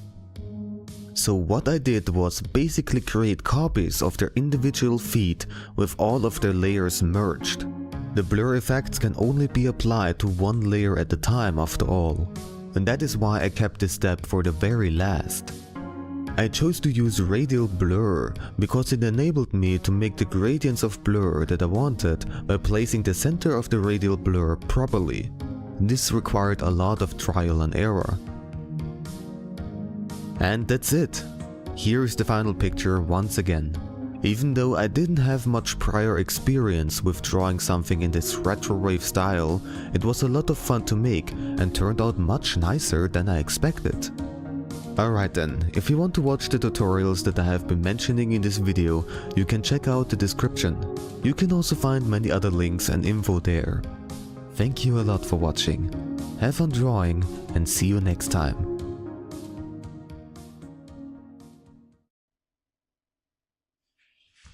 Alright. So you probably know that most artists use references. That means that they didn't come up with their idea completely by themselves, but their work is based on something else. There is still a relatively widespread discussion going on about whether or not that is okay. Now, you already saw how long this video is, so you probably guessed already that I won't answer this question with a simple yes or no. There are a lot of factors that come into play, and it really depends on the circumstances. For the most part, I will give examples in the area of visual arts, like drawing and painting, because that's what I do. However, a lot of the aspects that are going to be explained in this video also apply to other kind of creative works. At this point, I want to add a disclaimer that this topic is fairly subjective. Rather than treating this video as absolute fact, let it be just thought and discussion inducing. So I would like to give you a definition, my own definition, of what using references as an artist means. One of the main points that I want to get across, among several others, is that technically you always use references when making something, whether you realize it or not. To explain this, I'm going to use a scale, which I call the directness scale. By the way, I suck at naming things, but oh well. So basically, how directly you are using references. It will become clearer as I place examples on this scale. The scale goes from low to high. Let's start at the high end. That would be, for example, tracing references or making copies of it. If you use references by just looking at them, for instance a photo or somebody else's artwork, objects that are placed right in front of you, 3D models, then you would be more around the center on the scale. There are many different ways to use references in that manner, but it isn't always just using Google image search. From what I have read, what most people mean by using references for making art is exactly that. You have something in front of you and you switch back and forth between looking at the reference and your artwork. Some people also include tracing and copying to that definition. I will refer to these methods as visual references, so something you actively look at. However, if you think about it, that's not a complete spectrum. Using your memory, for example, is also a way to use references. Instead of the image being right in front of you right now, the image is in your brain. That image, however, didn't come out of nowhere. For example, you attempt to draw a cat. You probably have seen many pictures, videos and artworks of cats, and also real-life cats. All of that is stored in your memory, at varying detail, and then you recall these images when you draw. So you are referring to what you have seen in the past. The only difference is just the amount of time between you looking at the reference images and you drawing. If you have pictures of cats as references right in front of you, you still can't look at them and your drawing at the same time. Instead, you save those images that you saw just a few seconds or minutes ago in your short-term memory. If more time is in between, then you would recall them from your long-term memory. Something like that is hard to place on the scale though. It rather has its own range of directness and detail. Not only does it depend on that time gap, but also on how good your brain is at saving and recalling those images.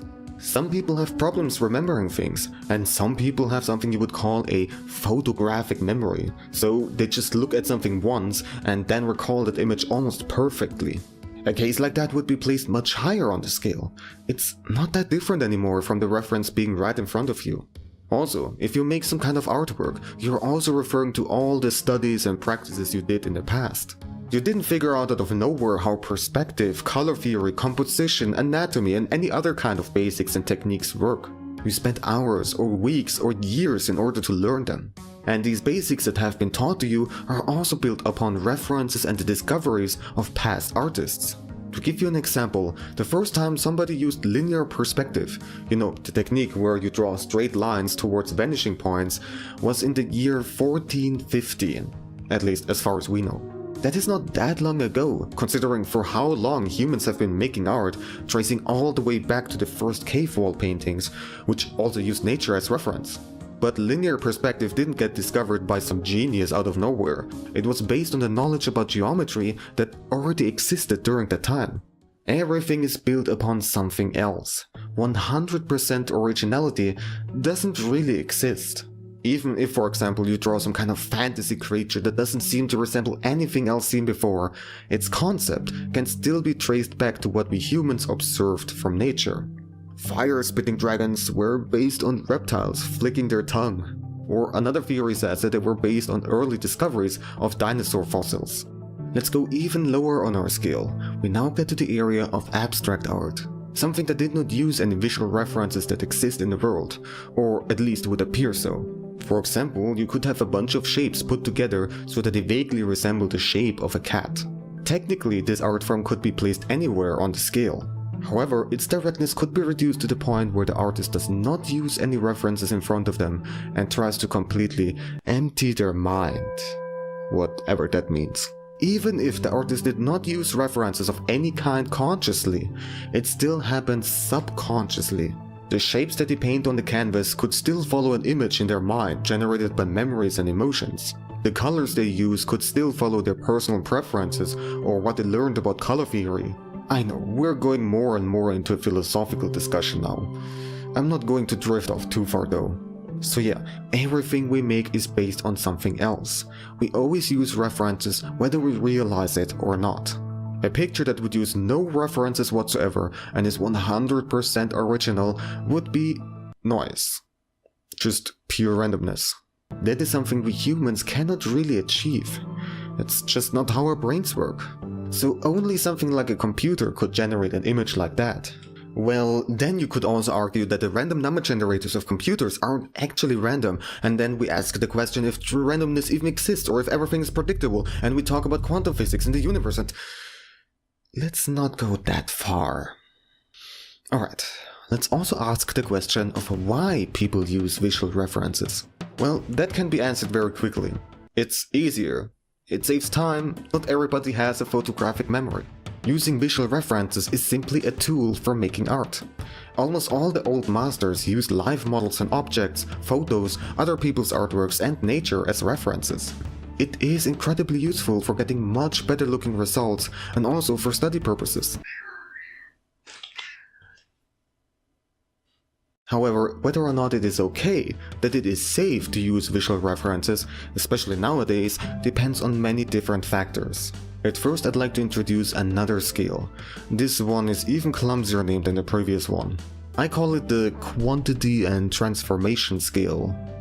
I need to explain this.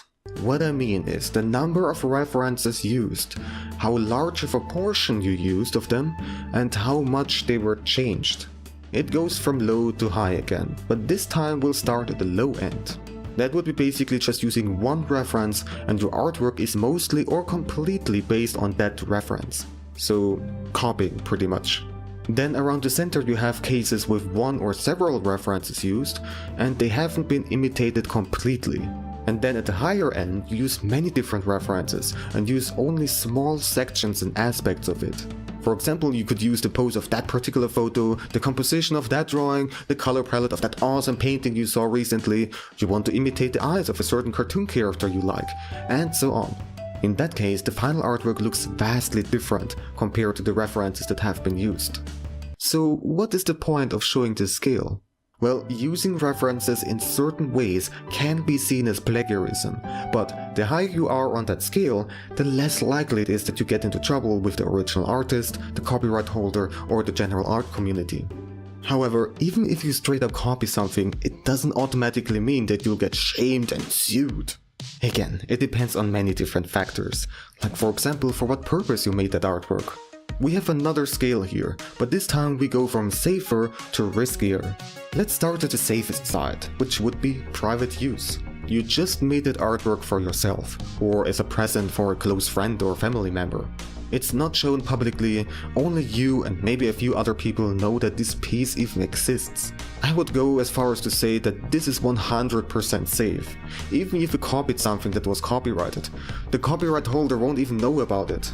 And even if they knew about it, it's extremely unlikely that they would take any sort of action against you. Why would they? Next you have making art for study and practice purposes. In this case it might be shown publicly. You are not trying to sell or promote anything, you only try to improve your art skills and maybe just want to show off your progress. This is fairly safe. I'm not saying that it's impossible that you could get into some sort of trouble, but most people would just let you practice in peace. Then we have educational purposes. It could also be that this is even safer than making art for study purposes, it's hard to say. So that would mean you make some kind of artwork for your class or tutorial. Some reference materials have licenses that specifically say that you have permission to use them if used for educational purposes. I will explain more about different licenses right after we're done with this skill. Then on the unsafer side we have artwork that is shown publicly, like online, in a gallery, on the street, or something like that. It also isn't supposed to be educational. In this case, it can happen that you get a takedown order, or the original artist doesn't like that their art has been copied so that you get extra views and followers, even if you don't monetize it. One of the most famous examples would be a case from 1989. It's quite a while ago, but still very well shows what could happen. 3 daycare centers in Florida had Disney characters painted on their walls. Disney then demanded that these paintings get removed, or they would go to court. Morally, that was very questionable, but legally they absolutely had the right to demand the removal of the mural that clearly showed characters that were their intellectual property. By the way, if you steal a character or idea not from a huge company, but a small independent artist and claim it as your own, then that is most definitely not okay. Then it would get even riskier if you monetize your creation. If you want to add something to your art shop, better make sure that you have the rights to include any characters or brands that were based on copyrighted references, and avoid straight up copying stuff. With that being said, however, you can still see tons of smaller artists selling prints, plushies, jewelry, cosplays, and so on that clearly depict copyrighted characters and symbols. And not all of them purchase the rights to do so. Like, just go on Etsy and type in Pokémon plushie. You'll find tons of results. Very adorable looking results, I might add. The Pokémon company probably would have the right to demand that these shop entries are taken down, but in a lot of cases, they don't. Why? There are several possible reasons. The artist and their shop might be too small to be worth the hassle. It would be bad publicity, especially if they went after a small artist. Or they might just simply have not noticed it. Again, that is even more likely if it's a small artist. I am not saying though that if you are fairly unknown and only have a small shop that you are safe. Almost nothing is certain. For example, one of my artworks got taken down from Redbubble a couple of years ago. It was a crossover of Steven Universe and Pokémon, and Cartoon Network wanted it to be removed, even though I didn't have any followers on Redbubble and didn't make any sales. I certainly learned my lesson and keep my shops free from copyrighted stuff. And if you are a largely known artist, or you make art as part of a commission or contract work for a company, then better make sure that you avoid copying and using copyrighted materials of any kind. For example, if you make pixel art sprites for a video game, you can't just make one that looks like a Pikachu. Alright, now let's see what kind of licenses there are for reference materials and also put them on a scale. But before that, I want to say that I'm not a legal expert at all. What I can give you is a short and simplified overview. I advise you to learn more about licenses and copyright on your own and get advice from actual experts. With that being said, let me introduce the next scale. Once again, it goes from safer to riskier.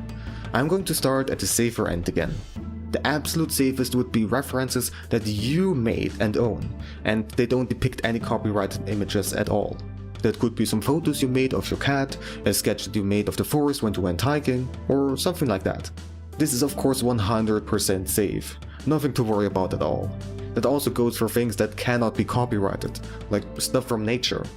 Also, fairly safe are reference materials that are in the public domain, works that are so old that they were created before copyright even existed, the copyright term has expired, or the original author dedicated them to the public. As long as you don't try to sell identical copies of those, you're going to be fine. Now we get into the more complicated part. There are a lot of licenses that do allow you to use certain copyrighted materials under certain conditions. I cannot list all of them here, but some of the most well-known examples would be fair use and Creative Commons. In the case of fair use, some of these exceptions would be educational purposes, commentary and criticism, or parody.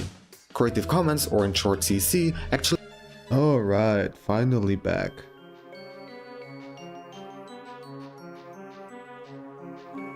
Sorry, that took quite a while. Yeah, 2 work tasks coming in a row. But yeah. That also means money for me, so that's good. Alright, so let's continue. And let's hope we're not gonna die again. My Dizzy Punch. Oh, I hate that trap so much.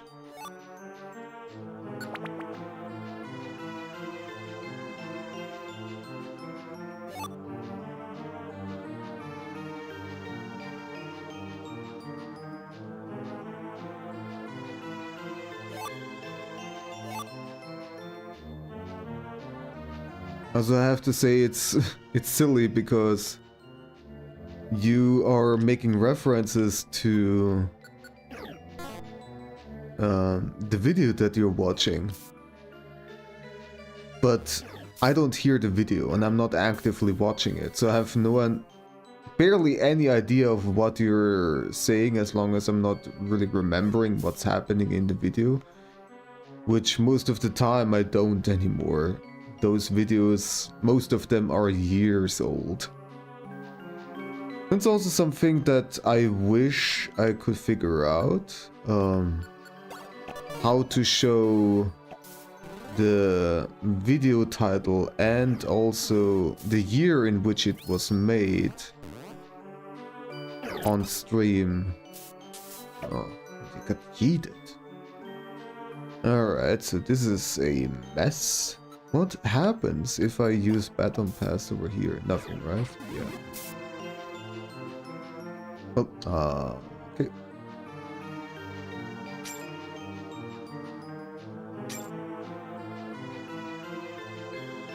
Hello, Medicham. You are annoying. You are very annoying. Please protect me. My god.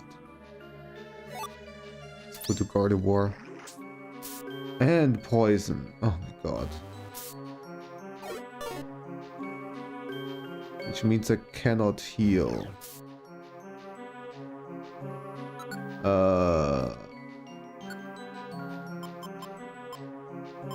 Sleep eliminates poison. Good.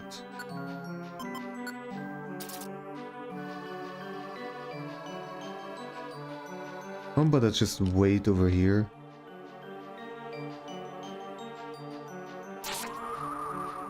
Oh my god, are you kidding me? Who? Where? Oh my god. No, it was over there. Wormberry is the solution here. Oh my god. And now I wanna fuck you up.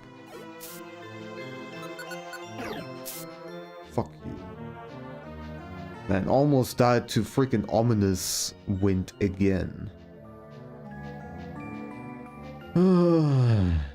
So, there we go. Stairs. Please.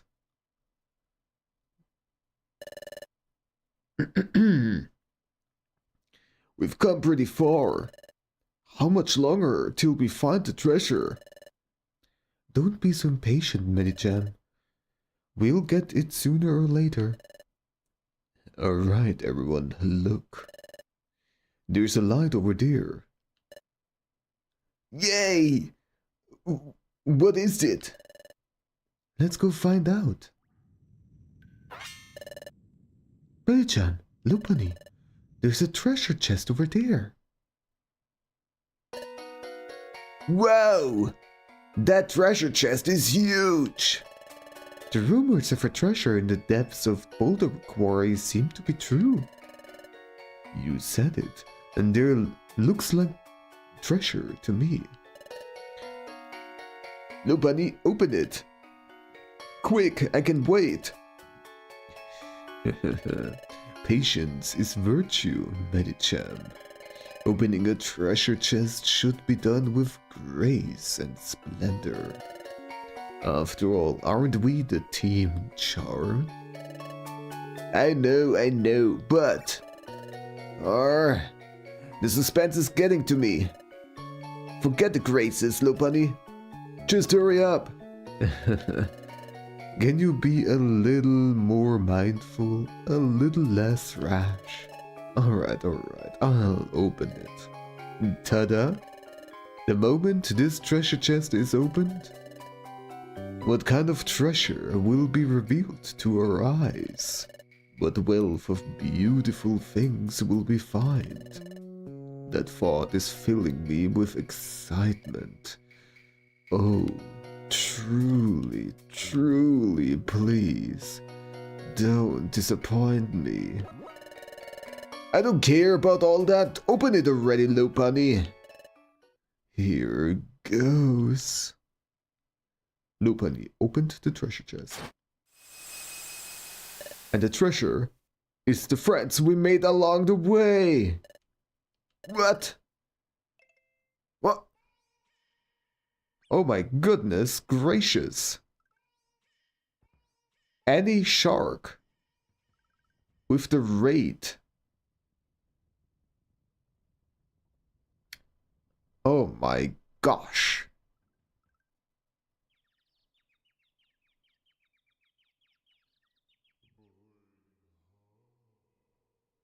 Oh my god. Well, thank you so much for the raid, Annie. You were playing Cadence of Hyrule. Oh hell yeah. Just earlier I was listening to the music of Cadence of Hyrule, the overworld music. It's so good. So much music in that game is absolutely fantastic. Well, I hope you had a wonderful time. Well, you were playing a really good game, so I am assuming you had a wonderful time. And also, hey Arachne, nice to see you. Hello, hello.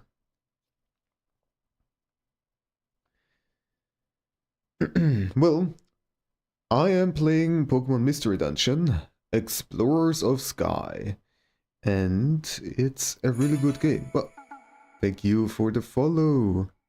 Followers are anonymous, but you can always decide to chat. You struggled a lot. Is this one of your first rhythm games? For me personally, Cadence of Hyrule was also one of my very first rhythm games. Or, well, actually the first rhythm game.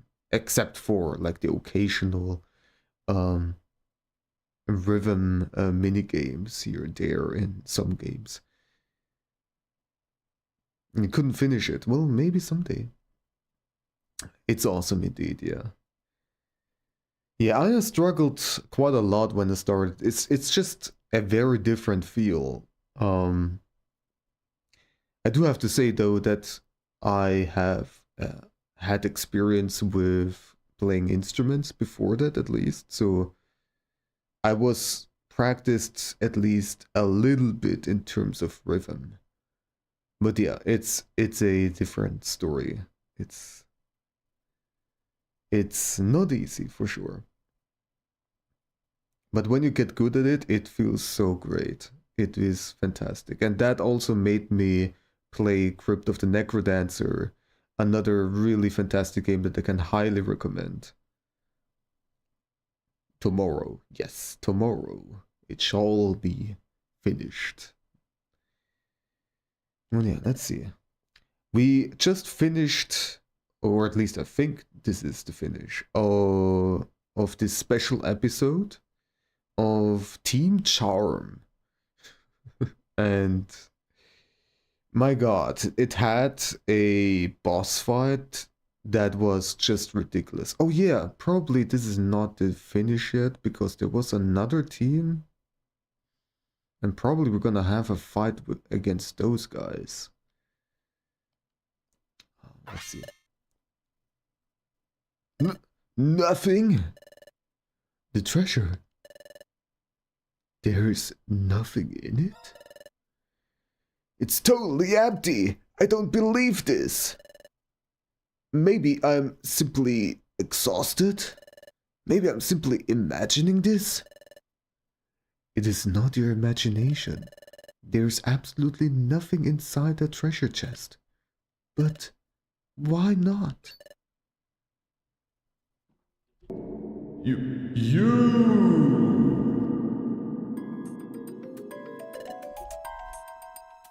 Team Abde! Oh, the treasure. Did you already sneak off with it? Looked like we were a little bit too late. No, hang on. We're not the ones who took the treasure. When we opened the treasure chest, it was totally empty. Don't lie, you cheater! It's not a lie. It's the truth. If you're going to lie, could you at least be a little bit a tiny bit more convincing? What? If you're going to keep lying like that, you're not a real exploration team. What did you say? You're underqualified to obtain that treasure. I guess we'll have to take it by force then. Humph. You all talk. Attacking us with false accusations. I knew these rumors were true. You're just villains. We just can't forgive an exploration team like you. We made a promise to Centret too. Looks like we'll be able to keep it. We're the treasure hunters Team Charm. We're going to punish you, so get ready. Himph! I knew it would come to this from the moment we first saw you. We've never come up against the band of thieves like Team... You've never come up against the band of thieves like Team Avatar. Prepare to feel our true terribleness. Make sure you savor it. Arbok, Drapion, let's go! Yeah! Medicham, Lopani, here they come. Anytime. Okay, let's go. And he tries to finish a lot of games in one stream. Ooh. And succeeds in most of them. Hell yeah, what a gamer. Before Wiggly has the treasure, yeah, probably accidentally took it. He actually never finished the special episode. Oh, I see. Medicham's faces are hilarious indeed. Alright, so we're gonna start with agility. Let's get the zoomies.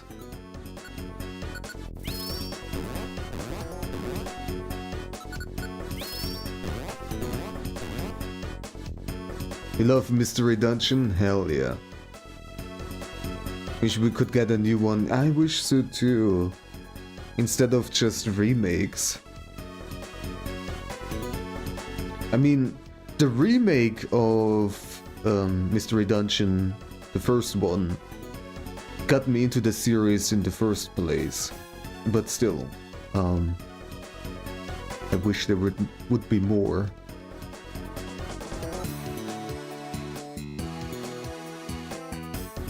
But please one that's like the rescue team and explorer team. Yeah.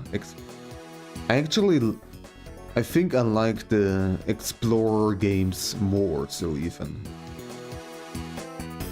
The story is just much more interesting in my opinion. The 3D ones were not so great. Yeah, I heard not so good things about them.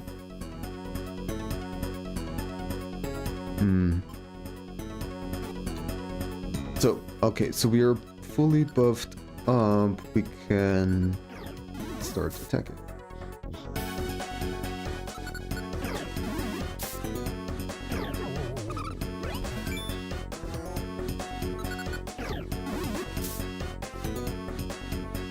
Alright, let's walk back. And then...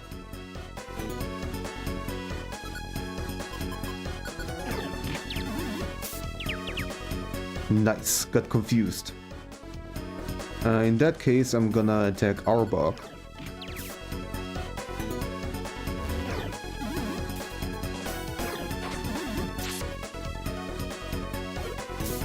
This is going so much better than the other boss fight. My god. Nice, another confusion. And paralysis. You're getting so fucked.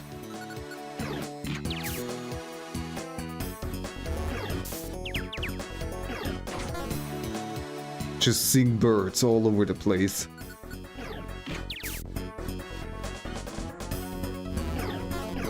Just wow.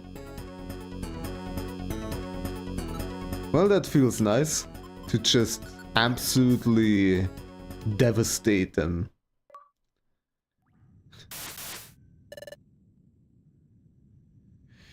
Oh boy. Also, by the way, I'm playing this with RetroAchievements. So that's what you just saw popping up.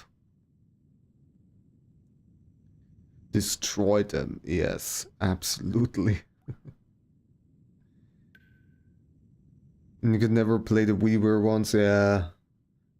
That's the problem with those kind of online games. It's just when they close down the shops.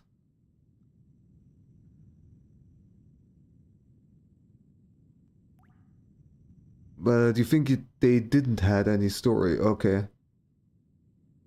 I mean, they don't necessarily need a story, but I actually enjoyed the story of this game. It's actually kind of neat. Especially for a Pokemon game. The story of the main games I normally don't care at all about. The Pokemon Rumble series is more beat-em-ups with RPG elements. Oh, I see. You don't know if they're worth playing? I see, I see. Blast. They're pretty strong. You did pretty well, but don't underestimate us. Team Avid's true power. This isn't all of it. You guys, let's go. Yeah. Gardevoir, Medicham, here it comes. Be careful. Let's take care of it. Let's beat them at their own game.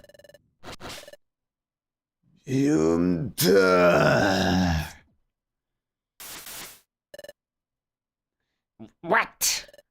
Who are you? Wigglytuff? This is Wigglytuff. This guy, in recent years he made quite a name for himself, despite how young he is.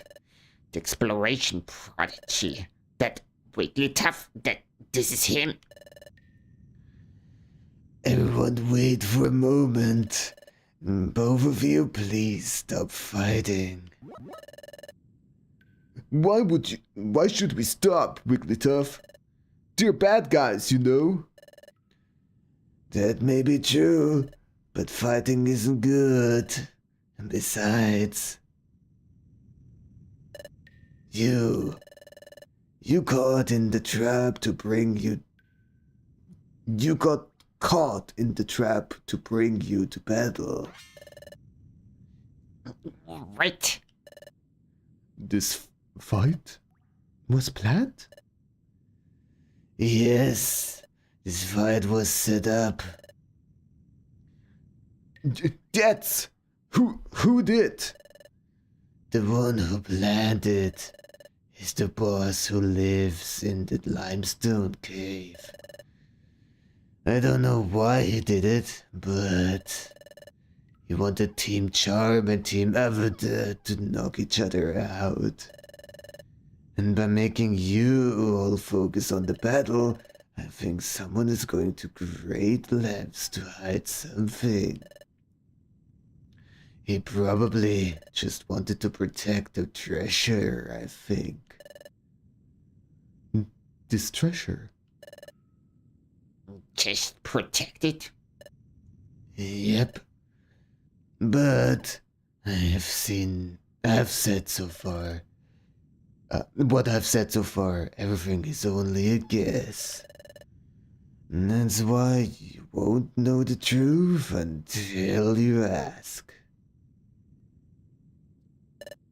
Right. What I said, you were listening, weren't you? Wigglytuff? Is Wigglytuff talking to the treasure chest? Is it gonna be a Ditto? Hey, what's the truth? Was that the truth? Tell me.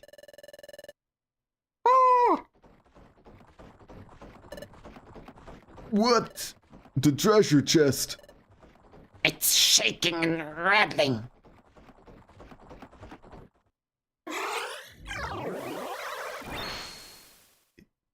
It is a Ditto! I knew it because some Pokemon earlier really looked very Ditto-ish in their face. Is that a Pokemon? His name is Ditto. He's a Pokemon who can use the move Transform. Transform? To use Transform to turn into a treasure chest? Let me catch up on chat. Never played the OG Pokemon Rumble, but heard good things about it. Rumble Blast on the 3DS was, excuse the pun, a blast. But apparently they went downhill after that as well. Oh. Food time for Knapsor. Get some good nums. Nice to see you here. Good old Mimic, yep. Treasure chest. Yes. When my food was stolen in Southern Jungle, that was you, wasn't it? Wasn't it? Yeah. That's right. I did that. I'm really sorry. And Team Charm. I deceived you many times, Team Charm. I'm sorry. Huh? Deceived. Deceived, as you saw.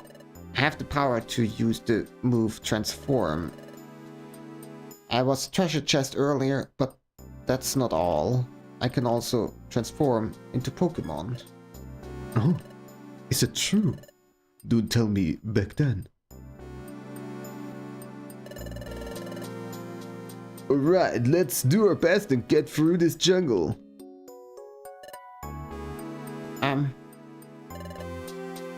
Who are you? Blossom. Yeah, I knew it. I live in this dungeon. I cannot fully remember all the faces of all the Pokemon, but that just looked wrong. If you're talking about the treasure in Boulder Quarry, Yeah. Recap, blah blah. When we were warned earlier. earlier in the Southern Jungle that Blossom and the Centret, yes, blah blah blah blah blah.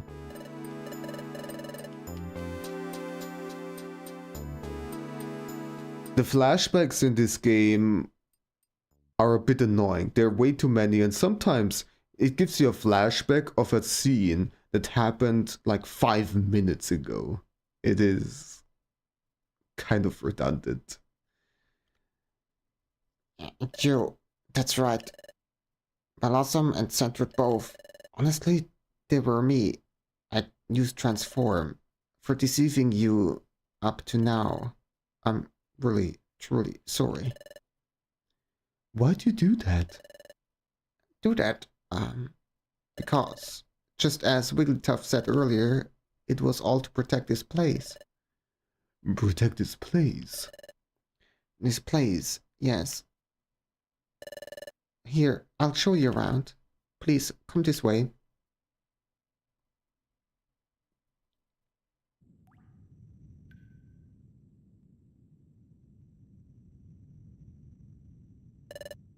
We've arrived.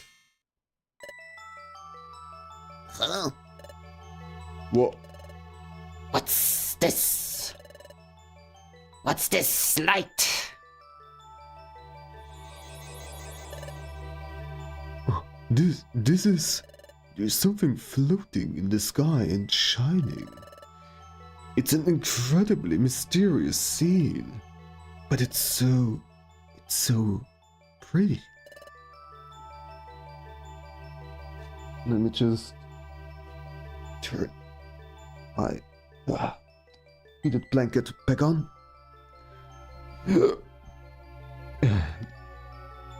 Yes, very. It's emitting this blue-green radiance from its center. That light is illuminating the whole cave.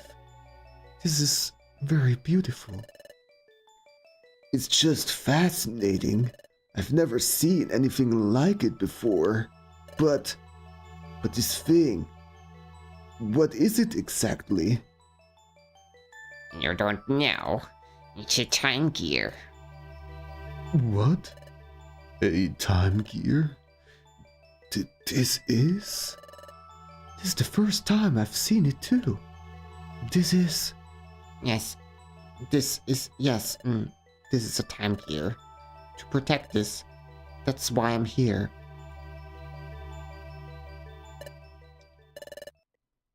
In time gear, you say? Tick. And guess we don't have any other choice. RetroAchievements. We're going home. Huh? Wait up, you. What?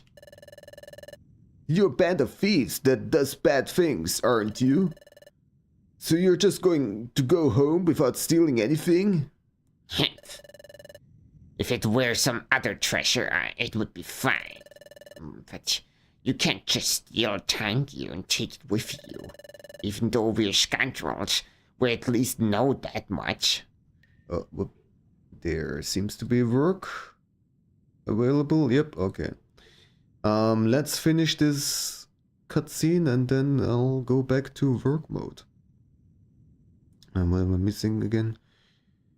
How far am I in the main story? Because yeah, there's a lot of flashbacks depending on how far you've gotten. You might not see this the worst yet. If you wanted to skip the flashbacks, they should have an option called Ditto That.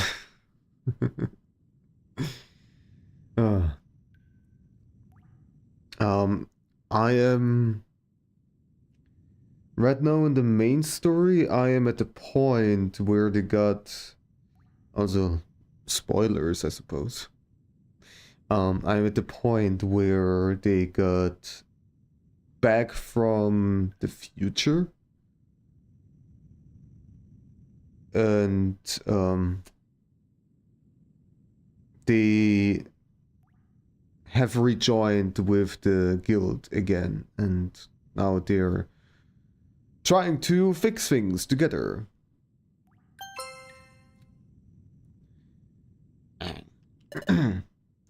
Is that so? Yeah. There are some things you just can't take, like the time gear. By the way, we're not finished with you. The next time we see you, we're not going to go easy on you. Arbok, Drippin, let's go. Next time we'll beat you up. Remember that. It's a date. Phew. So the treasure here was just a time gear. Up until now we've gotten every treasure we've aimed for. Yeah, this time we found something even we can't take. No way. It has to be this way. There are some things in this world that you just can't take. Even though we can't take the treasure with us, I'd call this a success, wouldn't you?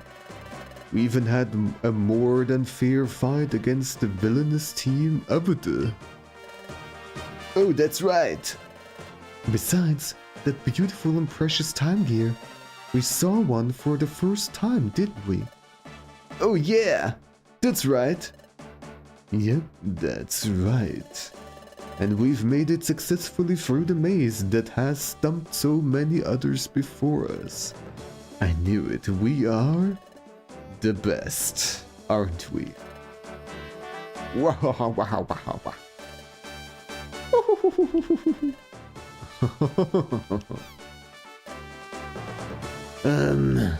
That's great, everyone. Well, I'm headed home now. Gardevoir, Medicham? Yes. Got it. Huh? What's with everyone? Wigglytuff? You're not half bad. Whoops, I skipped this. Sorry. Huh? You saw through Ditto's treasure chest disguise. You're really cool. Is that so? I see. So, what will you do next, Wigglytuff? Huh? Next? Yes, next. I wonder... I don't really have any plans. Well, if you'd like, you could always come explore with us. With you? Yes, with us. What do you think? What should I do? It would be fun exploring with you, but I've never explored with anyone other than my master. Pokemon Restoration. Alright. The next Pokemon that will join our team will be named after you. The bunny, that thing. I'm on it, Gardevoir. Hey, Wigglytuff? If you were to come exploring with us, we could give you this. Would you like that? It's a perfect apple. But I haven't decided if I'm going to give it to you yet. Let's get something straight. We're all pretty fast moving. Do you think you could keep up with us? What do you think? How about a race? 3, 2, 1, go! Yay, go, go! I'll go everywhere. Yum da!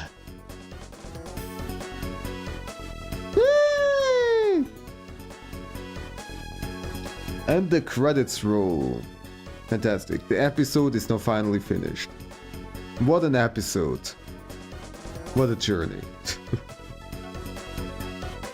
But yeah, work is up, so we'll go into another scene. It's gonna take about 15 minutes. And during that time, you'll get to watch one of my videos that I have on YouTube. Just to pass the time. And after that, I will be back. So yeah. Sorry about that.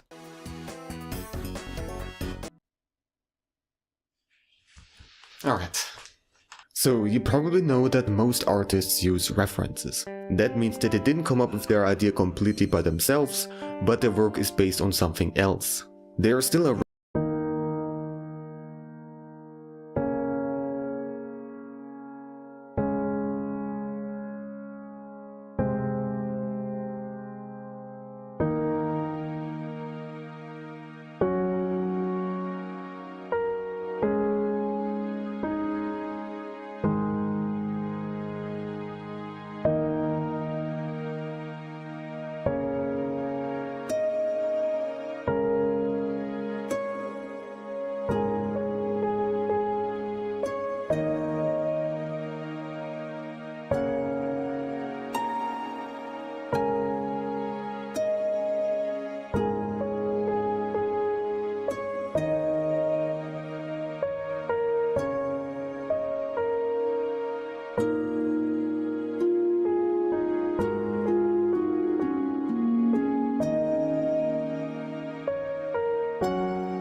Hey there!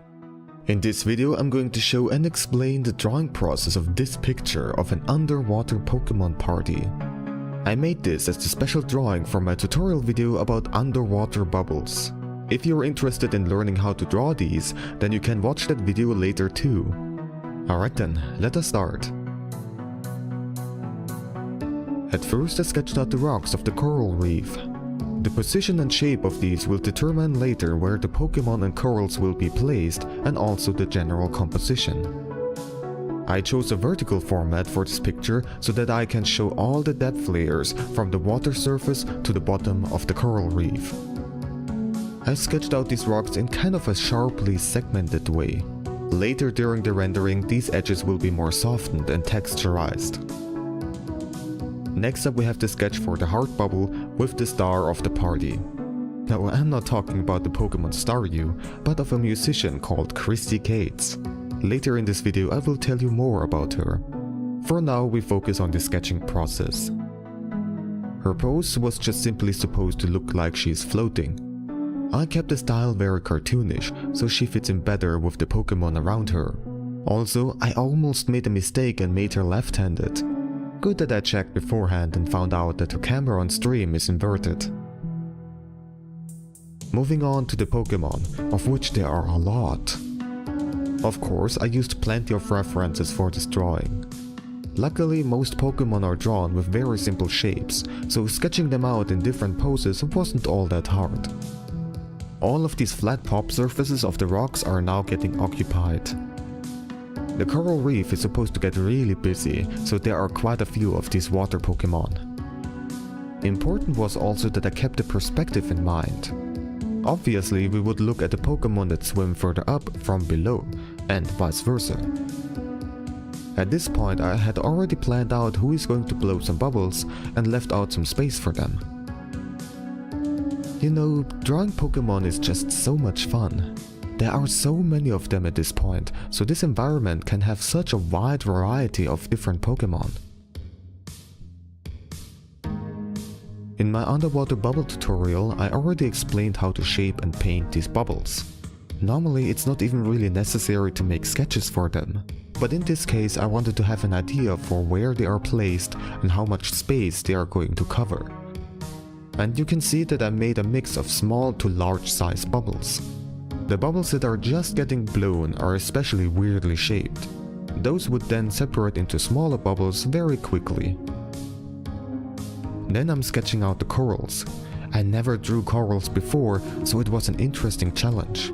I did a little bit of research beforehand and gathered a bunch of reference material of different types of corals, of which there are so many. Seriously, they come in so many different shapes and colors, really fascinating. Those corals are drawn in between and on the rocks. I just kept on filling out more and more until the complete lower half of the picture was full. Also, I have to say that some of those corals have very complex shapes. I didn't want to overdo it, so I kept most of them fairly simple. Maybe not the most accurate, but oh well, it's not that big of a deal.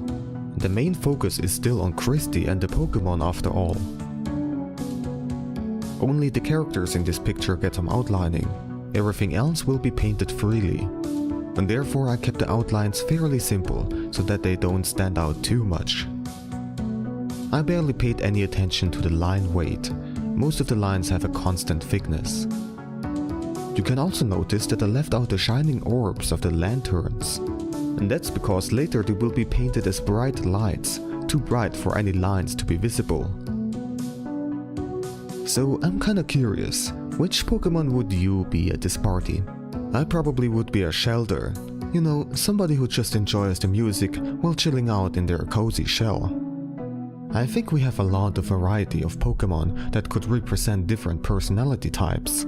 So there might be one for everybody that they can relate with.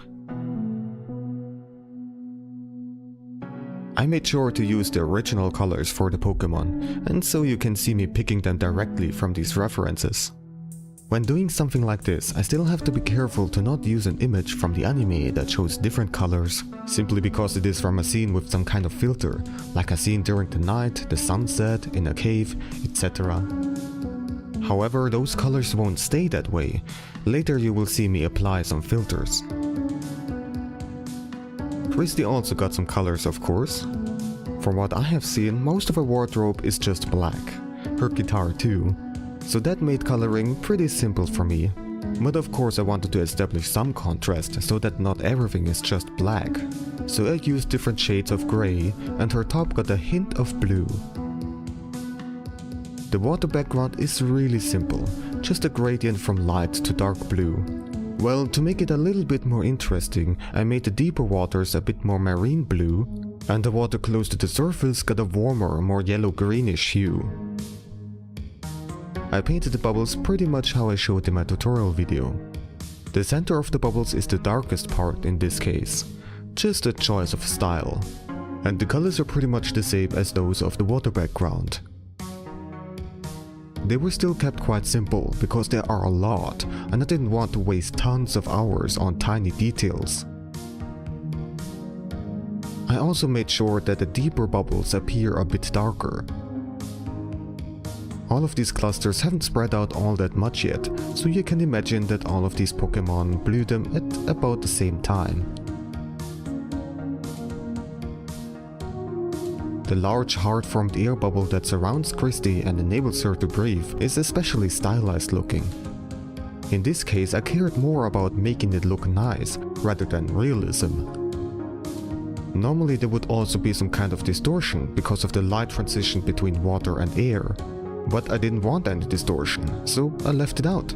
As simple as that. In the world that you create with your art, you can do whatever you want. I also played around with a couple of wave shapes to make the bubble even more interesting looking. I gave the rocks the base colors. As placeholders they got different shades so that I can distinguish them better. And then I moved on to the coral rendering. I just roughly guessed the colors from the references I saw and cared more about establishing a decent contrast and texture. It was actually quite enjoyable painting them. They have so many cool shapes.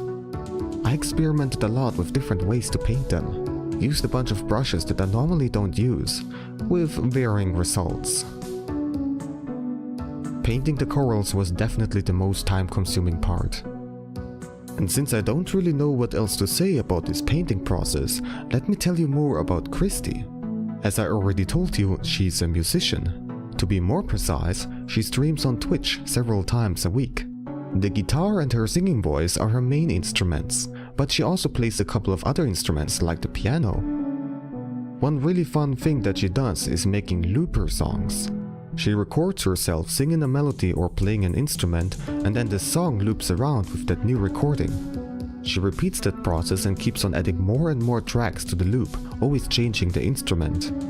It's really cool to see and hear how the song builds up.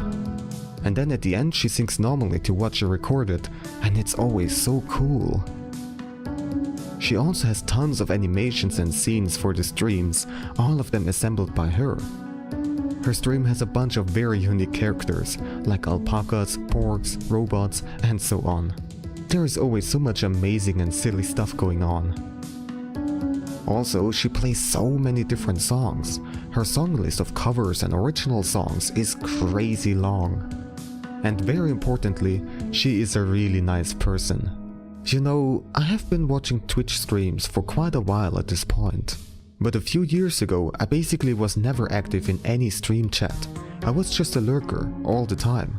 However, she and the other people in the lovely community that she built up were so welcoming and friendly towards me from the very beginning that I started to get more comfortable with writing something in chat, even if it's just a simple "hey" often a time. Of course, it was also thanks to a couple of other really friendly streamers, but Christy's stream certainly played a huge role. So if you haven't checked out her streams yet, please do so. I'm sure you won't regret it. You'll find the link to her Twitch channel in the description. I also want to explain what gave me the idea for this painting. Well, two things. Firstly, she likes to add some Pokémon to her stream, including Woopers and Mantines that you can see here in this picture. And secondly, she has this Twitch emote that also looks like a heart-shaped bubble with water waves inside of it, which is based on an original song of hers. So yeah, that idea just seemed so perfect for her. I actually had this idea for over half a year until I finally was able to paint it. Now here is the part where I apply some filters and change the colors of the corals. Over the whole project I put a color balance filter. I use color correction layers for that purpose. They are super convenient because you can change and revert the settings at any point. Now the thing is, I actually looked up how different light wavelengths get absorbed by water. I found out that reds especially get filtered out. Therefore I shifted the colors away from red. The corals got their own color correction layers, and I even went in and changed some values for individual coral types. Next up I did the rendering for the rocks. The sketches I did earlier once again come in handy, so that I can tell how I planned out the different surfaces. I made sure that in the end the rocks don't look too angular though. They are underwater, sharp corners would normally erode away. The average brightness of these different rock surfaces depends on the orientation. The more it's pointing up, the brighter it is, as simple as that. These rocks need some texture too, of course. To make them look less boring, I kind of added some small steps on those surfaces so that they don't look too flat. In addition to the color balance filter, I also included a simple blue fill layer at the top and set it to multiply with a low opacity. An easy way to shift all the colors more towards a specific color you want. It is okay if everything looks very blue and a bit boring therefore right now, because the lantern's light will bring in more color to the picture. I added more texture to the rocks by taking some colors and using some texturized brushes. I just lightly painted it on, only making sure that it doesn't get too much. I gave Christy some shading and highlighting. Once again, I kept it fairly simple and didn't create that strong of a contrast. The hair and guitar had to be the shiniest. Also changed the line color of... Alright, then I'm back. So...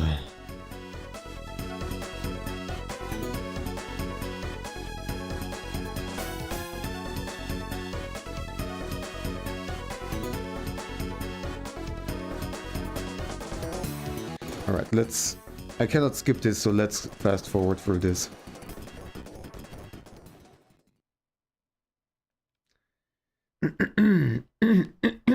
Sorry. Money and items obtained will be stored over. Yeah, I lost a lot of items and money because I kept on repeatedly dying, so it's not that big of a haul. But oh well. So let's play a little bit of the main story. Because we still didn't get to do that, and it's been over 5 hours. Well, like about an hour or so has been me just working, but still.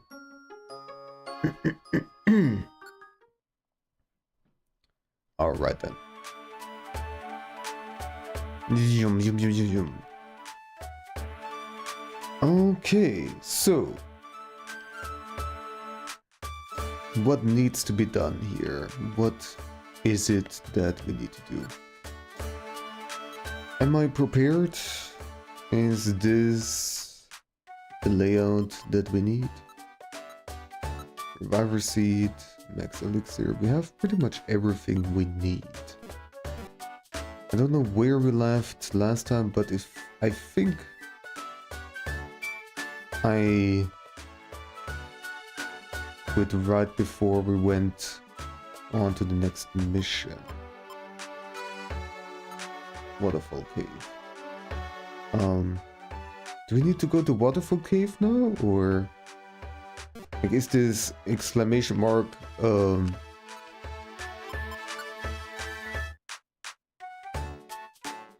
yeah. Yes, okay. Because I don't have any mission for any job for the Waterfall Cave. Your headphones have been powered off for 30 minutes. Oh, I see. You were wondering why you couldn't hear anything. Oh. Sometimes I'm quiet, but I'm not that quiet. Alright, let's go then. I think it should be fine. Yeah.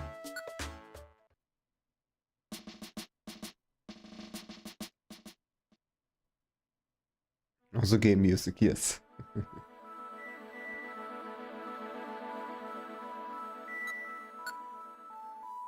So, back with this Pokemon. Finally we have something with good moves. I mean, the Dizzy Punch was pretty nice, I do have to say. But yeah. Pow.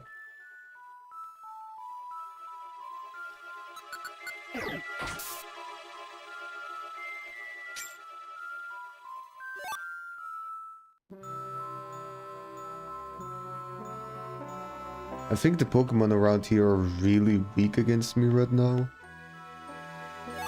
So I don't need to really use anything with PP.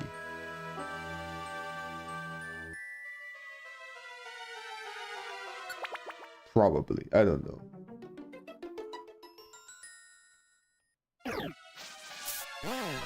Yeah, I'm taking 1 damage and I can kill them with 1 regular attack. So yeah, let's just quickly get through this.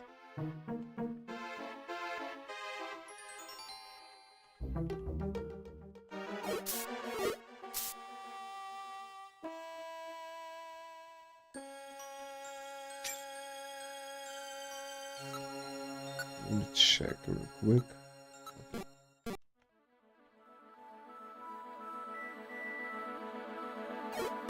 Whoopa!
You found something?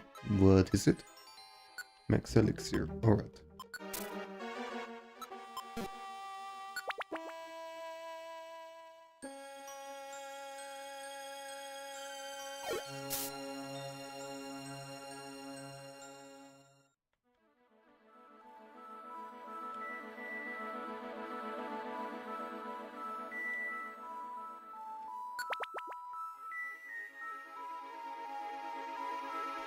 Yesterday I made pasta, so I don't have to cook anything today, which I'm very happy about.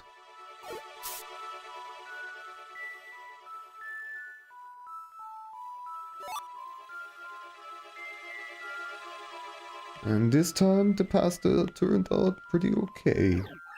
So I'm extra happy about that.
An orange gummy. The orange ones are the good ones. Oh, I don't have any money to buy them anyways, so there's that.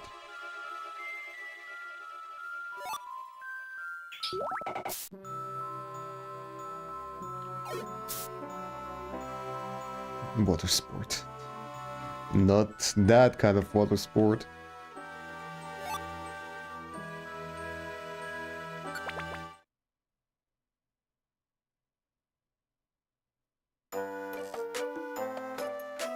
And cut to a piss-colored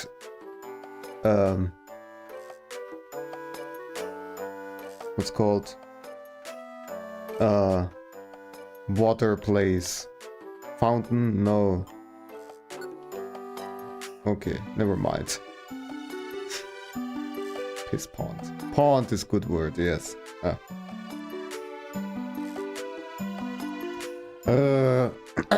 I cannot roll my R's. No. My voice is kinda ruined, so I can't roll R's properly anymore. But hello, Poison Raisin. How are you doing? Hope you're doing well. Usually hot-headed, but when I come here, I calm right down. And that's why we came here. Because of Torkoal, that's right. Ah, young friends. You come to wash away your exhaustion? Oh, not so. I see. You seek my wisdom? Well, there's no other place than this to share your story. Ah, I see. The hidden land, you say? I have heard of it. Oh, really? The hidden land is truly a place of legend. It is tattered lore at best, handed down by oral tradition. No matter. Please tell us. Of course. I can tell you only what I've heard. The hidden land lies beyond the sea, in a hidden place, so the story goes. A hidden place? Yes. The hidden land always allows only the chosen to find it. To go there, one must possess certain qualities. Oh, a place that only someone with proper qualifications can go to? Alright, Torkoal. What are those qualifications? They are... no. What were they? I'm sorry. It slipped my mind. Huh? You forgot? Please, Torkoal, please remember. It's really important. It's easy for you to say, but... Oh, that's it. You need proof. You need proof of some sort. Yes, that was it, proof. A proof? What kind of proof? That would be...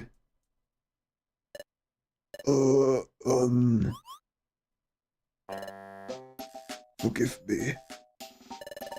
I've forgotten again. What? Can't remember? I'm sorry to disappoint you. Alright. Can you recall anything else at all? No, that's all.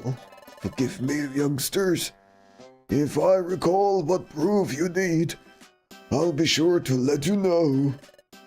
Yes, please. Thank you, Torkoal. Let's go back to the guild, Mink.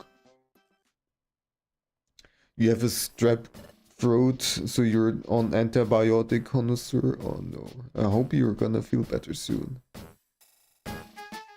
You didn't pay attention to chat that well and didn't properly read, so your brain said that sentence. Steptoad, oh no. That's also not great to have in your throat. Did your stepfather turn into a toad or something? And now you have a steptoad instead. Oh.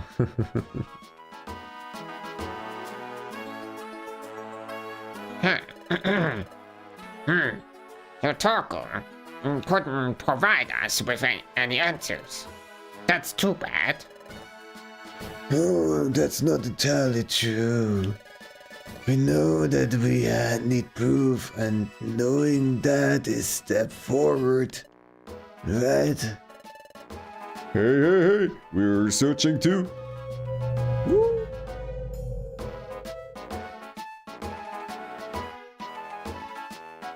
Blue whale fact. Yeah, but we didn't find anything. But there's no giving up. We have to keep trying, by golly. I'll keep trying too. We should have them rest up for the night. We'll resume our efforts tomorrow. Oh, well, thanks everyone.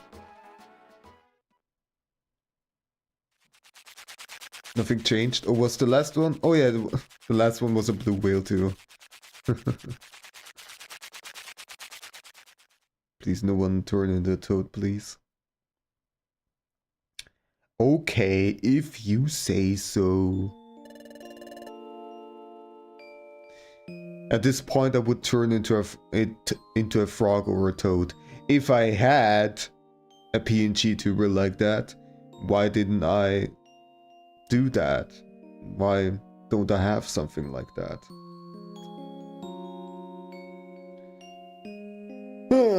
Do I actually have it noted down? Let me see. Because I collect ideas and I have some ideas for the next couple of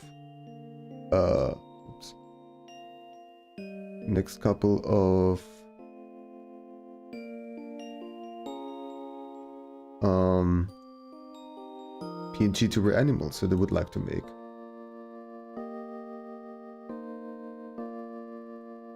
So while I'm still thinking of it, stream ideas. Okay, I don't actually have a list at all like that. So let me just quickly make it for myself. PNG tuber. So I want to have a frog. I want to have a donkey at some point. And what was that? There was something else? No, I can't remember. Whatever. Frog, donkey, both of them are very important. Things aren't going as well as we'd hoped. When we talked with Torkoal, I thought there was hope. I wonder how Crowval is doing. Has he gathered the time gears? We have to hurry too, but there's no point in getting all flustered. Especially since everyone is helping out. We should get some sleep, then start with fresh resolve tomorrow. Alright, good night.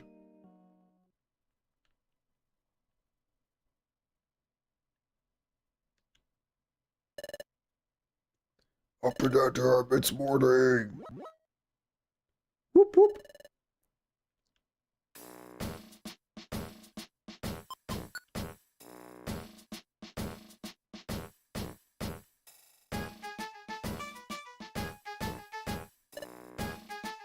Ahem.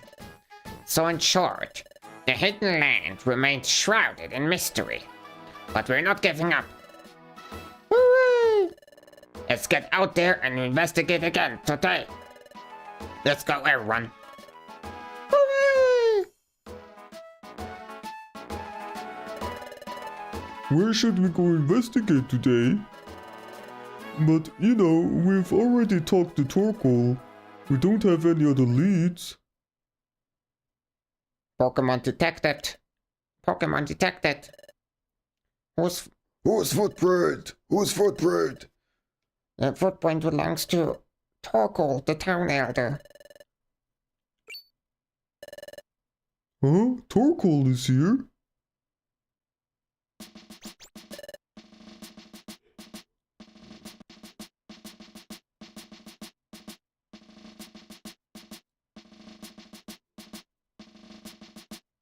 Didn't turn into a toad, but a baby Anubis? I don't get that reference right now, sorry. Oh, because Rylu, yes, of course.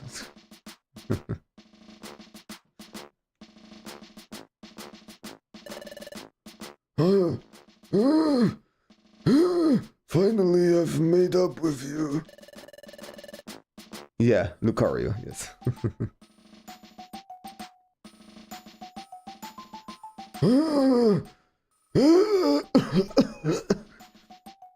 Climbing up in this guild is hard on the old bones. What brings you here, Tokol? Did you maybe remember something? Indeed, I did. But I've recalled only one more tiny thing, so to say. Yesterday, I contemplated the waters of the hot spring for a long time. Finally, one recollection surfaced. But it really is something small. I worry if it would be even worthwhile sharing with you. Not a worry. Every little bit of information helps, however small. Please say it. When we spoke of travel to the hidden land yesterday, I said that you need proof of your qualification to go there. I remember a bit more about that proof. The proof bears an inscription of a certain pattern. A certain pattern? Hey, so what kind of pattern would that be? How can I describe it? It's difficult to describe it. But I can tell you that the pattern is quite intricate and odd. It's a peculiar pattern, the kind of pattern you rarely see. A pattern you rarely see? Golly! You think I could think of something? But trying to think of such a thing is not easy when one tries. What could it be? The kind of pattern you rarely see. What could a pattern like that look like? A pattern you rarely see. A peculiar... Wait a second. A peculiar pattern. A peculiar pattern. I remember the time. So one day, I happened to find something in my relic fragment. Sure, it looks like junk, but take a closer look. See? See that strange pattern inscribed on it? It's true. There's a strange inscription. I've never seen a pattern like this. That's it. The relic fragment was inscribed with a peculiar pattern. What's up? Huh? My relic fragment? Alright. That pattern. Hey, can you take a look at this for me? Oh! This is it! I'm overdoing it. I feel like my voice is getting to its limit. Think a bit.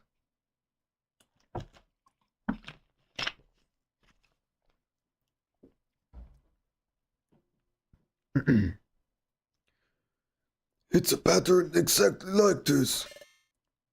What? Where did you get this? I'm not sure if I remember where. I just happened to pick it up. Yippee! This is fabulous! Since Relaxbro has this, does it mean that Relaxbro is qualified to go to the hidden land? That I wouldn't know. But maybe yes, maybe no. To go to the hidden land, one must surely possess that proof. But that doesn't necessarily mean that the bearer of the proof really possesses the qualifications to be chosen. That proof may be merely the physical key to the hidden land. Even before that, though, this shares the same inscribed pattern. There's no sure connection between this relic fragment and the hidden land. Oh, but there is no question that this pattern has something to do with the hidden land. Knowing only that is a lot. I suppose so. Wait. You do realize that the hidden land is only a spoken legend, right? You're surely not trying to find the hidden land? Yes, we are. My goodness! What a surprise! Chatot, this pattern, we've seen it somewhere, haven't we? What? Yes. The sea inlet to the northwest, inside Brine Cave. But Guildmaster, that place. Yes, I know. That vicious bandit was there. A vicious bandit? By golly! What? Everyone, please listen. I once saw this same pattern deep inside a place called Brine Cave. I think we can discover more by taking the relic fragment there. Bidoof is the MVP, absolutely.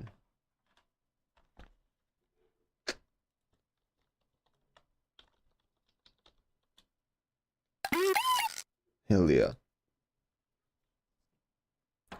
Also, that's something that I remember now. I wanted to make an automatic reminder that, you know, sound commands exist.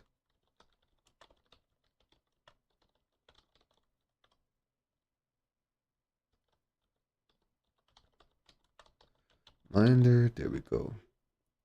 It's on my to-do list.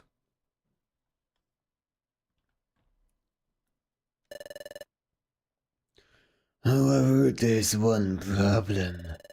The Pokemon lurks there who is a vicious bandit. Hey! We're not about to let that scare us. Aren't we explorers? We all need to be brave. Thanks, everyone. But that place is challenging. Everyone should take time today to get ready. We'll set off for Brine Cave tomorrow. Hooray!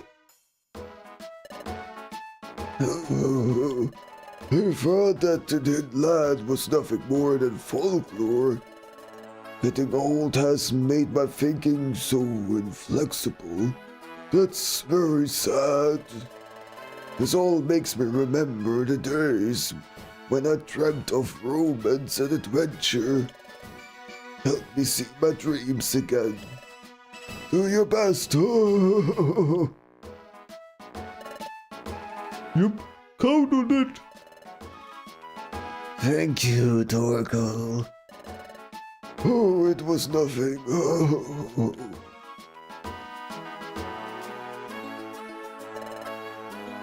Alright, everyone. Spend the rest of the day getting ready. Okay? Dismissed. Hooray! Yup, we all get ready, by golly.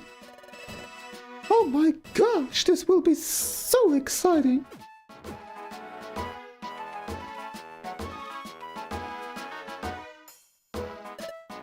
Chatot, you stay at the guild tomorrow. On standby.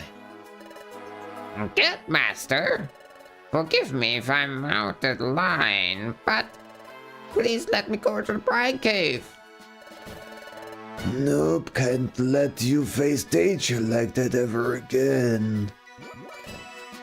But that's why. That's why I must go.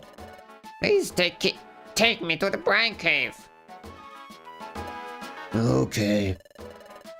Then I want you to go with the team. What? Tomorrow. Guide Ming's team to the place where we saw the strange pattern. But I want you to be careful. Thank you. I won't let you down. Another thing. I have something I need to do, so I have to go out. You're in charge while I'm gone. As you wish.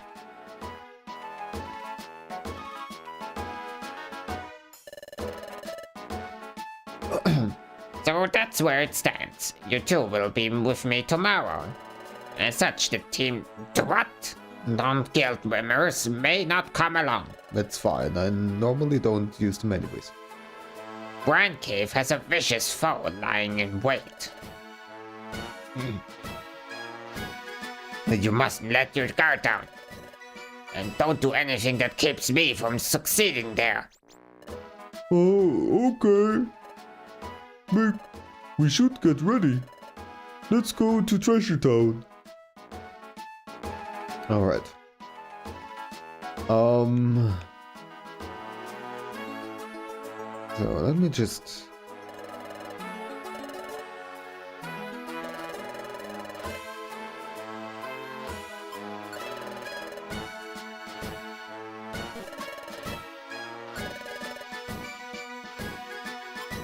So what do we have right now? Nothing interesting.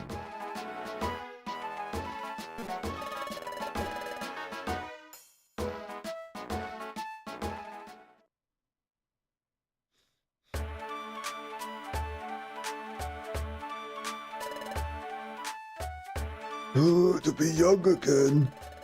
If I was younger, I'd certainly join the challenge to find the hidden land. Wow. Hold it there, old timer. Who's this? There. What is it? What do you want? John, well, we're Team Skull. No, the Stinkies again. Do you have did you have business with Wigglytuff's guild, old timer? Whoa, I overheard you say something that sounded fun. Something about the hidden land, John. I was only... Huh? Someone's coming. Whoa, kill chumps. Old timer, why don't we have this chat somewhere where we won't be discovered? Won't be disturbed. John. Not the baddies, no. Hey!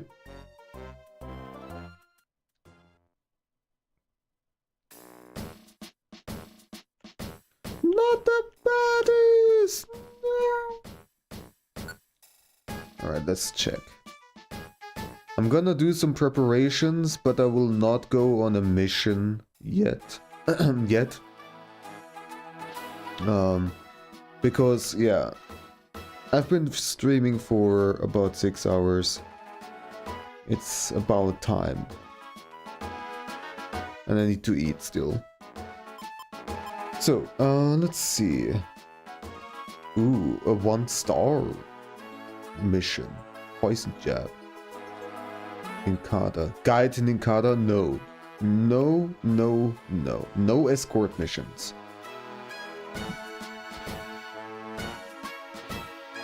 Foggy Forest.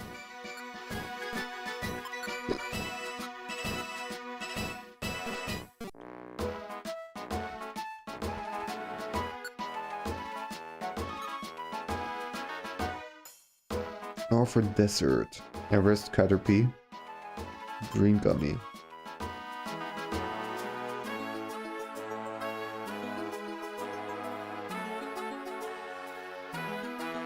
Everest Caterpie. Just a Caterpie? Is this a Monster House quest? Why is it so... Well, anyways. Northern Desert... Our missions are kind of all over the place right now. With 2 Mount Horns. I don't really know what to do with this.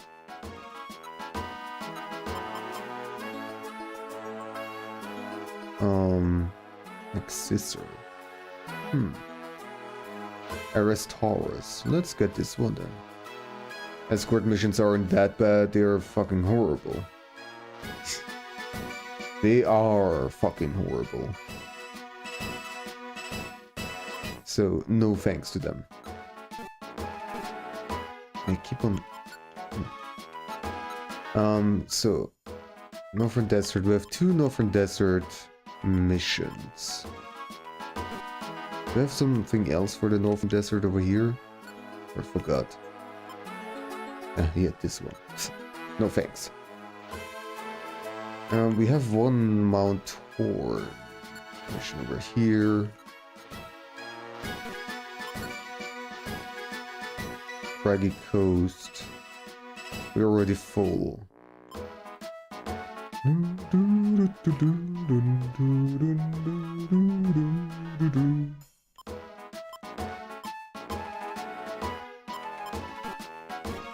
Okay, it's gonna be it. So let me just quickly do some inventory management. How much money do we have? Not much at all.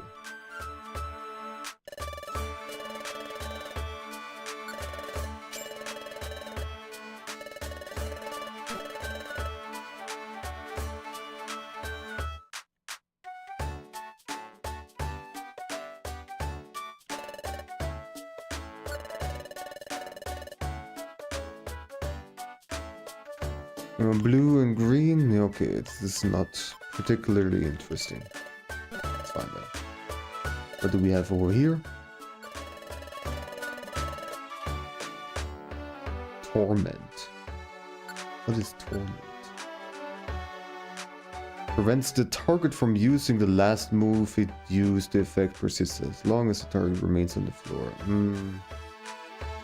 I mean, there is some tactical use to this, but where can I get more IQ boosting drugs? Don't we all want to know that? Alright.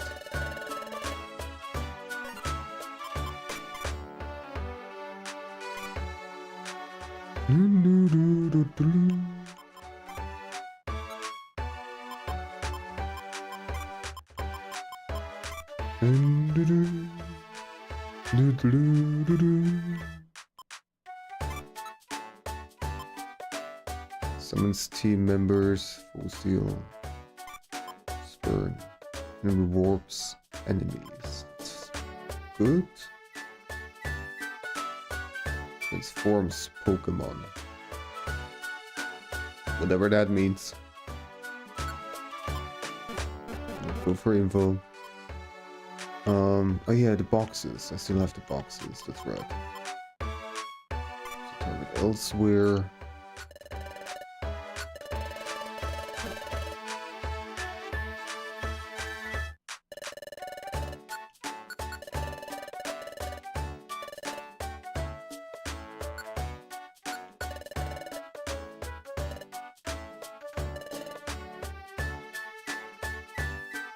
You like me playing this game? Aw. You think to try it, but you were terrible at it? Aw. Short the money. Whoops. Whoopsie doodle. Well, I have a little bit of more... I've also otherwise experience with dungeon crawlers. So that also comes into effect, of course. What did I want to do? Take, yes. Oh my god.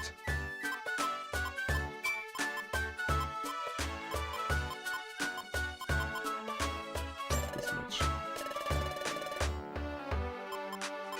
So by the way,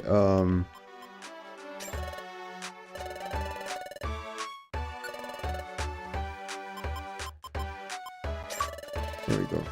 Because last time I didn't trigger the achievement, so I just quickly wanted to trigger it.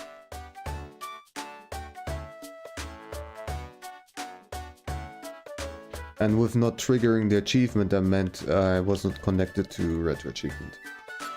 Oops.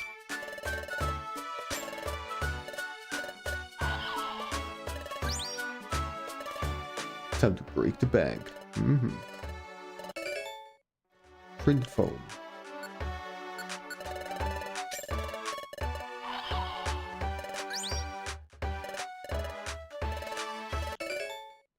Sept card. Okay.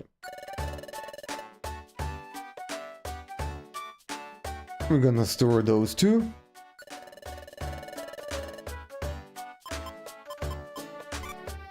Print club and septile. Alright.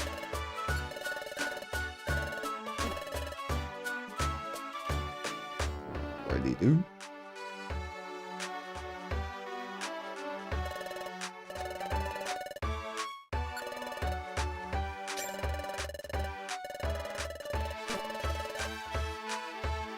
Then, alright, Meg.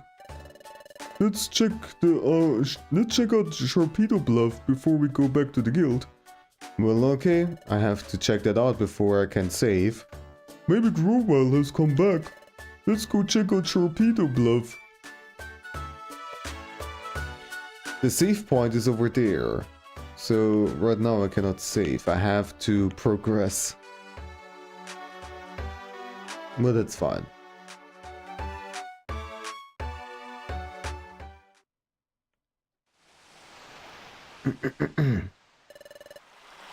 I wonder if Growell's back. Let's go.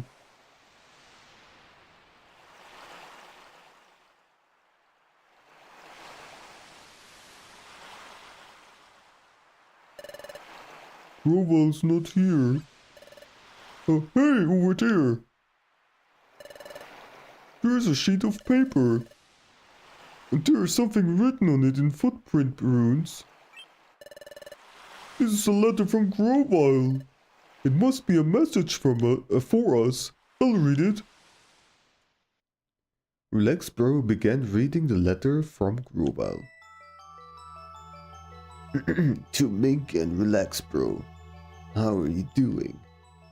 How goes your search for the Hidden Land? Things are going well on my end. I've already collected 3 time gears.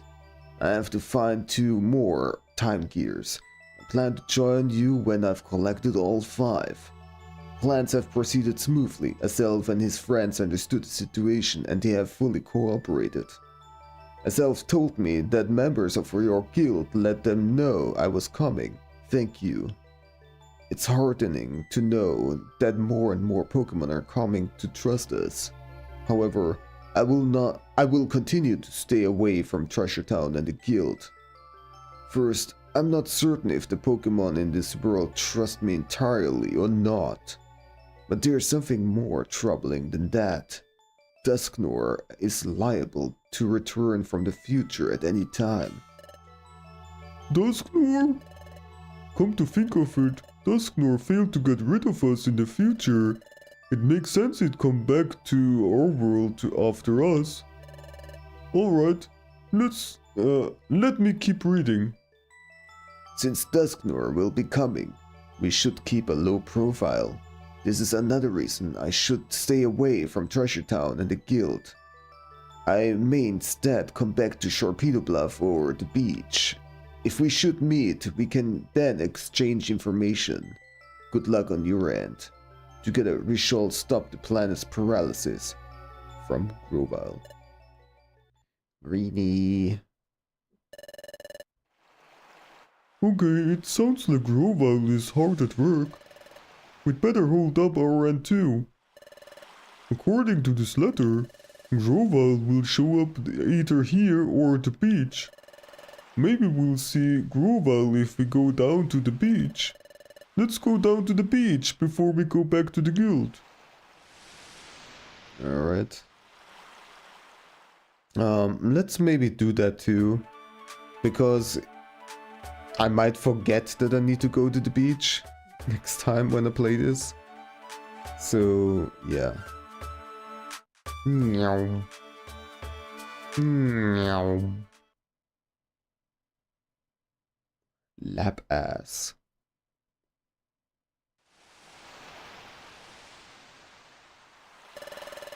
I was hoping that Groval would be here. It doesn't look he's here. Speaking of not being here, the Krabby aren't here either. They're always out in the evening blowing bubbles. I love seeing the bubbles go floating off. Well, that's too bad. It's a letdown, but... Look, Ming! The sunset is pretty. It's sure pretty. Just like it always is. You know. It was my dream to solve the secret of my relic fragment. But I would have never guessed that the relic fragment was connected to the hidden land. That reminds me. It was here that Coughing and his sidekick stole my relic fragment. Sorry, kiddo. We'll take that. Oh! Oh ho ho ho. Not gonna make any move to get it back. What's the matter? Too scared? I didn't expect that you'd be such a big coward. Come on, let's get out of here.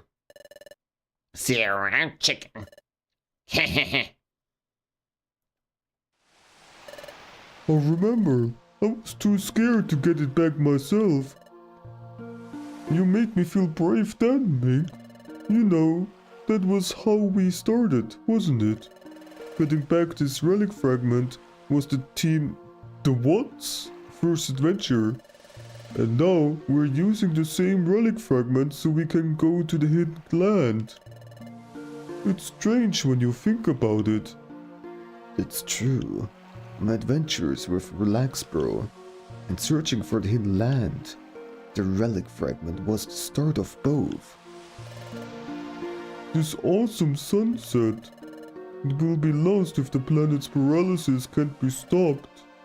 We have to prevent that.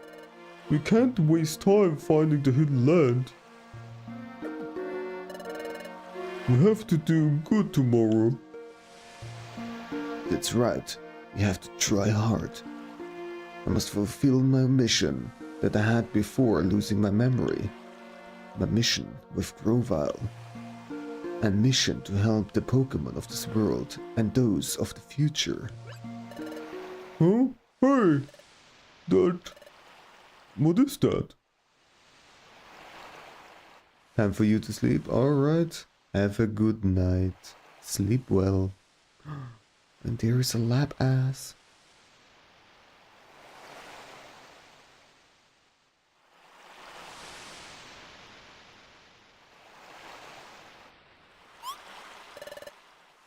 What could it be?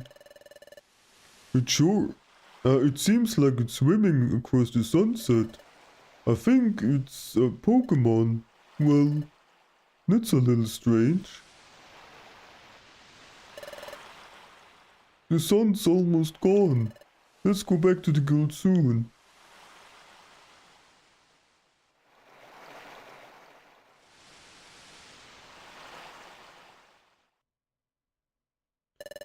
The baddies again. Cha-ha-ha. The Krabby weren't around for a good reason. They ran off, scared of us. Cha-ha-ha. Whoa. But Chief, that old-timer Torkoal wasn't lying to us after all. The junk we stole back then. I didn't know it was going to be something that valuable. So what? We'll get that relic fragment from them one way or another. That means the hidden land is going to be explored by none other than us, Team Skull. Whoa.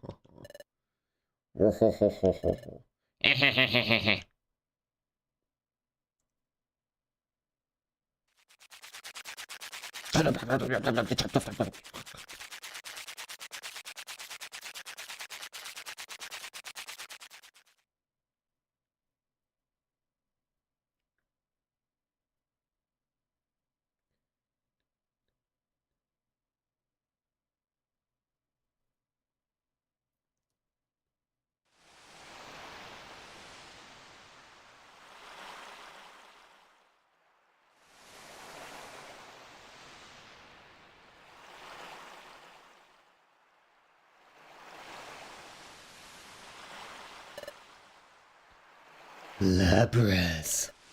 Long time no see. It's been a while. It's been too long, Wigglytuff. You look well. Is Chatter doing well too? Yes, very well. I'm glad to hear that. I've always meant to thank you. I deeply appreciate the promise you made and upheld for all this time. No problem, no big deal. But today, I'm here to see you about that promise. We find ourselves in a situation where we can't afford to uphold that promise. I suspect that you know why. So please tell me about that strange pattern we once saw. The next morning. Open the term, it's morning. My voice is gone. Oh, good morning. But I like to save yes, and that's gonna be it for today. My voice needs some rest. And I need food.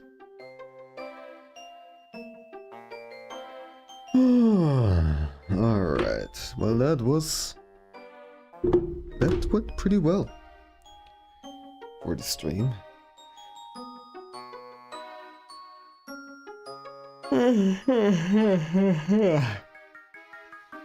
So I hope that you didn't mind too much the pauses that were there whenever a work task popped up. I hope that the videos that I'm showing are still entertaining enough. And well, I have a couple dozen videos in my playlist. But for regulars, they might become a bit repetitive after a while if you are gonna hang out a lot here and you're gonna see the same videos over and over again. So I wish I had more videos. Oh well. I mean, I do have more, but there are a lot of videos that are just not suited for this kind of purpose. So, anyways. At least I myself think that it went pretty okay. I myself at least didn't mind too much that I had to interrupt the stream occasionally. And actually, to some degree, it's sort of a break from the stream where for like a couple of minutes I don't have to talk and I just do work. So that makes my brain reset a little bit in a way. I don't know. So yeah, I think I will keep on going for this format. You know, just streaming, and whenever a work task pops up, I will shortly pause the stream. I mean, with pause, I mean, I will play some videos. And that means I'm gonna stream a lot more. At least that's the plan. So, I'm looking forward to that.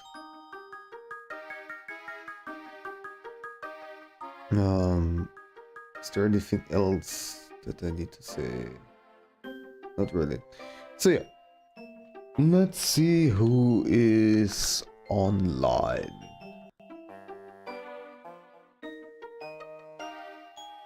Who can we potentially target? Ooh, there are a couple of potential targets. Ooh, I think I already know.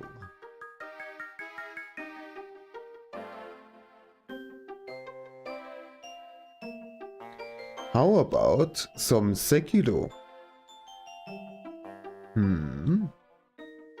I love that game. So we're gonna raid Few. One of a few. A friend of mine. A lovely person. And they are playing a lot of Souls games. And also Hollow Knight. They're actually pretty good at Hollow Knight and Silk Song, so those streams are also very enjoyable to watch. And yeah, thank you so much for hanging out with me, especially for this stream, because I really was hoping that this sort of format is gonna work well, and I feel that it did, so thank you so much for hanging out with me and sticking around while I'm trying to get work done. But yeah, I wish you all the best and see you perhaps tomorrow even already. We'll see. Alright.